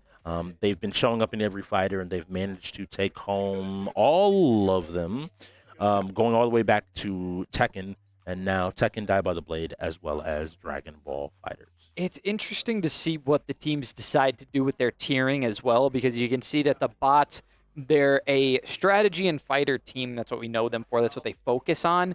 And their top 5 players all fall into those categories. That's what they're all typically best at. I would say Mordecai reaches out a little bit. We talked about putting all that weight on a tier 2 player. He is the one who gets a lot of that weight. La Bamba as well and Dictator, we've seen, are both good shooters. But in your top 5, they have prioritized their best categories to make that the strength of their team.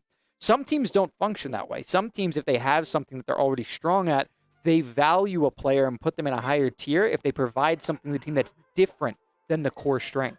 And something I want to highlight, and I think going through this season has to be paid attention to, is the bot's strategy and approach. The running joke is that the bots don't practice. I can promise you that that is far from the case.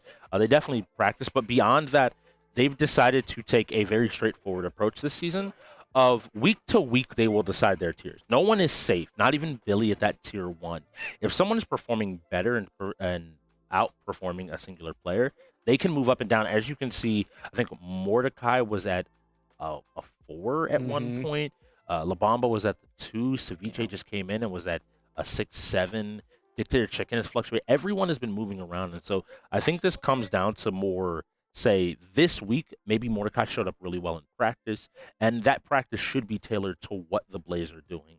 So this lineup reflects priority of player in terms of where they're needed, I think, in these matchups. Yeah, and you have to wonder if, honestly, those semantics are really going to help them in the long run, or if it's taking their focus away from what's really important, and that's just being a solid team. When you're moving all your pieces around constantly, maybe it can throw the other team off guard as to what you're going to prioritize, but at the same time, you have to change what you're prioritizing week to week. And if you can keep up with it, which the bots are one of few teams that can, it can really work out for you. But if you can't keep up and you let it get away from you and you take too much time considering it, you're going to fall behind. You're going to lose time in practicing what really counts, and that's each individual game. I think we've seen multiple teams this season that are running something like this, the bots, and Click notably. And the normal statement for it has always been is to keep players hungry, because the idea is that even right now, Bubbles can be saying, I can be a tier 1. I can make 2,500 a game if I perform at that level. It encourages you to practice harder, to play more, to put more time in. But yeah, we don't know how that reflects on maybe the team chemistry and the mental of players. Because what happens when you are the tier 2 one week, and if you're the tier 7 the next, where do you plan? Do you take that week off, whether because of life or not? We have to see for both of these teams to see where they ultimately fall. But it looks like we're going to be getting here into Street Fighter. Teams are being picked, and everybody's getting ready, and the wheel is being spun. Normally I'd be asking for StarCraft 2, but today I want the Blaze to have a better chance. Why would you say anything? I'd actually literally been avoiding saying StarCraft this entire time. Oh my goodness. Now, I can tell you, this doesn't matter. Look, regardless of whether or not the game, this is like a guaranteed forfeit from the Blaze. They have done it every single game. Yeah. They don't care. Hollywood looking at that clock like, bro, I don't care. I'm forfeiting this game. I'm not dealing with it. Don't have enough time. There couldn't be enough time in the world. You could have infinite time. He's like, I'm not playing against Billy. Yeah. I don't have any of that. Wait, is Billy out? I just thought about no, because it's a 5v5. So regardless of how everything is spun, he would find a way to be back in unless he was off of reset. Yeah, I mean, I don't know if it would matter too much. I do still think that the bots would be a much more cohesive StarCraft team. than the Blaze with or without Billy. Yes, Billy is going to dominate the game, but having Billy out might be a detriment for the Blaze because it means the game is going to last longer and it's going to take more time away from them in a game that they're likely not going to win. I think it's a forfeit no matter what the situation The bots aren't bots in StarCraft. They're very good. Yeah. So player 1 is supposedly going to be, yeah, that makes sense. Player 1 is going to be the Dictator Chicken, and then there should be Milk Zolo on the Kin on the other side, if I'm looking and reading this correctly. The Marissas also make sense. Yeah, your bots are currently up, dealing a ton of damage and playing on classic controls. They all have a lot of history with Street Fighter and fighting games, so they feel pretty comfortable across the board.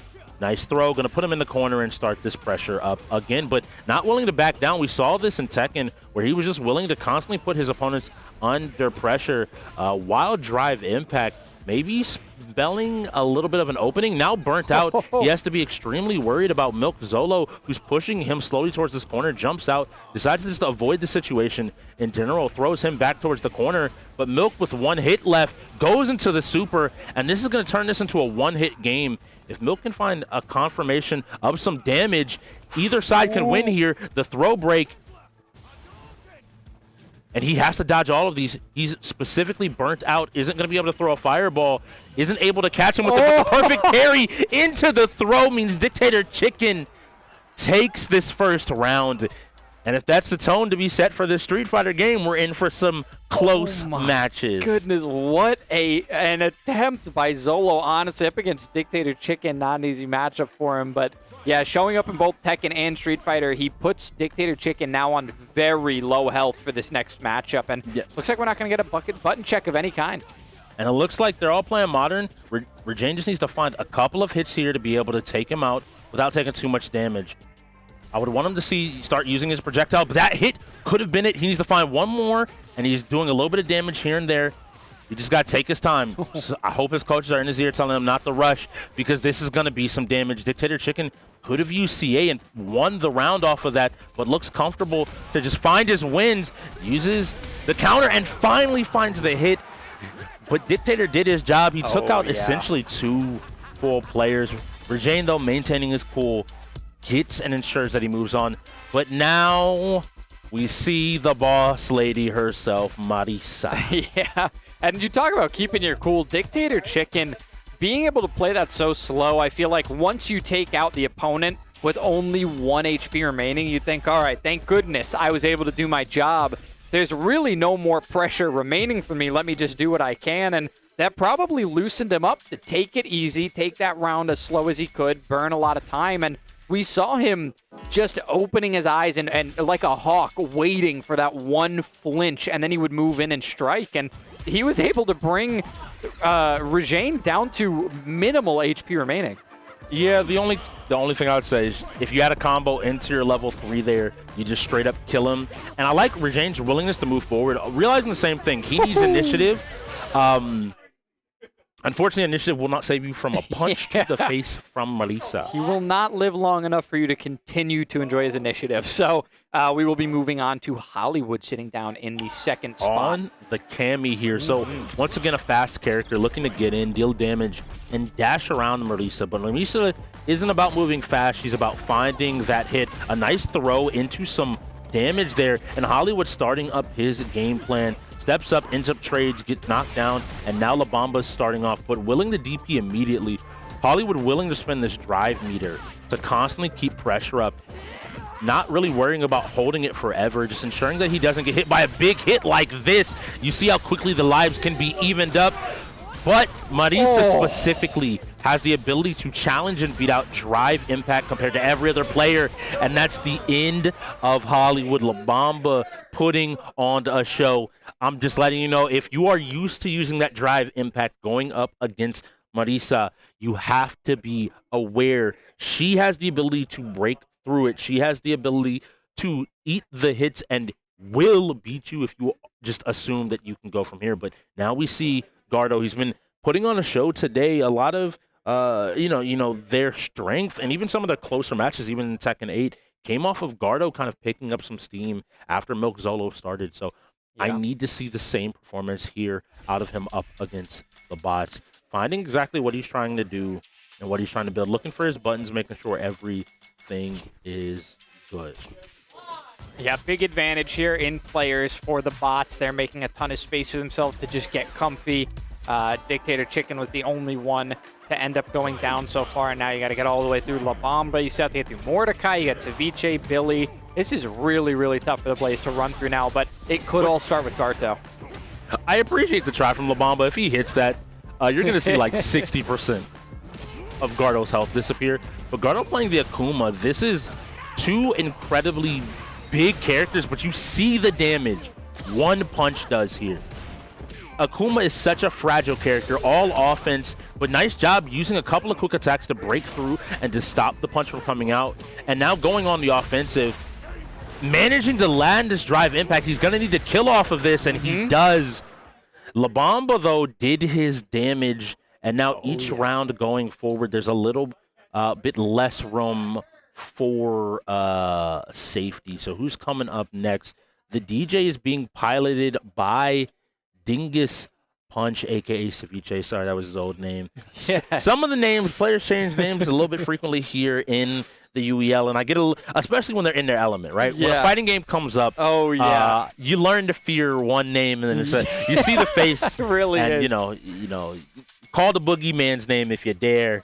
Sometimes the boogeyman changes the name. Now he's just the Boo Man. The Boo right? Man, You got to yeah. be ready. Ceviche, though, sitting down here ready to take a shot at Gardo. Has a life lead and is playing DJ, a fast, deceptive character with the ability to step back and forth.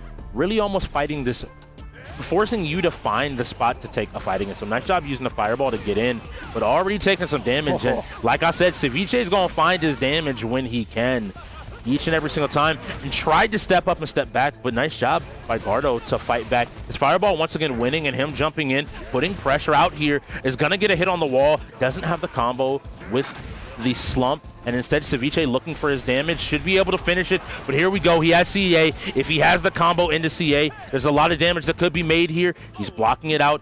Both characters are burnt out. These fireballs will do chip if they get hit. Throws a big one out just to get some damage out, but lands next to him, unfortunately, not having the spacing correctly, but luckily bringing him low. Yeah. In these moments, you have Mordecai, Billy the Goat, and Ceviche standing there. And now it is on the young player to once again do why he was brought onto this lineup, to let him find the opportunity to find a win. Yeah, not just brought onto the lineup, but put into a tier 3 position. This is supposed to be what he fulfills for the team. 3 players, I mean, 2.5, we can call it. 2.5 players is a lot to ask for, but as a fighting game specialist on a team, you have to be prepared to be in these kinds of situations. Unfortunate as it is, as unfair as it might be, especially on a team like the Blaze that doesn't have the depth in fighters. They've dipped their feet in. I wouldn't say dipped a toe in. Many of them have their feet dipped into fighter games. We've seen Milk, Zolo, and Gardo both put on great performances. We know Hollywood can go crazy in Tekken and some other fighting games alike, but it is Napkin that's going to have to put a lot more weight than the players that can distribute that pressure amongst themselves, like on the bots. Hopefully his buttons and everything are all right. There was a lot of movement going on there, making sure everything is where it is. Yup. Both the DJs don't look like they want to get into it with each other. They don't want to have the Maraca off that you sometimes see. Manages to get in and tag him. Doing a great job there, but gets the slide of his own. Ceviche finding some damage here. Nice job dodging. Wasn't able to punish it, but finds the punish here. One more hit will win the game. Yeah. A nice shimmy. Really nice start from Napkin. And he should get most of his life back. So this will be close. That's all of it. Normal round. I mean, that's all of it. And now going up against Mordecai. Once again, this is the thing. A lot of the fighting games in the league are volatile. And I only bring that up because in a situation like this, Napkin kind of being up against 3 players means he almost needs 3 flawless rounds. Yeah. Or at least minimally flawed rounds. Right. Yeah, and this is DJ being a very, very quick character going up against a grappler like this. It really is a battle of the playstyles right now. They're doing a good job. Nice job throwing out the blast. Doing a good job. Ooh, and ends up getting jumped over. Mordecai is doing a great job. I wonder how much. Now, this doesn't do as much damage as it used to. Funnily enough, it did do more damage. It used to before the most recent patch a couple of days ago. Mordecai just doing a good job of parrying and doing his job already. A big damage is what you want a Zengi for. Make it so that every mistake you punish as much as possible. Was ready to throw there, and now on his last 25%, Napkin's got to find his opportunity. But ends up drive rushing late and getting checked, and Mordecai just putting him under pressure, and that's what I mean. Another fighting game going the way of the bots. Time and time again, hey, Speedy, you don't have the room to make the mistakes. Time and time again, I'm running at you. You don't have the room to make the mistakes. Time and time again. And eventually, a mistake will happen. Yeah, and I think we know very well that the bots are not going to end their little gain streak here. At 10, we have StarCraft coming up next. Billy would 1,000% be available to go in for this one. The bots don't want to play If I was Billy, I would play this and not put myself in. If I was Billy. True. I would. I know both Ragin and Bubbles have played the game, and you can put in Dingus. I played against Dingus. Dingus knows how to play. Labamba knows how to play. Yeah, Dictator Chicken knows how to play. knows. Mordecai knows how to play. The bots know how to play this game. But he could very easily not put himself in. It's just a matter of whether or not he will put himself in because he wants to play and have fun. But I think he... Am I right? Did I call it? It would be very interesting if he didn't put himself in for that. Yeah, you were 100% correct. Look, this is one of those situations where I say, like, Billy wants to have fun, but he also knows how to. He's not going to play the game. Yes. Yeah, so that's a situation where both sides are playing a gamble, and Rainbow Six Siege being our next game. What a time eater. It's really funny to me. I'm just like it's really funny to me because everybody's like if you know Hollywood's going to forfeit, there's no reason to put yourself in if you're Billy. Here, they know their lineup. They have Bubbles and Ragin, both two shooters that know Siege pretty well. Yeah. They have Mordecai and Dictator Chicken shooters as well in their own right. The only difference here is, okay, you could have had Labamba available, but you don't know what's coming That's next. what I was going to say, is it is one of the few situations where Billy's probably like, I made such a smart decision, and it cost me a slight little bit. I'm not sure that it would be a game changer either way, but yeah, it would probably feel nice to have LaBamba in for shooter. I do want to highlight that as though we're not going to ignore the fact, by the way, that Billy is still like 15-5 coming into this game. Yeah. It's not like there's many bad rolls for him on the wheel. I think there's like unoptimal, but I don't know if I ever would call it bad. Yes. So he has to go play Siege. Oh, shucks. Is it for Billy in a lot of ways? I always think of it. Does Billy feel like playing Siege? If Billy feels like playing Siege, then it'll be fine. If Billy was like, honestly, as one of the shooters on the wheel, that if we would have had Halo and he would have had to go in, or if we would have had Apex and he had to go in, maybe not as excited. But Rainbow Six Siege is so much about coordination, about strategizing, about pre-planning. I think Billy's actually going to have a lot of fun seeing all of their pre-planning come to life with whatever it is they go into here. So I do think that it's up his alley, and I think that he's going to have some fun with this, especially if he does take that position of in-game leader, which I imagine he will. Dictator Chicken has always been very vocal as well. He's managed and coached teams before, so he knows how to be vocal, how to be engaged. So we'll have to see. I'm not really certain because Billy does strike a lot of people in real life as a docile guy, but he's also his team leader. He can be funny. He can be witty. He can be the quietest guy in the room. It's always a toss-up. You never know which one you're going to get. I actually will give a big shout out. You saw during the half probably Gracie's Jiu-Jitsu gym. That is Billy's Jiu-Jitsu gym. I think it's very easy to be very chill when you know that there are not very many people that can really bother you in any real aspect. Billy is a really fun guy. He's always laughing, always smiling, always having fun. But yeah, he's an owner. He knows how to be serious when he needs to be serious. And probably, as an individual player, one of the most dangerous players in the entire UEL on and off the stage. Yes, honestly, I know I would mess with him. We do have Hollywood and Zola both going in for the side of the Blaze, so they're going to have their ideal lineup. Those are two of the players that you would have in your ideal Rainbow Six lineup. And ideally keeping Napkin out in case Blaze Blue, Skullgirls, one of those other fighters ends up rolling. We've gone through it. 4 shooters now have rolled since, right before half. Tekken 8, Dragon Ball FighterZ Die by the Blade, Street Fighter 6, 4 fighters have now rolled. sports games. We only had 1 or 2 left, roller champions and college football. Yeah. We're getting to the point where a lot of this wheel actually is racers that we Mhm. have not seen very many of, and I have to expect that they're going to start rolling in this last hour, and maybe that is what gives the Blaze purchase to close the gap and maybe surprise us. Yeah, we'll see what happens. There's definitely enough time for them to close it, but maybe just enough time. We're going to have to see how far they can really run with this one.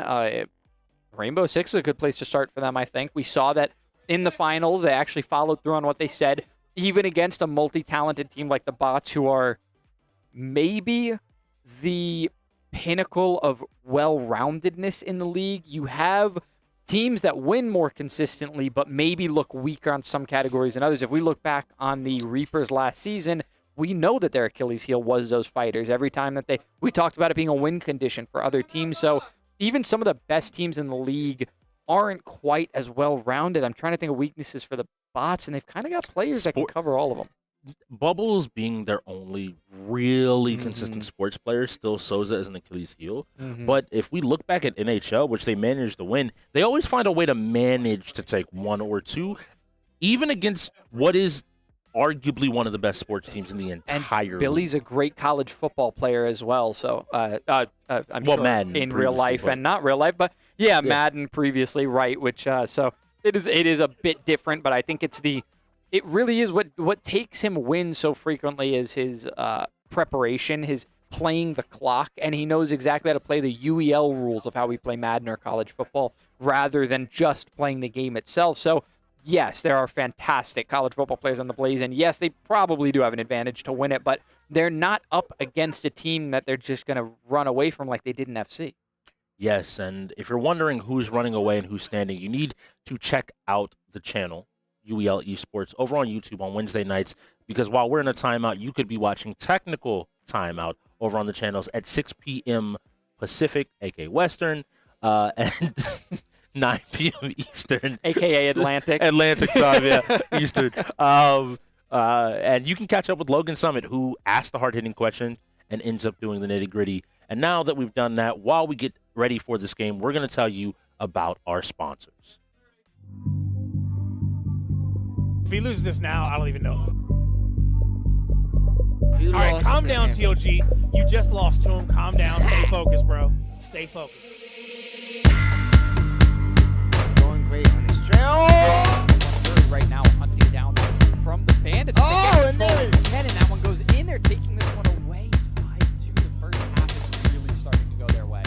Yes, it is. Definitely is. This could be a runaway, like you're saying.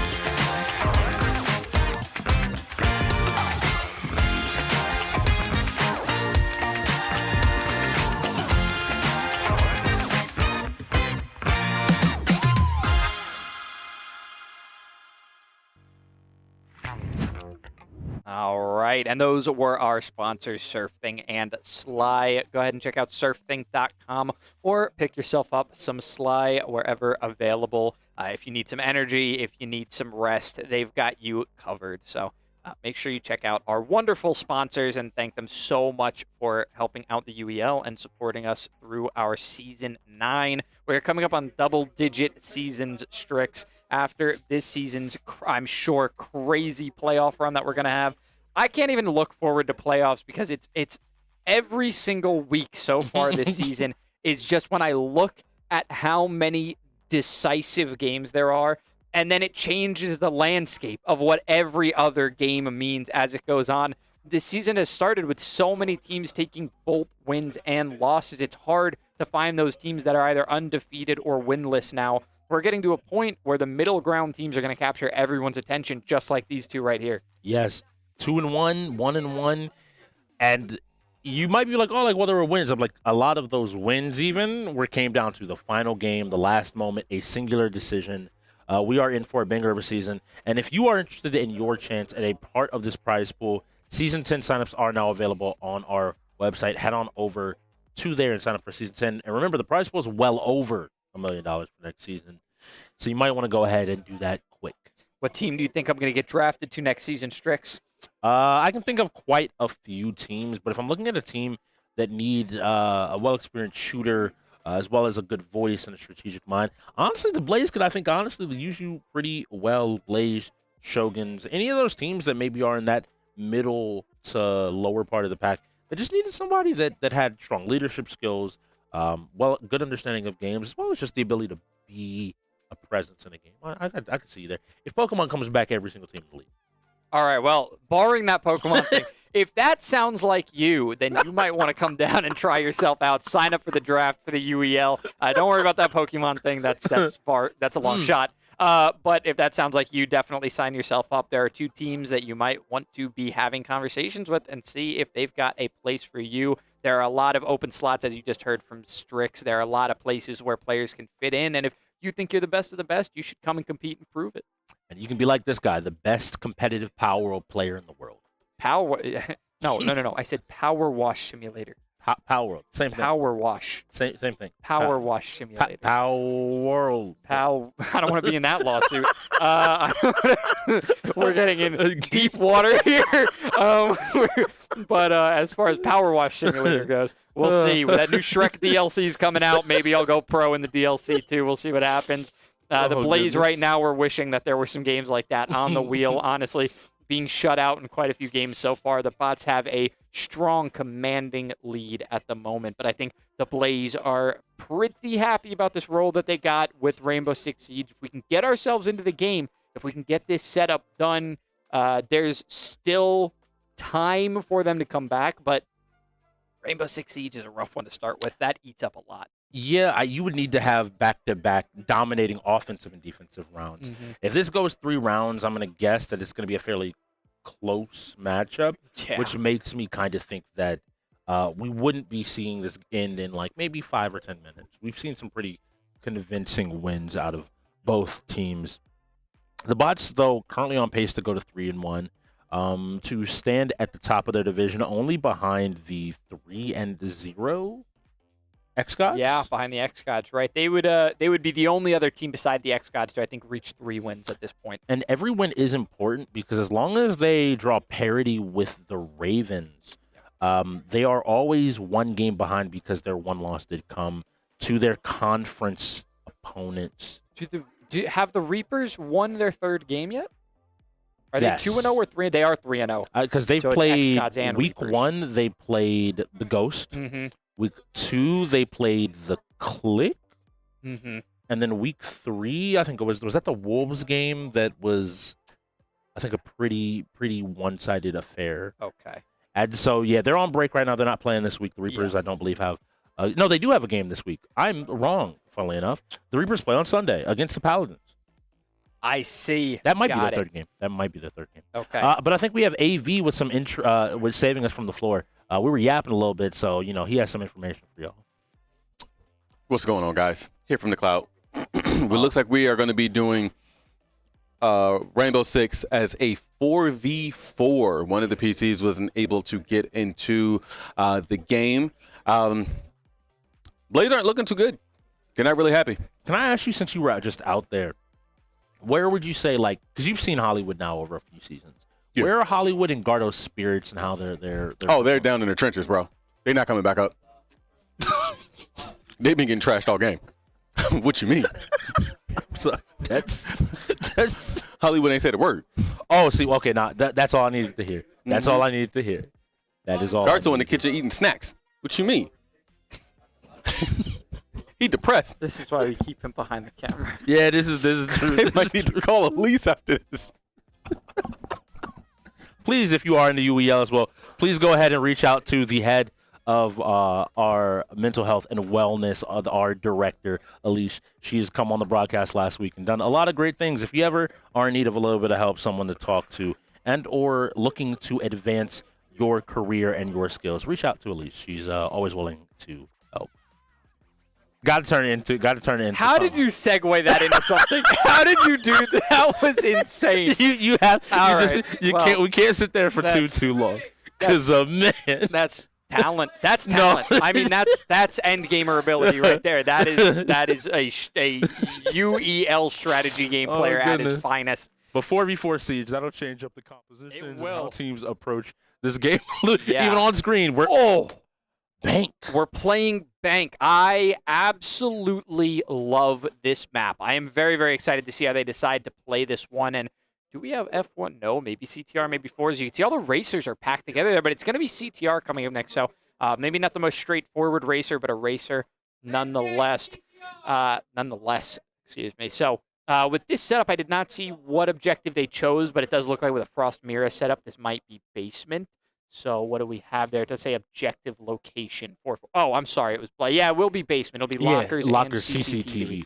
All right, so basement setup. They're going with the Thorn Jaeger as well, the Blaze. You can see there on the right side of the screen. If you look at the bottom right, we can see right now that Milk Zolo is lit up, which means that he is the player whose perspective we're currently watching. And then you get a little bit of a preview of the bots as well in the top right in the gray.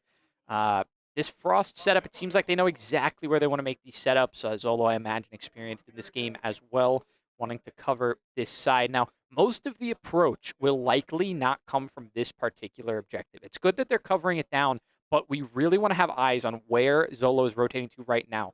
This server room that he's in, you can see that hole in the wall on his left. That is an engagement that the bots are going to be able to push in from the outside. Those stairs as well that you just saw him pass on the right, they come down from the top floor. And then this garage that he just passed on his left, that is another location where they can engage from the outside. So the bots have a lot of options for engagements. I like this setup from Zolo as well because it cuts off a position that a player from the bots can get themselves situated in. They won't be able to back their way into the corner and stay covered. Now we're actually going to see Zolo leading very aggressively. He wants to try to catch a player pushing through garage. This is slightly what you would call, quote-unquote, outside of the standard map, but it is not far enough outside the standard map for Zolo to be detected by the radar. So this is a position where the bots have to be really, really careful about what they see. We saw the Lion scan go down already, so if anybody on the team, on the Blaze, were to move, all of the bots would know where they are. They would get a little ping of where that player is. Luckily, nobody did move, so the bots currently have no information. Now, we do see Hollywood on the Mira in this setup. He is absolutely locking down this location. That Mira setup right there prevents anybody. If you can just lock your sights onto the entryway into that objective, then it's absolutely closed off. And we can see that right now, that's actually where Mordecai and his team are going to be pushing in from. It looks like they came down the stairs, not from the outside. He does have one player with him, and it's Mordecai on that line making the scan. We can also see that they have a Jackal for more information than the Lion provides, as well as Fuse, who might be dropping some grenades on them from above, and a Thermite who's there for the hard breaching, which is going to be necessary. And they now have seen that mirror in that setup, maybe realizing that they might not want to just run in. I think you got to check to make sure. See the call out. Immediately, one of the players is down. And now we see Mordecai holding this flank, just trying to see. He's going to go ahead and ping once again. Looks like he got the 2 enemies detected here, which is important. But the diffuser is now keyly picked back up by his team. Neither player on the bots have... One made contact and one died. That's what I'll say. Yes. So the really nice combination they made there was they dropped that fuse. So a lot of grenades dropped in from above. That is not a person, Mordecai, but very nice shots on that shelf. Unfortunately, does not pick up any damage there. He is spotting. You know, you can't ping the actual player's body, unfortunately. So pinging the floor may be his best option. But he is going to peek it, and peeking that Mira is never a good idea. They will always get the shots before you. The peek comes through, and his teammate lays down, but gets taken out by the C4. His other teammate's going to go down to actual bullets, and he does have a fight he can take here against Hollywood, and he wins it. It's him in a 1v1 now against the Mira. On the other side is still Hollywood, who may be behind his Mira, and he nails that shot. Waited from the rotate on to the inside. I thought Hollywood went down, but it was another player that had peeked from behind it. I like the patience from Hollywood to wait for the shots to come out, wait for the stagger, and then put down his own shots. When he was confident, Mordecai would stick himself in the corner. That is the terrifying part about mirror plays like that. You have to worry about the window itself being popped. You have to worry about somebody swinging to the left. And you always want to like eliminate that. And even after somebody swings, you don't necessarily know that someone else might be back there. Very good play there from the Blaze and doing exactly what they needed to. Even that flank there by Regine was great to take out a couple of bots members and put Mordecai into this really scary pinch situation where he had to make a play and couldn't really verify because he didn't have time to just check his drones. Was there anybody still standing behind that mirror wall? Yeah, now it's going to be second floor played by the bots. We see Billy here is on the Frost, maybe setting his playlist, getting ready to go into this one. Interesting. They are going to end up fortifying this wall. This is a wall that can be used for rotates, but it looks like they don't want any sort of rotate set up. So I imagine they're going to play a really hard defense, not only because they're closing up this wall, but because they went with a bandit to ensure that it can't be breached easily, as well as a Capcan and a Frost. Both trap characters. You can see right here, Billy putting down his Frost mat, making sure these traps are on the windows for anybody that wants to enter from that direction. We'll see where he wants to put this third one. I am curious what entryway he thinks he can cut off with it, because they can be shot. If a player sees it, it can be shot. So it's going to be the rotate on the back of the table. They did fortify those walls as well. So just a really, really hard sectioned off part of the objective. Going to section it off even more with that deployable shield. So yeah, you can see they are all set up in position. They're all crouched, sitting around. Nobody is really rotating around. They all know where they want to watch from, what angles they want to be watching. And Billy is opening this wall here to make sure that they have multiple angles to peek from onto B, because nobody is sitting on it to hold it. So let's see how they play this out. This is really interesting because I would have expected a little bit more defense on that back wall, especially with how they've set up this room. If they either one of those, the back or side walls, become compromised, they put themselves in a pretty difficult spot to be able to continue to hold CEO office here. And while they have some batteries, some well-placed EMPs, especially since we're playing with an open roster, could lead to a rough time, we'll say. Yeah, and we can hear an Ace now trying to breach open the wall, and he will get that one breached. It must have been an EMP nade. Billy looking for some head peeks. Now, this cabinet, notably, is able to be shot through very easily. Billy's head is absolutely not safe from him hiding behind this cabinet. The only thing it's providing him is visual cover. It doesn't actually provide him any protection from bullets. They fly right through that thing. So let's see if Billy's able to catch any of them. He is looking at the outside stairs right now on the main entryway. Sorry, not the main entryway. This would be the back entryway. Ace is going to open up that wall even more for the Blaze, so they really, really want this position to be their entry. They want sights on it, and you see that EMP going off on the right side wall as well. Unfortunately for the bots, one of their players goes down. It's a Valkyrie. She will still be able to provide information with her cameras that she's placed down. Now we're going to see... But most notably, if the Valkyrie went down and we know where Billy is, then the two players that have now died on the side of the bots, both of their players are off site at this point, which means that the site is completely open and they're able to step in and take some space. And it looks like maybe somebody had rotated back. And this is Billy we see finally going down there to Milk Zolo. And Milk steps on the site now and is looking to make a play. He's trying to get this plant down, but a quick return kill turns this into a 2v1. Is anybody watching this plant? He was able to get it down and back out safely. And now they just have to play to protect this diffuser.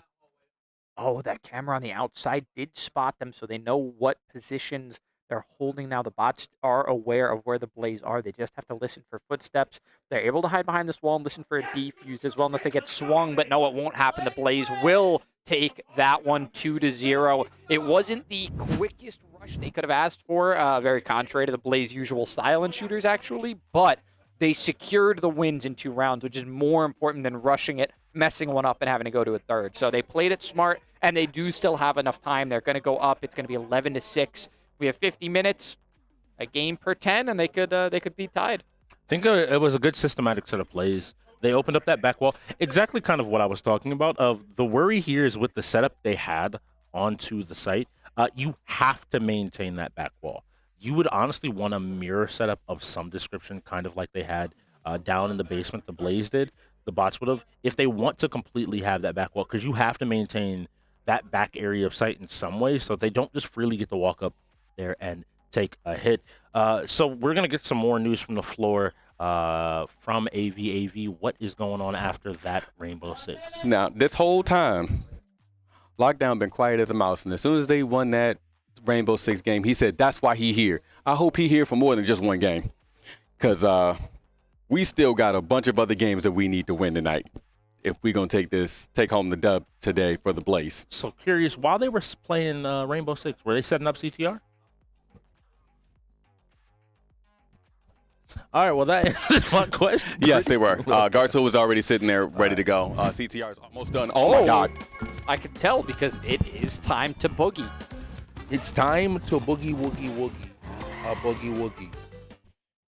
In CTR. Dictator Chicken played on a team with Hollywood, so I have to expect he's up there. And Lumina Rush, speaking of Dictator Chicken, Lumina Rush rolling next is a good roll there for the bots. And like I said, these sports games are going to have to come in here shortly.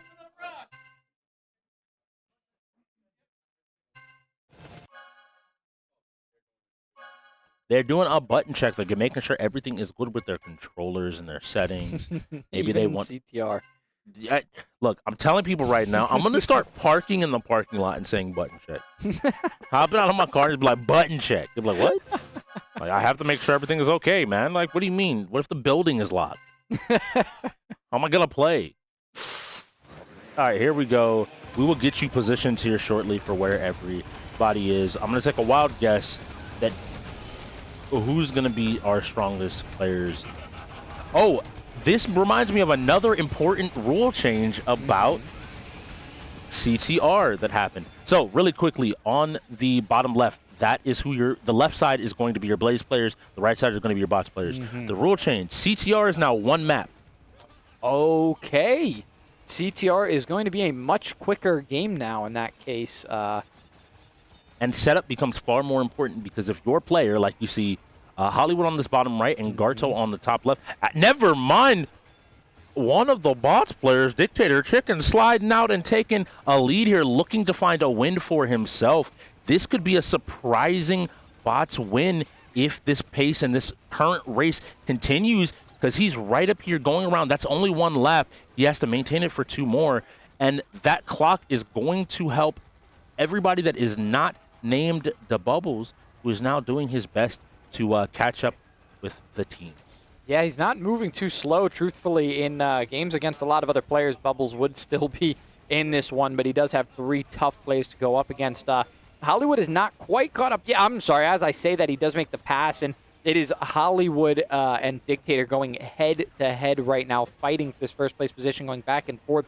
Hollywood does come out a little bit ahead. He's gaining way a lot faster, taking these shortcuts a lot quicker. Yeah, you can see Dictator Chicken is actually losing a bit of steam here. Hollywood is keeping a ton of this speed and playing it very, very well to these corners. Notably, he lost a Blue Flame finally. That Blue Flame giving him his big lead, but that lead might be all that is necessary for him to find a win. Yeah, and we did have Dictator Chicken actually picking it up now, so he is pushing his maximum speed. We do note that these players not picking up those Wampa fruit, that would be because they are at max boost all the time. They're far too misses the shortcut. I think that's going to give Hollywood the distance, especially with him maintaining this top possible speed for as long as he has. This should solidify this as a Blaze win. Yeah, that is the Bubbles is a bit too far behind to really be assisting his teammate in this one. Now a blue bolt does come out. Nah, unfortunately, he does pass in first. So it will just be the first place player that decides our game, and that's going to be Hollywood wrapping it up for us. So going up to 6, not even 6. They're up to 7 now at this point, actually, because they just took Rainbow Six for their 6th. And Lumina Rush going up next, being a 3v3. The issue is Dictator Chicken is available. Now, we've seen the bots still lose this game. Yeah. We talked about it all the time. It comes down to your weakest player. They're going to be a huge detriment for you. This is one of the most team-involved team games that we have, because although you play it very separately from each other, just all at the same time, it's a very individual game on the surface. you have to get your entire team trained up on it. So we will see what's going on as we get set up for Lumina Rush and what all is happening. So yeah, I'm happy that we got to see some of these rule changes, notable rule changes that have happened going into this week, really getting shown off today, notably CTR now being a one race, and the other one that I waited until it happened to talk about. I'll remember it here in a little bit, so I'll just keep yapping until we get there. Overall, that's, again, the flexibility and the important part of NHL being only 2 periods instead of 3 periods. Being the other key changes. I thought you were talking about racers. I was so lost. Oh, no, I didn't know we changed rules on another racer. Yes, no, CTR. Yeah. It wouldn't surprise me. I mean, Lumina Rush has been one of those games where we're not doing, like, at the start of the season, it was 6 races and everybody picked their race, but you could pick your opponents. And now it's more of like you pick your races, you send your players in, and everybody plays. And we have to see what's going on here in CTR. I want to see who they send in, because I don't know. Obviously, Dictator Chicken's going in. Oh, my God, why would you send him in? It's almost like he has top scores in a lot of races. He's really good. He's nuts. I'm the biggest Dictator Chicken fan. Good to No, know. I'm actually like a really big bots fan. I like all of the team members on the team are incredibly chill. They're really cool, easy to chat to. And they suck at setting up a time. They are going to use another timeout here, unfortunately for them. That is their last one. We've got a little under an hour remaining, but that is their last timeout, so they're going to have nothing to lean back on. The next one that's going to get pulled out of them is going to be a forfeit. I think that might have been the most painful timeout I've ever heard used in the league, because literally we heard it and we heard, no! Just barely. Parry that platypus. He snuck in here and turned off one of the PCs for everybody at home wondering what happened. No. Just, we're getting into game. And this is why, again, don't put all setups on one player, 2 players. Everybody should be able to sign into everybody. 6 PCs you had to set up. So I'm trying to think, what game do I want to see with what's left on the wheel? What would be a fun game to see between all of these players? I would like to see if they can challenge this Blaze team on college football. I'd want to see if the bots could actually take it to them, because that would expose a weakness in their strength. I mean, they already lost in NHL, and that would be... And Lethal League Blaze. That's 2 sports games. That's true. That's true. We might have to change the Blaze to a traditional sports game team, which minimizes them even more into a tight category, so I really don't want to do that, and I don't think we should. I think they've shown a lot here. Like, if you're just joining us, they've won not just sports games today. They managed to take the finals in a pretty solid way. Rainbow Six was solid and some good play. And CTR. Now, beyond that, and Checkmate Showdown. So they've diversified, got a little bit of strategy in there, got a little bit of shooting in there, and some racing alongside their sports wins. Their sports weren't as strong as maybe we hoped, losing NHL and Lethal League Blaze. But I'm okay with that if they're going to actually start branching out and grow. And we saw them do that in their last game, and they're doing the same now. They are up against a very tough team, so this is a growing experience for them. But by the end of the season, this needs to be a closer score line their way. And here we go. Dictator Chicken already moving. Watching him play this game is beautiful. Oh, my goodness. Even what looked like a mistake was cleaned up so perfectly and so amazingly. And we're playing Fortnite next, so everybody get your neighbors. Bring it down to 6 seconds, by the way. Yeah, it looks like we've got Jade here trying to get his momentum going, trying to wrap around here, but he cannot get around this wheel. This is going to really slow him down. We can see Dictator Chicken on his 3rd run now. This is just practice mode for him. He does overshoot the goal. It doesn't matter. He's probably a better time than anybody else in the lobby. So Jade now almost finding his way. He does have to use this wheel. He gets his double jump and he will connect, so he'll be able to complete the level. But the important thing is I think that means one of the bots has not finished the level yet. And if that happens, that could be huge.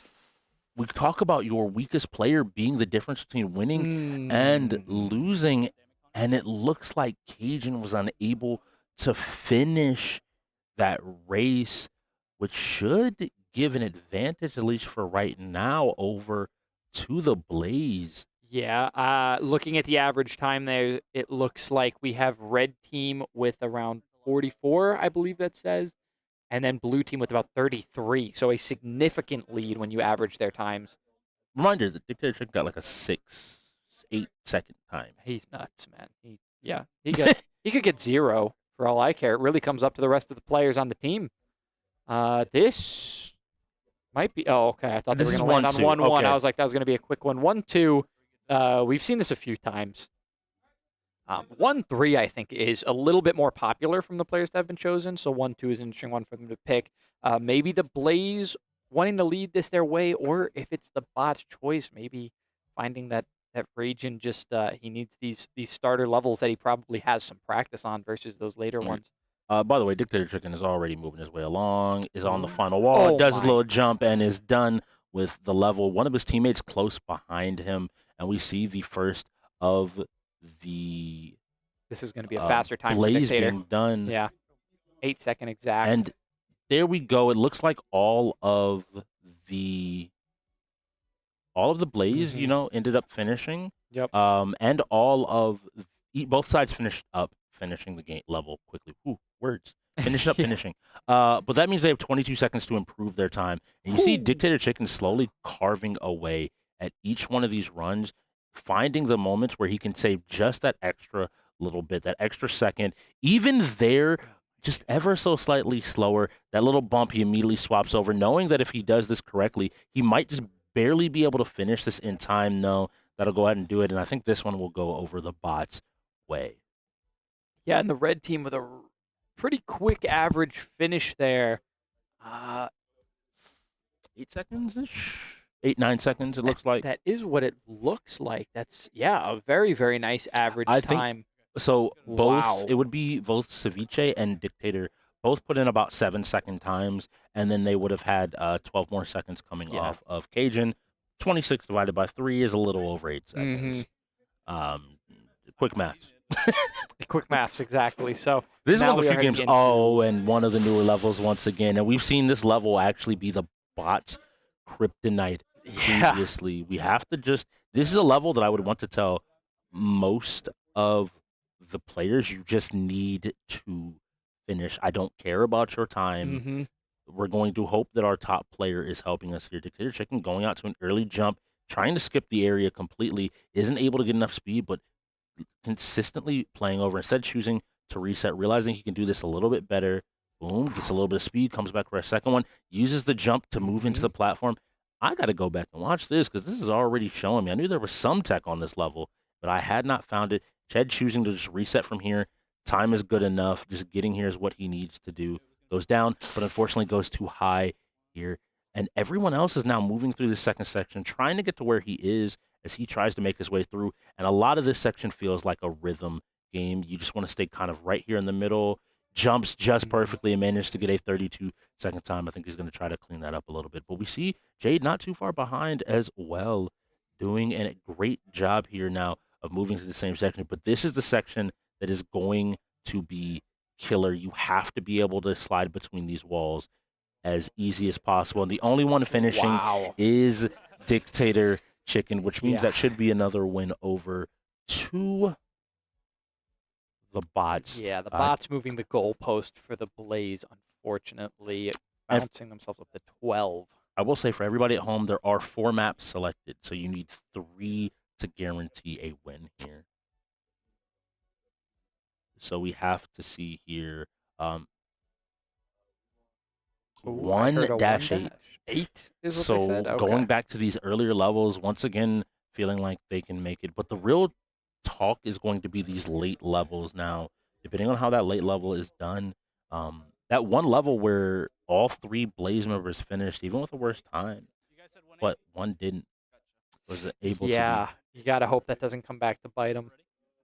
They just need to keep it close enough. This might be also just average time across the 4 levels. I have to clarify that. I'll reach out and talk with them. Because if it's average time, then that DNF could absolutely be the difference as long as the Blaze finish this game. Yeah, it is even at 4 games, and there's not a 5th map overtime, so that must mean that it's average then, correct? And Jade looking to go through maybe the center area. Oh, by the way, I blinked. The Dictator Chicken was done with the level. It's insane that I looked back over and he was already where he needed to be. being done, jumps up the wall. I think he took a little bit off of his time there. 7.25. Yeah. And once again here, boom, a nice jump, nice movement. I think he took a little bit more time off. Each one of these, he's finding just the ever so fractions of a second to get back. Jade now finding his way through, had to go ahead and reset. And yeah, I was going to say, Jade, you might just want to go ahead and head on over to the other side. Just finish best you can here because you got 15 seconds. You're good. You got the time. You just got to take your jumps and reach it. Made sure that he finished. Everybody finished. 2 of them red in the top, 2 of them blue in the bottom. I got to believe this is also going to be a bot's favored time with Dictator still hitting that 7.15 as our fastest time, 7.15. That should go ahead and swing that on over way up the bots. Yeah, a much better average there for the side of the bots. So that'll be 3 wins for them. I have to imagine that average is going to pull together nicely because it was it was somewhere around 44 to 33 in the first one, so pretty high for both teams. Hopefully, the low enough averages with the single-digit time averages in these last 3 has pulled it in tighter, way, way lower, so that the bots have a better average. But we'll see. That 44, it's a big number. It really could affect them. Not having one player finish could have been the thing that decided it. Legitimately, that first round was even close because of that, which means that could change the entirety of the play. Fortnite coming up next, 5v5. I wanted to see who's good at Fortnite on these teams. I don't know, actually. I don't have a good read on who's great at Fortnite on either I don't think anybody on either team is 12, so I'm not really 100% sure who's going to be good at Fortnite here. We do have a couple of young guns in the league that are very obviously good at this game because they're in the exact demographic. I can't believe how insane it's a game that built esports players out of kids. It's crazy. The casual players decided they wanted to go pro. The first winner was like 15, 16? Oh, of the World Cup. Yes. Yeah, He went into, he was like, yeah, I had to go to high 15. school. I had to go back to high school the next day. And everybody was, I'm like, that's insane. Yeah, booga. Everybody was started like having whole conversations about like, yeah, like I let my kid play Fortnite all day. What you should do is bring your kid down to the UEL because as we look at this tier 1 matchup, if they too became a tier 1, they'd be earning $2,500 per game. And so right now, looks like Billy is resting happy on his $2,500 and continuing his domination. Yeah, Billy's feeling good at the moment. Unfortunately, Hollywood just a win in each category, showing his versatility a little bit, but he's also lost games across almost every category. Obviously, not racers. That's not going to happen, but it's a tough one for him so far. Actually, let's see. Well, he wasn't in this last game, so he still won't have a racer loss, but I believe the Blaze are going to as they tally that up. 4 wins in the fighting category for Billy. This team is tough on the fighters, man. They're very good, and I want to highlight, though, that like Tekken came down to it. Street Fighter came down to last 2 people. Die by the Blade came Die by the down, Blade was down to to last life. Last life. As much as these games are close, it seems far apart. It's very close. Now I want to see how this respectively looks like the tier 2 matchups because Gardo's been under a lot of scrutiny for this season, and he's performing about the same as his tier 1. Now Mordecai showing why he earned that tier 2 spot, performing the same as his tier 1. Him also being a part of those 4 fighter wins, and most notably 2 of their shooter wins into this lineup against the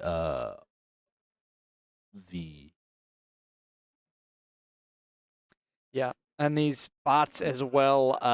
It looks like on the side of Mordecai there, the 2-to-1 shooters means that there's only one category that he's not going positive in today, and that's the strategy. At an 0-1, I don't think you can really blame him. And that was checkmate. Right. That came down to like, yeah, they just needed to touch the opponent's king once. But Gardo came in. Funnily enough, Gardo's win-in strategy is what gave the loss on over to Mordecai. This is a situation where both players were available. We're doing tons of damage, but we're just put in a position where they had to handle, the game. This bots lineup is scary, man. I had them definitely pegged as a playoff team this season. Just because I think betting against the bots making playoffs is betting against the sun rising in the east and setting in the west. They will find a way. Yeah. Even people will talk about the Reapers. People will talk about now the X-Gods. They will talk about a ton of different teams. But the bots always find a way. I always spoke of last season that New Moon and the Reapers didn't fear each other. But they all both worried about the bots as a team, which should say something that, like, the idea is they don't want to be in that position against them in that final game, the caliber of players. And then going out and finding great pieces like Dictator Chicken, Raging Cajun, the Bubbles, bringing Big Red back in, binging. Yes, they binged all the answers. They hit up Chat GPT. Billy was like, how do I build a good UEL team? And it gave him this list of players along with a couple of extra names. I can't believe that they actually had him put his brother on the lineup as well. Very interesting. It's crazy. You know, it's a family affair over on the bots. It's a stacked roster is what it is. It really is. I mean, the bots last year was good, but I feel that there was a wider discrepancy between the top and bottom sections of that team, which is why they would run sometimes a lower amount of players to optimize their lineup. This season, that's not the case. They have strength all the way down through a roster of 7. I think all 4 of their top 4 players could get a tier 1, and the only reason Ceviche doesn't have a tier 1 offer is he didn't play that much last season. So we are going to get a wheel spin, and I believe we'll have to check on this, but I think the bots winning, didn't that put them up to 12? If the bots won Lumina Rush, they would have gone up to 12 because the Blaze are at 8. Okay, so we'll see. That's getting tallied still up. being It must have tallied. been close. All right, so we're going to have AV from the floor let us know Let what's him. up with that one. He's out there. Ain't no reason for me to keep trying to get into your ears while you're trying to describe this stuff. I do want to go ahead and let you guys know that we are still trying to get the update for Lumina Rush, so we will get that updated and ready to go in here just a little bit. But it does look like the bots did end up forfeiting Fortnite, and we are now moving into Midnight Ghost Hunt. Too many beards on that team. I knew they weren't playing it. It's too many beards. Oh, I see what you're saying. They're old. Yeah, I was like, what? I'm trying to think what's like. You were like trying to look at me like I was like crazy. I'm like, they have beards. They're not like 12. I also didn't know which team you were talking about. Oh, the because bots. The Blaze also, I don't know if you know this, have a ton of beards on their team as well. This Yeah, is a but like battle the of volume. The We got to volume, like right, single-handedly right. the volume on La Bamba's hair and beard outplaces the entire Blaze. I think it does. I think if we shaved them all like what are those cats called? Sphinx cats. No, wait, all no. their faces just completely bald. Actually, if y'all have, I don't think I'd recognize Hollywood. Actually, side note, if the bots do have a Halloween game, all of them shaving might be the single best Halloween like jump scare ever. And I know production would love to upload all of those pictures for one specific bit. It would be amazing. That would be interesting. I said interesting. I don't know if we're going to get that. What else I find interesting, actually, is that the bots here, if they did win that game of Lumina Rush, we tally it up, they are only up by 4, and we do have half an hour. So if they there's lost, still time. If they lost, they're only up by 2 right now with this next half hour to go. We talked about the bots being like a playoff almost guaranteed team. If the Blaze can beat them, we can start calling that first game a fluke and then also wonder what in the world is going on here, because the Blaze being this close in this matchup almost I feel mean for saying this, but it almost feels wrong. I don't feel like they performed today like a team that should be this close to the bots. I want to highlight this because you're hitting on something that is really important about this season. The issue right now in this season is we have 2 definitive top teams, Reapers and X-Gods. And everyone else has either lost or had a bad enough game that we have to question where they fall. We have the Ravens almost losing to the Shogun, but beating the bots. The bots now playing the Blaze within 2 or 3 games, and these fighting games going down to the wire. Every single one of the middle teams have managed to find a way. We have teams coming in across the board to where it's like, oh, the Shogun might be playing bad. The Wolves might be playing bad. These teams that are at the bottom of the leaderboard currently are playing bad. The Cyclones might be playing bad. But all of a sudden, oh, they're one game away from winning this game, that game. It's like these small mistakes. And so getting a read on when Hollywood specifically says, oh, we can make playoffs. We're going to make playoffs. This speaks to it because the bots aren't winning convincing. Yeah. Even with what feels like just the better roster on paper. Yeah, if these teams see each other again down the line in this season and it's this close now, we have no idea what it's going to be like when these rookies get more experience, when the bots have their lineup more solid, more set, and they know where they want everybody to fall. There's a lot of questions still for both teams. We had mentioned early in the season, probably a week and a half, 2 weeks ago now, that we were going to start understanding where everybody was going to fall in the lineups. Little did little us know that we were going to have no idea where these teams actually belong other than one on each side, one in each conference. We know where they belong. They have had convincing enough wins. However, we are going to get a timeout from the bots, which means that they must have got one back to a technical timeout at some point. So what we're going to do is we're going to have you take a look at some of our sponsors here at the UEL. If he loses this now, I don't even know. All right, calm down, TOG. You just lost to him. Calm down. Stay focused, bro. Stay focused. Going great on his trail. Right now, hunting down from the Bandits. Oh, and there. And that one goes in. They're taking this one away. It's 5-2. The first half is really starting to go their way. Yes, it is. Definitely is. This could be a runaway, like you're saying.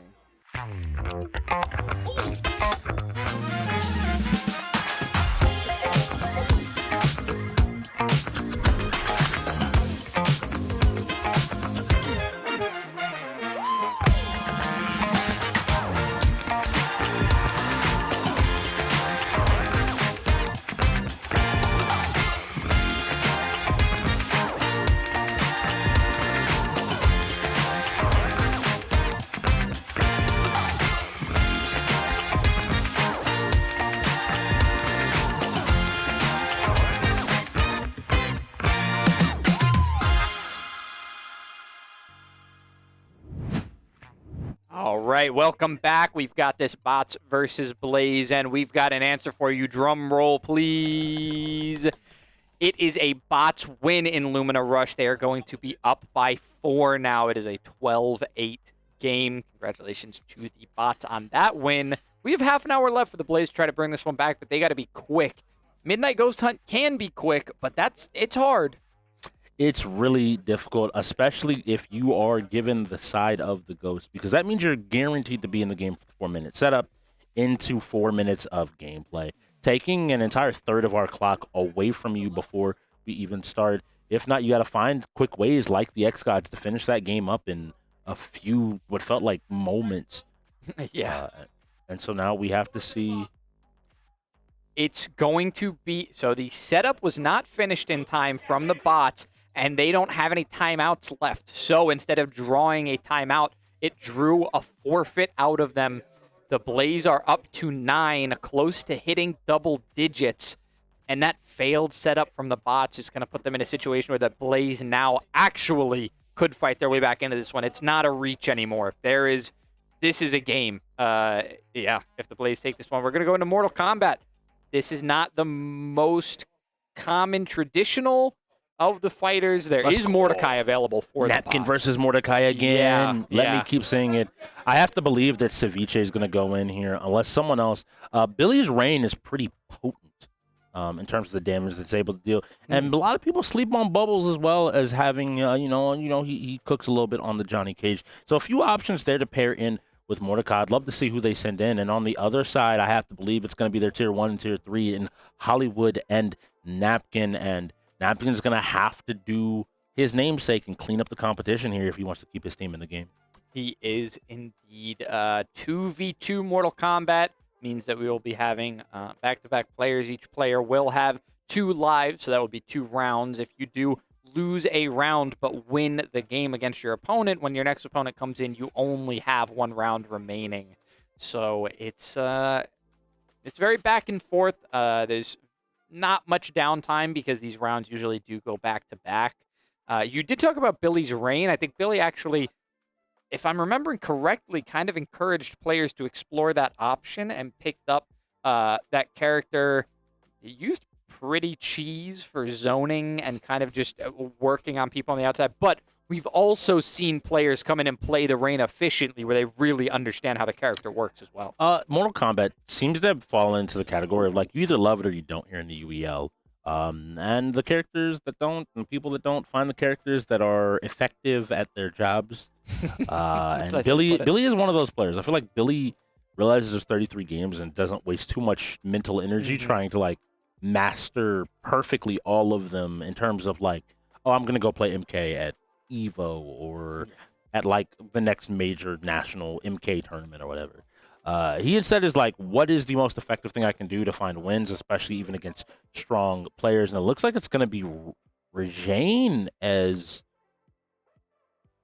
the other player, so cooking, and it will be Billy and Mordecai. But now every game becomes a race against time. You have to be able to get into this time and be available and be ready to play. Everybody has to be set up and ready to go. And it's going to come down to a few moments. Every second matters here. The bots have no more room to make any mistakes on setup. And we're already getting into this one, so that they're being quick with it. The next one up is going to be Skullgirls. That Valorant being passed up, probably very beneficial for the Blaze. That would have been a time eater. Skullgirls, not so much. That's going to be another quick one coming up, but it's also another fighter with so much of the bots roster available. But not these two. Not their tier 1 and tier 2. But I specifically don't think Napkin will be available to go in that. And I don't know who else on this roster for the Blaze plays the game. So player 2 is being listed out as the bot. So that Reiko player seems to be a bots player. We saw Mordecai on the Reiko actually last week. And the Sub-Zero seems to be, I don't know if Regine or Napkin is sitting down here to play. We will find out in a second. So the fight should be beginning. Let's see who goes in here. It's going to be Blaze on that player 1 side. That's Sub-Zero. And then the Reiko is going to be the bots. So that will be Mordecai there on the Reiko and Regine, excuse me. Yes. And that mid-throw is really difficult to deal with this character. You are accustomed in Mortal Kombat to ducking to go under some of these throws. But if you aren't prepared for this character specifically, who's able to hit you when you're ducking, you take a ton of damage, and the game can end before you even begin. And Mordecai willing to back up here because he knows if he goes ahead and throws this projectile, he should be able to win out with no problems. So Regine is in, and it's Regine versus Mordecai. Let's see who's able to get tosses out. The ice ends up getting jumped over, but now starting to find his footing. And maybe, again, this is that thing of where players in the UEL have to get experience outside of each other. And a nice combo, getting 20% of the health and pushing Mordecai closer and closer to the corner. But if you only play with your team, you sometimes don't get the opportunity to see how everybody in the UEL plays and maybe what some of the top players in the UEL are able to do. But I'm speaking all this while Regine is finding his win, gets grabbed, and now has his back to the corner. Let's see if he's able to fight his way out. And he immediately does. He sets up an ice clone and ends up taking a few hits, is trying to move forward. Mordecai looking for another projectile. Here it comes again. And nice job taking space and immediately getting himself back to mid-screen. Throws his own projectile, throws his own projectile each time. But Mordecai is starting to find his footing, I think. He's got to find an opportunity, and the low works again. He's finding a lot of areas. Was he ready to block? And a nice job. He avoids and he gets out of the way. And he isn't able to get in range, but the throw finds purchase, and he takes a win. Regine doing a great job of finding a win. Now let's see if he's able to continue from here. He goes ahead, and he slides in once again, getting some more damage, sets up the ice, ends up freezing him, crosses a lot of the screen. It catches him with an overhead into another 20%, jumps over him, catches him with the low again, and now the mix is starting, forces the jump here. But now Mordecai is getting started, another 20% of his own. And now he's just mixing high, low. Where am I going? What am I doing? Am I playing almost up to 30% off of a combo there? And calms down here. Now we got to see if Regine is able to follow up on what happened before. If he was able to chill out and find his moment. The stun works. Wasn't able to get close. Shoots out the attack, but it's too high. Takes a hit. He would have to survive until it comes back, and I don't think Mordecai is going to give him the opportunity. No, that ends up being the first game. Now, importantly, he made sure that Napkin only needs to find one win, one round to be able to take this and keep his team in it. And if they win this game is very much still in range. We have plenty of games on the wheel that can be done, in terms of sets of 3 that can be done in 24 minutes. Yeah, and Regine, I'm actually really impressed with his performance there because you saw how much damage Mordecai was able to put out every time he made a connection. He carried it into 20, then 30, then 40% with just one connection. So the fact that Regine was able to take an entire life off of him, it showed the patience that he had to have in the zoning that he had to play the entire match. It can be a slog sometimes, but his willingness to play it and make it a long match so that he could take the win freed up that space that you just talked about for Napkin to only have to win one round. Not going to be quite as rough on him. We do get a button check. Yeah, I don't think Mordecai is going to be taking it easy, though. Just because Regine took a round off of him, I don't think it means that Napkin's just going to walk in here and walk all over him. Mordecai definitely still has a lot to say about staying in this one.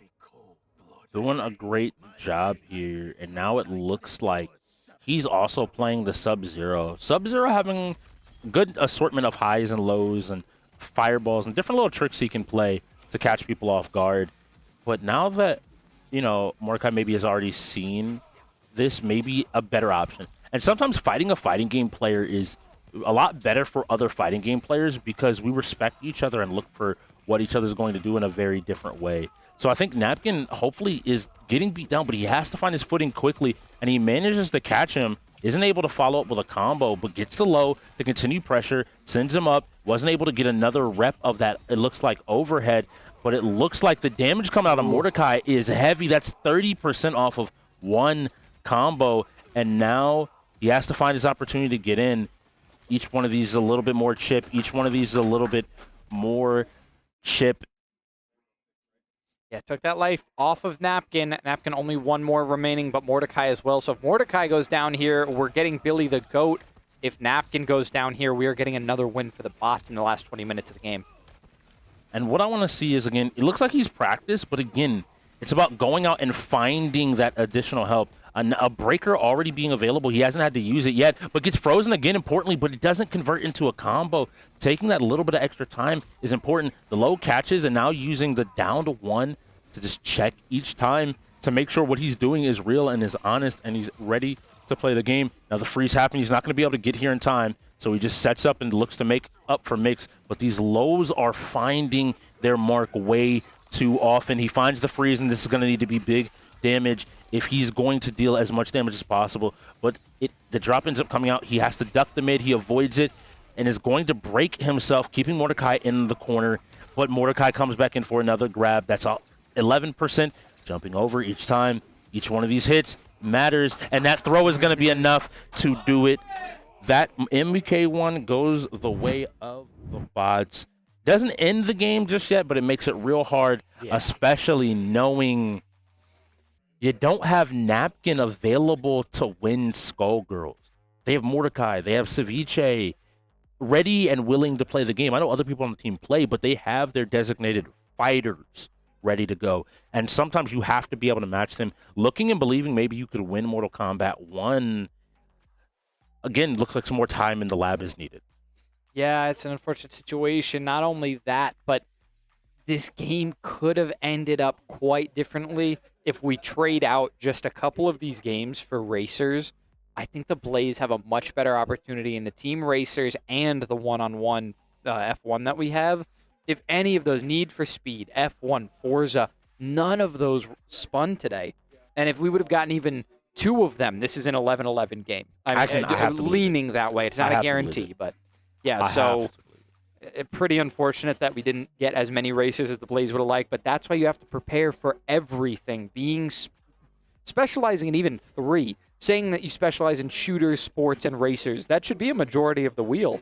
But not having good enough coverage in fighters and not having good enough coverage in strategy, it just doesn't put you in a good position to win a game because you're not going to get every game in the categories you specialize in, which means you have a lot of ground to make up, and they're just not making it up. They are losing some that they shouldn't and almost all that we expected them to. If the rookies at home were wondering how they could go about, learning to do this, and some of the teams even, look at the average number of games being played. Roughly 20 to 28 games. Yeah. So right around the 24 mark. We're sitting at the 22 mark right now, right? And about 2 more games sounds about right. That means you can have 9 games not appear. You want a majority of the games that you know. So you want your category, have everything in your category, primary and secondary. If you are a sports racer, make sure every time a sports and racing game comes up, you can go in, you can compete.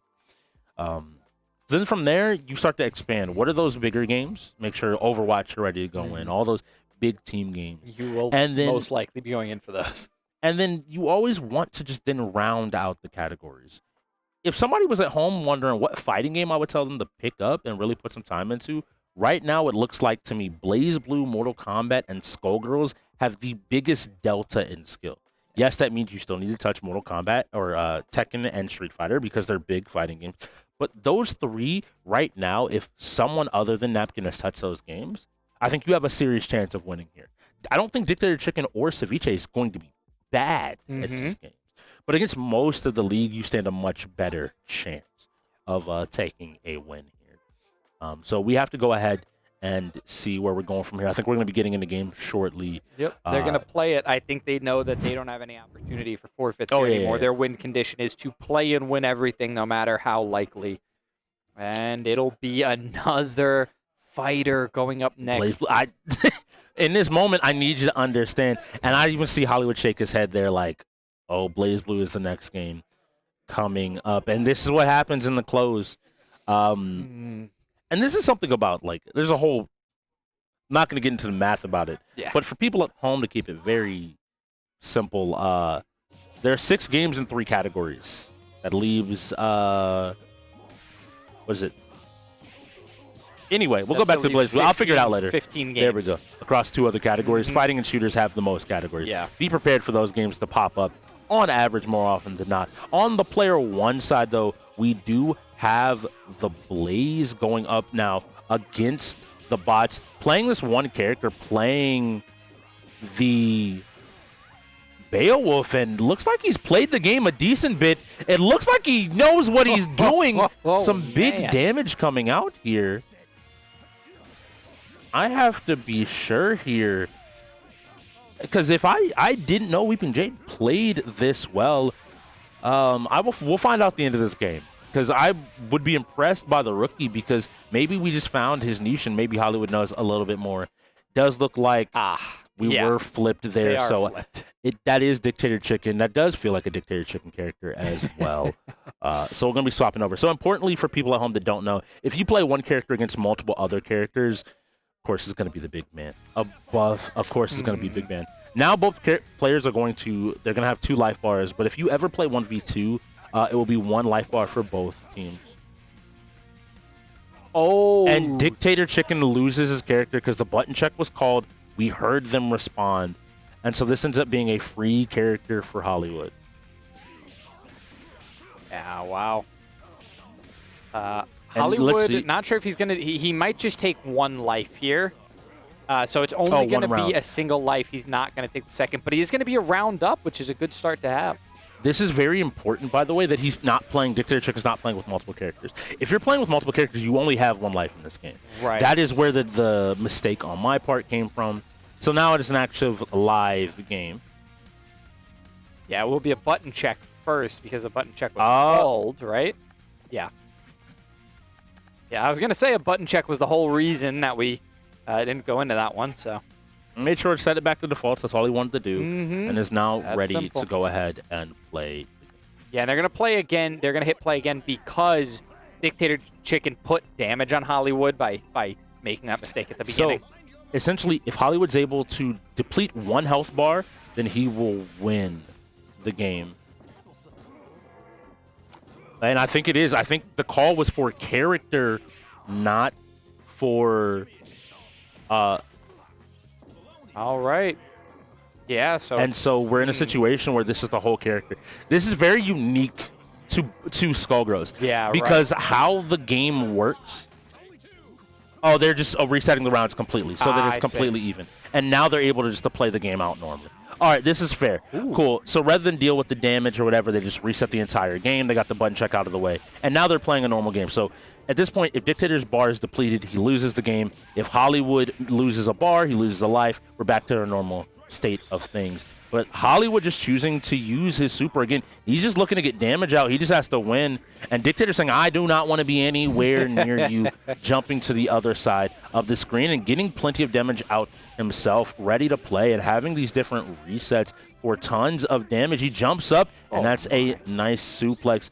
Now he jumps again. It doesn't work. Hollywood not able to find an attack here. Hollywood just needs 1 or 2 more touches to go ahead and win. He has his combo, it looks like, down. But how he hits that combo doesn't matter when he just hits the button. If he's able to close this out, he could win. But the block means he loses a life. Now, importantly, Dictator won't get his health back, but Hollywood will not get a round back either. So now he has to play from here. Just goes for the super. This is going to be more damage put on him, but the chip is eating away. If I'm Hollywood, I need 1 more bar to just end this game. Never mind, just a quick walk back in to damage. Now, here is the question that I have.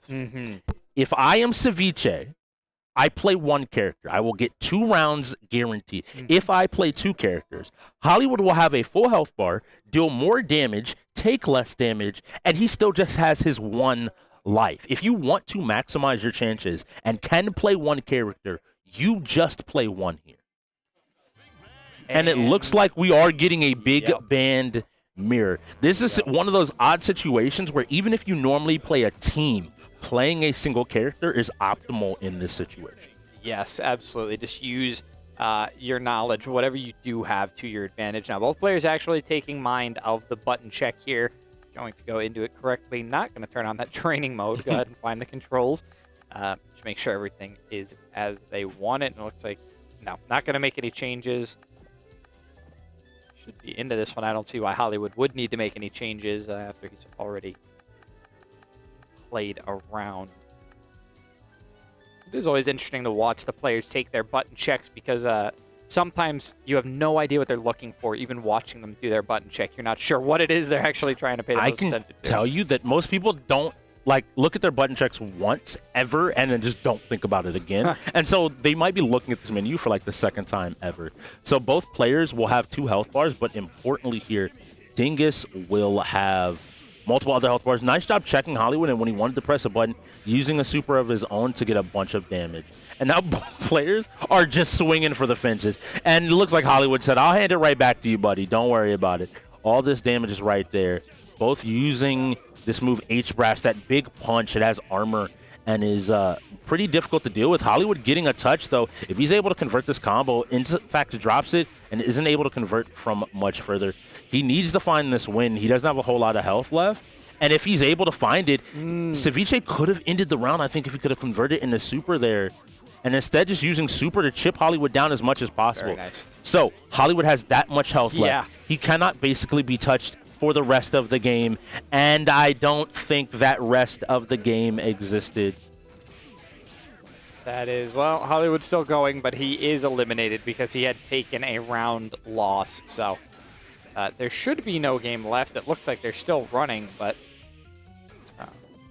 And so I think this is where the miscommunication and some clarity around Skullgirls is going to have to happen. So Hollywood is looking at a loss of character. So people at home, while we get BlazBlue set up, I'm going to give you kind of a rundown of why the situation is so weird. So normally in the BlazBlue, most people are thinking of a loss of character. If we're talking loss of character, Hollywood wouldn't have lost a round against Dictator Chicken at all. He would have just taken the whole character. Yeah. That is in a 1v2 situation, in a 1 character fighting multiple of their opponents, 1v2, 1v3. When both characters have the same number of characters, in the case of 1v1, you get 2 rounds specifically in this game. You get 2 fell health bars. So that is closer to some of our other life systems like Die by the Blade, And that means that ends up leaving Hollywood with 1 health bar as opposed to 2. Hollywood's thinking about, well, you only have your character, not these individual rounds, not the individual health bars. Especially if you're playing with people who play multiple characters, you might not have ever encountered that. So a very niche situation for specifically Skullgirls, where you have to be aware. This goes back to what I mentioned about Dingus. Ceviche playing that 1 character. If he had played 2 characters, there's a very good chance he loses because you take more damage, you lose more damage. They don't have a Blaze Blue player here. Yeah. They weren't going to play this. So it doesn't surprise me that they went ahead and forfeited.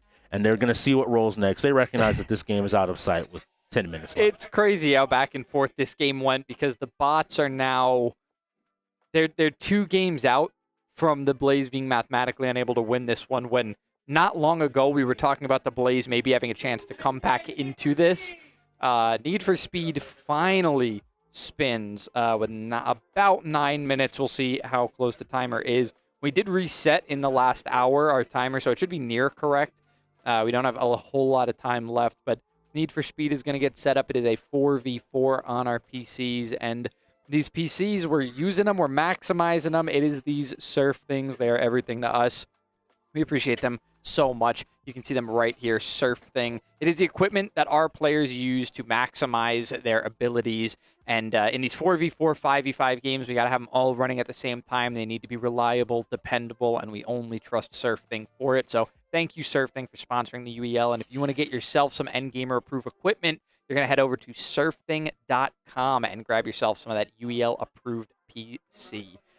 Yep. 33 games, 5 categories, and the bots kind of destroying them. Looking across the board, they have won a little bit of everything except... No, they won Lumina Rush. They won Racers, too. Lumina Rush, so even a racer. If we would have got these more standard racers along, like standard F1, sports games as for well. Speed. Yeah, honestly, I think standard this game, sports, too. Now, I want to give the Blaze credit. They have looked better than their previous showings every single game. Teams are coming out looking stronger.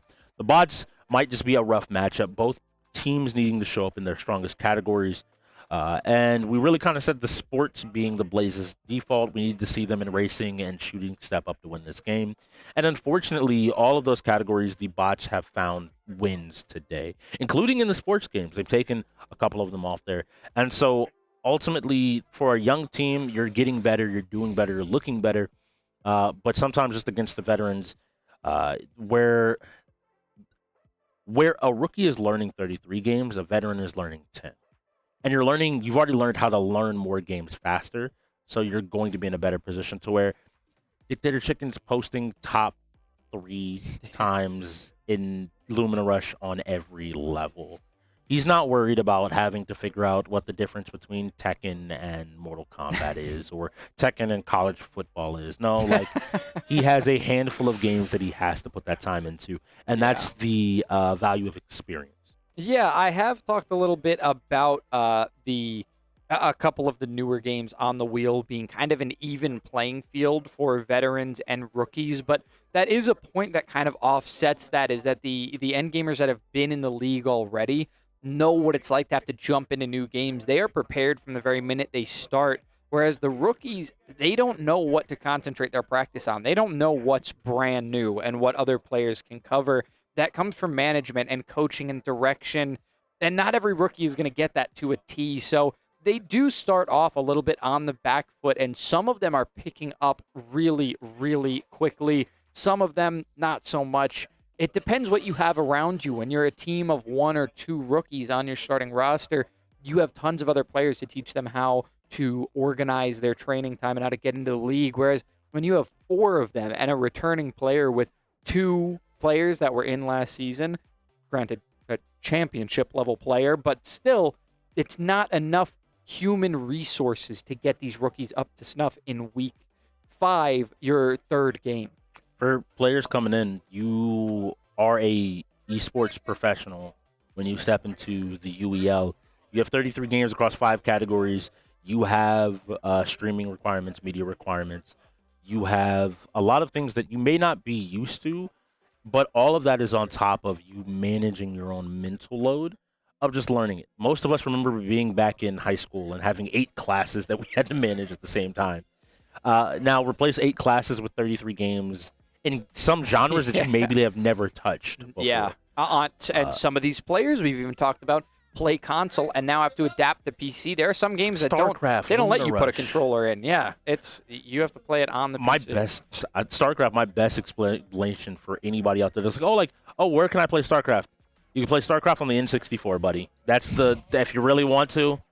It's not going to help you a lot, but you can go back that far if you would love to. I'm going to take a wild guess. This will probably end up being our last game. As we get a wheel spin, though, just to find out what could have been and what future lay ahead. And it looks like we're going to, it's going to go over to Valorant. Not a great role for them either. No. Truthfully, even if they don't have the PCs. Yeah, they That's just the don't. issue. Yeah. If they had the PCs, I wouldn't be surprised. Hollywood has played this game extensively. Gardo has played this game extensively. But it's really hard when you don't have people that are, the information is no longer a problem. There's Valorant on console. There's Valorant on console, exactly. Information, but the issue is I don't think you can plug a controller into a PC and play with a controller on PC. Yeah, that's something we might have to make sure of, because that would be something to point out for this team in particular. If you're going to be a strong shooting team, but you have to play Valorant on the PC and your players don't have them, that is an issue. So that is something we should find out for 100% certain. At the very least, you need them playing some shooter on PC, so when they go to mouse and keyboard, it's a little bit easier. So your racers will be the Blaze, and the bots will be the cops. And here we are riding through the redwood forest of the Pacific Northwest as these racers try to escape the pursuit of the officers. The officers seem to be approaching rapidly, but these players. So I'm going to note something immediately. I'm saying from Milk Zolo. And the fact that he's up here with the other racers tells me a lot about it. They are not using their boost. You shouldn't have boost. When the game initially starts, you as a racer can immediately boost, get up to top speed before the cops can even start to chase you. You get as much space as possible. So they're all together. Yes, they're playing together. But now you've given the officers a chance to catch up to you. And now y'all have to find a chance. You're all so close together. Using things like spikes becomes dangerous because now you're damaging your teammates. You're pushing your teammates into the wall.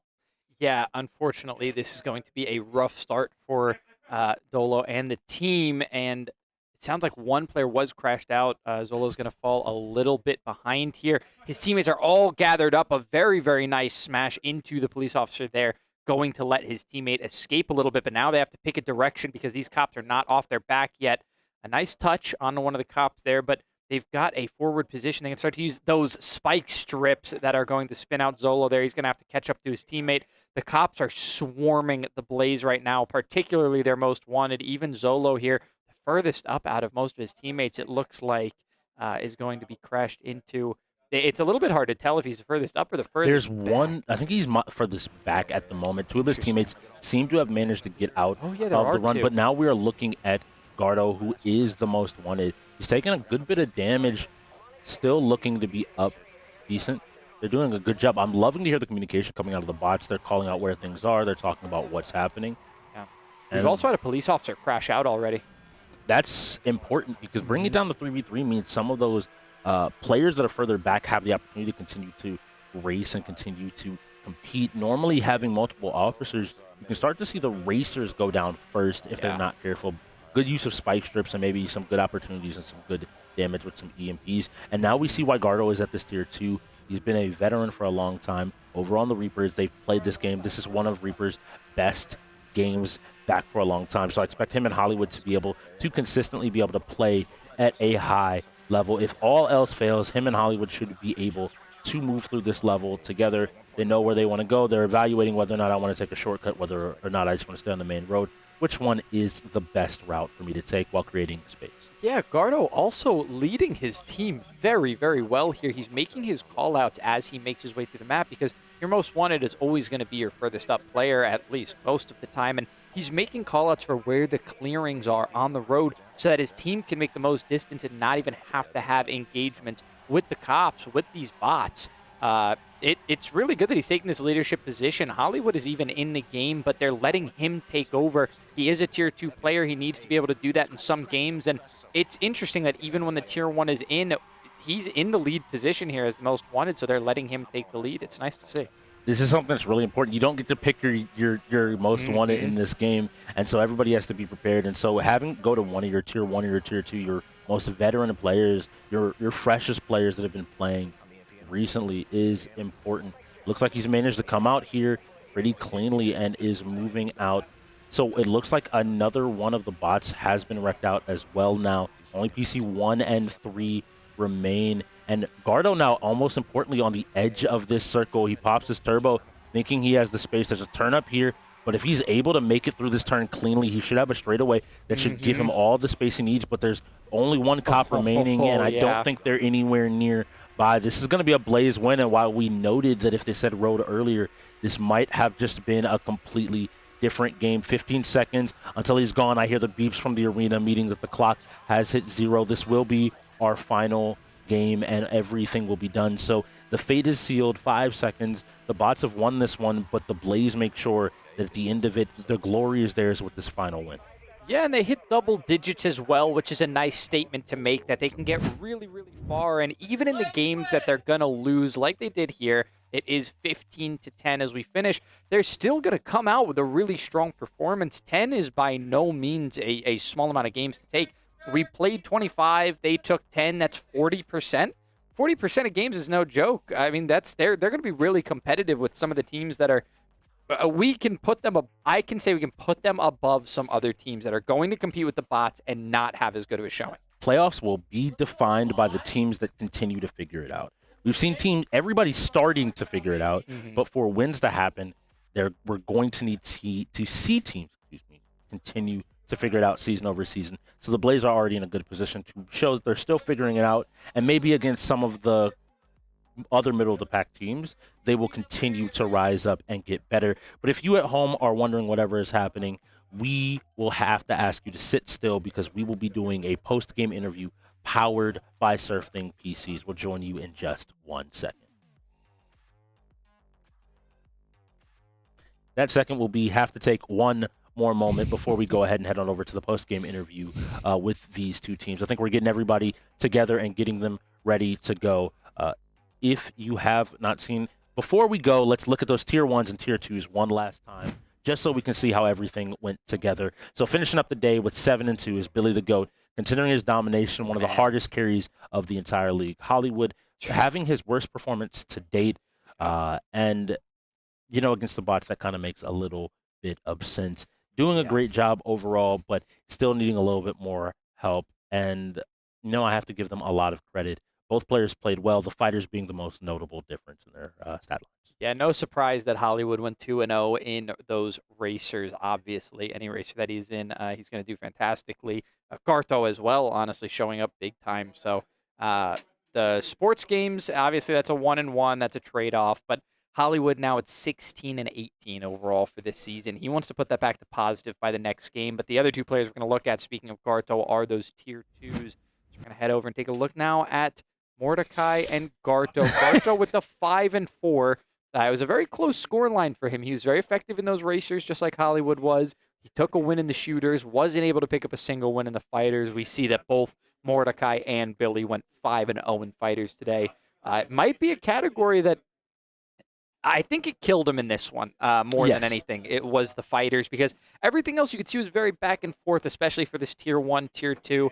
I think the Blaze are still going to have the issue of needing to work on the, I wouldn't even say lower half, just the rest of their roster from 3 through 7. They have a lot of work to do to pick it up. If we could look down those score lines, I'm sure we would see that they wouldn't even be quite as close as 4-7, 4-5. It was a rough game from Mordecai on the other end, 8-2. Only needing to take wins across 3 categories. He didn't even play a racer today. He lost a single strategy game in that checkmate showdown, in which he was actually more effective than most of his team, truthfully. So we shouldn't even count that one against him. But even positive in shooters. Yeah. Ultimately, this is first game as a tier 2, and I kind of expect, as long as the performances continue, for him to do the same. But now we will begin transitioning over to our post-game interview. So we will join y'all back in 1 second.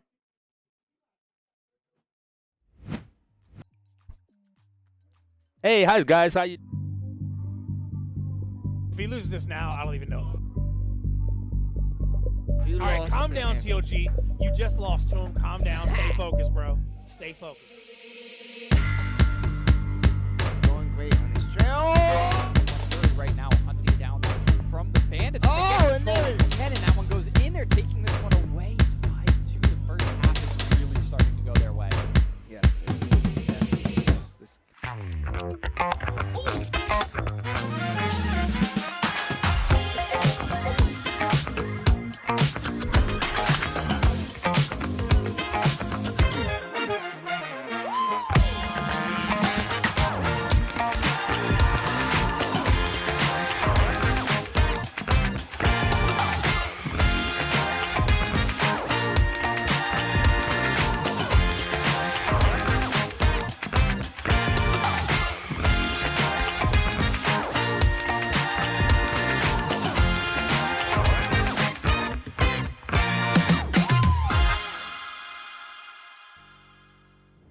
All right, I am joined here now by the Blaze Tier 1 and the new addition to the team, Lockdown and Hollywood. So, guys, after that game, it was a tough performance. I mean, you guys put up 10 on the board against the bots. That is no small feat. The team is coming along, but there are clearly still places where things need to be patched up. So what do you see right now as the weaknesses that took you out today? Should have been more. I mean, the reality is, should have been more games that we should have more than 10. Yeah. I mean, we dropped Apex, which is absolutely terrible from us. We dropped too many shooters like Overwatch and Apex, and then the finals was too close. We also had probably some of the worst calls I've ever seen here at the league today. So we lost so many timeouts. We're kind of being pushed to not be able to timeout anymore and save one for the end. But we definitely dropped too many games. We didn't win a single fighter, I don't think. They came back, died by the blade. MK, we need to warm up more. Like I don't know. We just dropped way too many games that we 100% should have won. I mean, the reality is we got some rookies, and I still think we can beat them, and we'll see them later in the season. So. Yeah, I mean. Yeah, your rookies are definitely a major point on the team that people are looking at. Napkin, Jade, Ragin, Mari, they're all getting their way into the league and finding their placements. Where do you guys see them right now? You moved Napkin into the Tier 3 position. What was the idea behind that? I mean, we're kind of just going off of based on who plays best in the game beforehand, and then also who's been practicing the most. This past 2 weeks, our rookies have probably practiced the least they ever have, and it was one of our biggest games so far. So it was definitely bad preparation on me as a owner, and then Lockdown, he just came in, so I mean, can't blame anything on him. But we had vacations with the bye week. People just weren't on their stuff, so it showed today. Yeah, now Lockdown, you are a new addition to this team as well. We know you were very happy to jump in and start helping these guys out. So what has your role been on this team so far, and what work do you plan to put in with them? So far, just kind of been assimilating, kind of helping a little bit, but mostly just kind of watching and analyzing, because coming in, after two games, it's tough to know the players fully until after I get to see where they're at. So my main focus has been just with preparation, with making sure rotations, lineups, game setup, stuff like that. And going forward, it's all going to be about trying to evaluate and develop the players to be better at certain games and what we need them to be better at to progress and win more games in the future. I see a lot of talent in these guys. I think we have some of the most talented rookies out there, and I'll shout that against anybody. I think they're legit talented, and from what I've seen, I think they got a lot of potential. And I mean, yeah, we lost today, but that's not stopping us at all. So, I mean, we're still coming for everybody. So. All right, my last question here is going to be for you, Hollywood. You've had a lot of roles to fill starting this team off, getting everything kicked off with them. So today, you were the only player on your team to have a positive record going into today's game. It was a 12-11. Now you're finishing at a 16-18, back to a negative record on the season. But you also had to train up all these players over the short period of time before the season. So how do you take on all those responsibilities, and are you going to try to focus yourself on one thing or the other going into your future games? Nah, I mean, I'm putting most of my dedication into all the rookies. This season is a building block or a building stone for them for next season, and if they do end up to stay on the team, that's great for us. If not, then somebody just got a great player. So I want to make sure this team gets what they deserve next season, and also try and win this season, because I'm just trying to put as much effort into them and try to get them to practice, try and help them out in any games that they need help in, because I would say I play almost every game on the wheel, so I want to make sure that they get the best UEL service that they can get going into next season and finishing this one. Well, I think they're really going to appreciate having all of that experience coming from a multiple-time champion. So thank you guys so much for joining me today. Good performance today, and I wish you luck in your future games as well. Appreciate it. Yeah, we'll see them later in the end of the season. So that's right. Watch out. Did you know poor posture while gaming can cause serious neck and shoulder pain? Meet the Volare pillow. This pillow is designed specifically for gamers. It gives your neck and shoulders the support they need, reduces strain, and helps you sit comfortably for hours. It's extra comfy, and hey, you can even pick your style. It comes in rare, legendary, and epic levels. Match it with your setup by choosing from a variety of colors and designs. Don't wait for the next ache to hit. Level up your comfort with Valeri. Use code UEL15 at checkout for 15% off your order.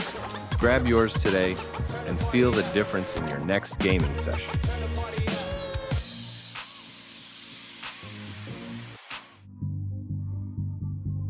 If he loses this now, I don't even know. All right, calm down, TOG. You just lost to him. Calm down. Stay focused, bro. Stay focused. Going great on his trail. Right now, hunting down that kill from the Bandits. Oh, and there. Again, and that one goes in there, taking this one away. It's 5-2. The first half is really starting to go their way. Yes, it is. Yes, this could be a runaway, like you're saying. And I am joined with the victorious Virginia bots. First and foremost, congratulations to y'all. I'm actually going to send the first question on over to Ceviche. This is your second game in Season 9. How's it feel to be back in the league? It feels really good. It feels really good. I'm really happy to be back with my favorite team that I've played on for a while. And I'm also having like a ton of fun just seeing people still floating around in the league, seeing the team shakeups. It's super fun, super interesting, and it's just been great so far. That's always great to hear. It's super good. Y'all look like y'all were having fun out there. And now, Billy, I got to come to you. You've been the Tier 1, but this team has fluctuated. We noticed a lot of change in your tiers this week. How has the season been for this bots team growing and developing as a team? I think that the reserves are working well for us because everybody is really pushing each other and themselves to be like, everybody wants to get to Tier 1. And I'm really looking for someone to take it over, but I told them, like I said at the beginning of the season, I'm not just going to give it to them. So they need to really play every game, pay attention to setups, and really be a Tier 1. Play like a Tier 1, regardless of if they have Tier 1 that week, if that's what they want to get.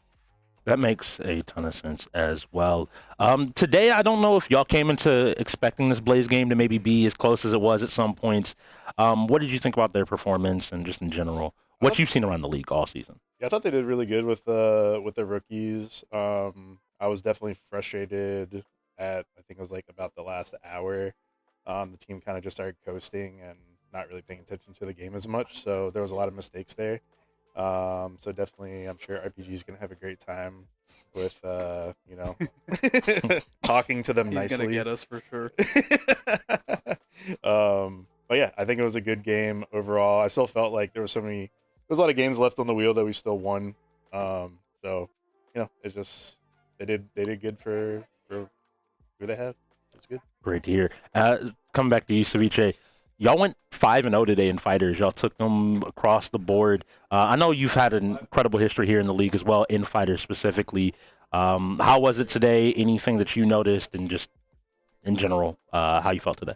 I think it was really, really good for us. I think we've historically been a really good fighting team. We lost some like core fighters with some trades recently, but I think we're definitely like the fighting game players that we still do have in our acquisition of Dictator Chicken. Definitely like helps, and I think we all feel way more comfortable across every game compared to how it used to be. That way, everyone pulls the slack, and it feels great. It's fun to play fighting games. It's fun to learn everything. It's fun to be diverse. I think our core is still fighting games because everybody loves the fighting games, but everybody is a lot more well-rounded. That's good to hear. Yep. That's good to hear. So last thing, as always, to sponsors, to fans, to anybody watching at home, if you have anything to say, the floor is yours. 3-man go dummy. Let's go.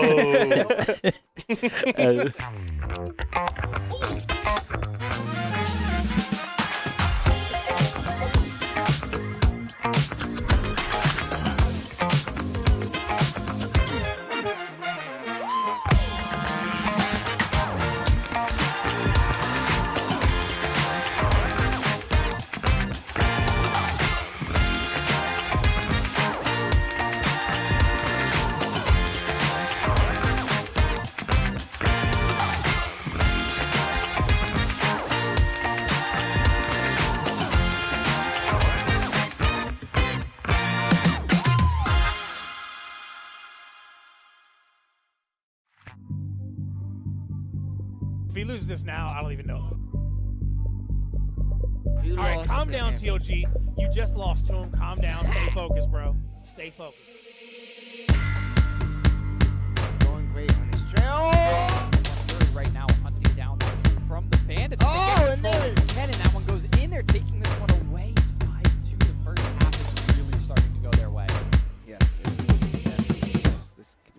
runaway, like you're saying.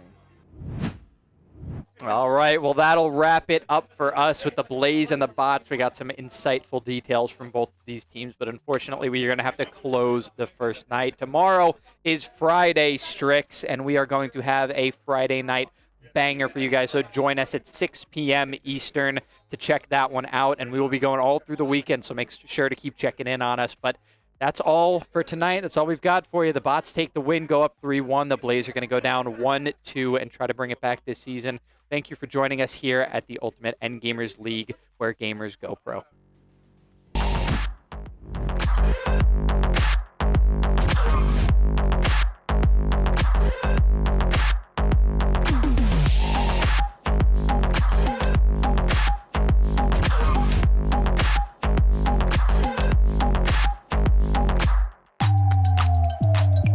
Did you know poor posture while gaming can cause serious neck and shoulder pain? Meet the Volare pillow.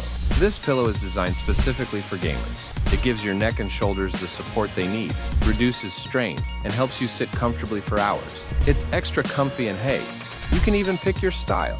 It comes in rare, legendary, and epic levels. Match it with your setup by choosing from a variety of colors and designs. Don't wait for the next ache to hit. Level up your comfort with Volare. Use code UEL15 at checkout for 15% off your order. Grab yours today and feel the difference in your next gaming session.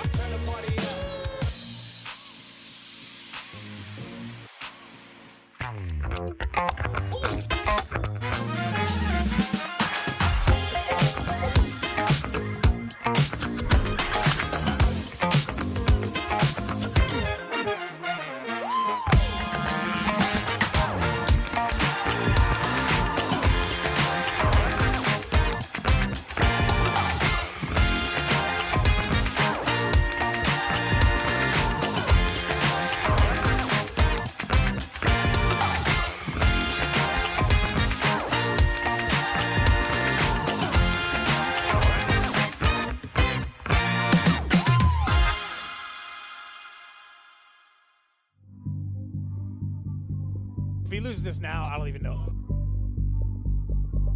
All right, calm down, TOG. You just lost to him. Calm down. Stay focused, bro. Stay focused.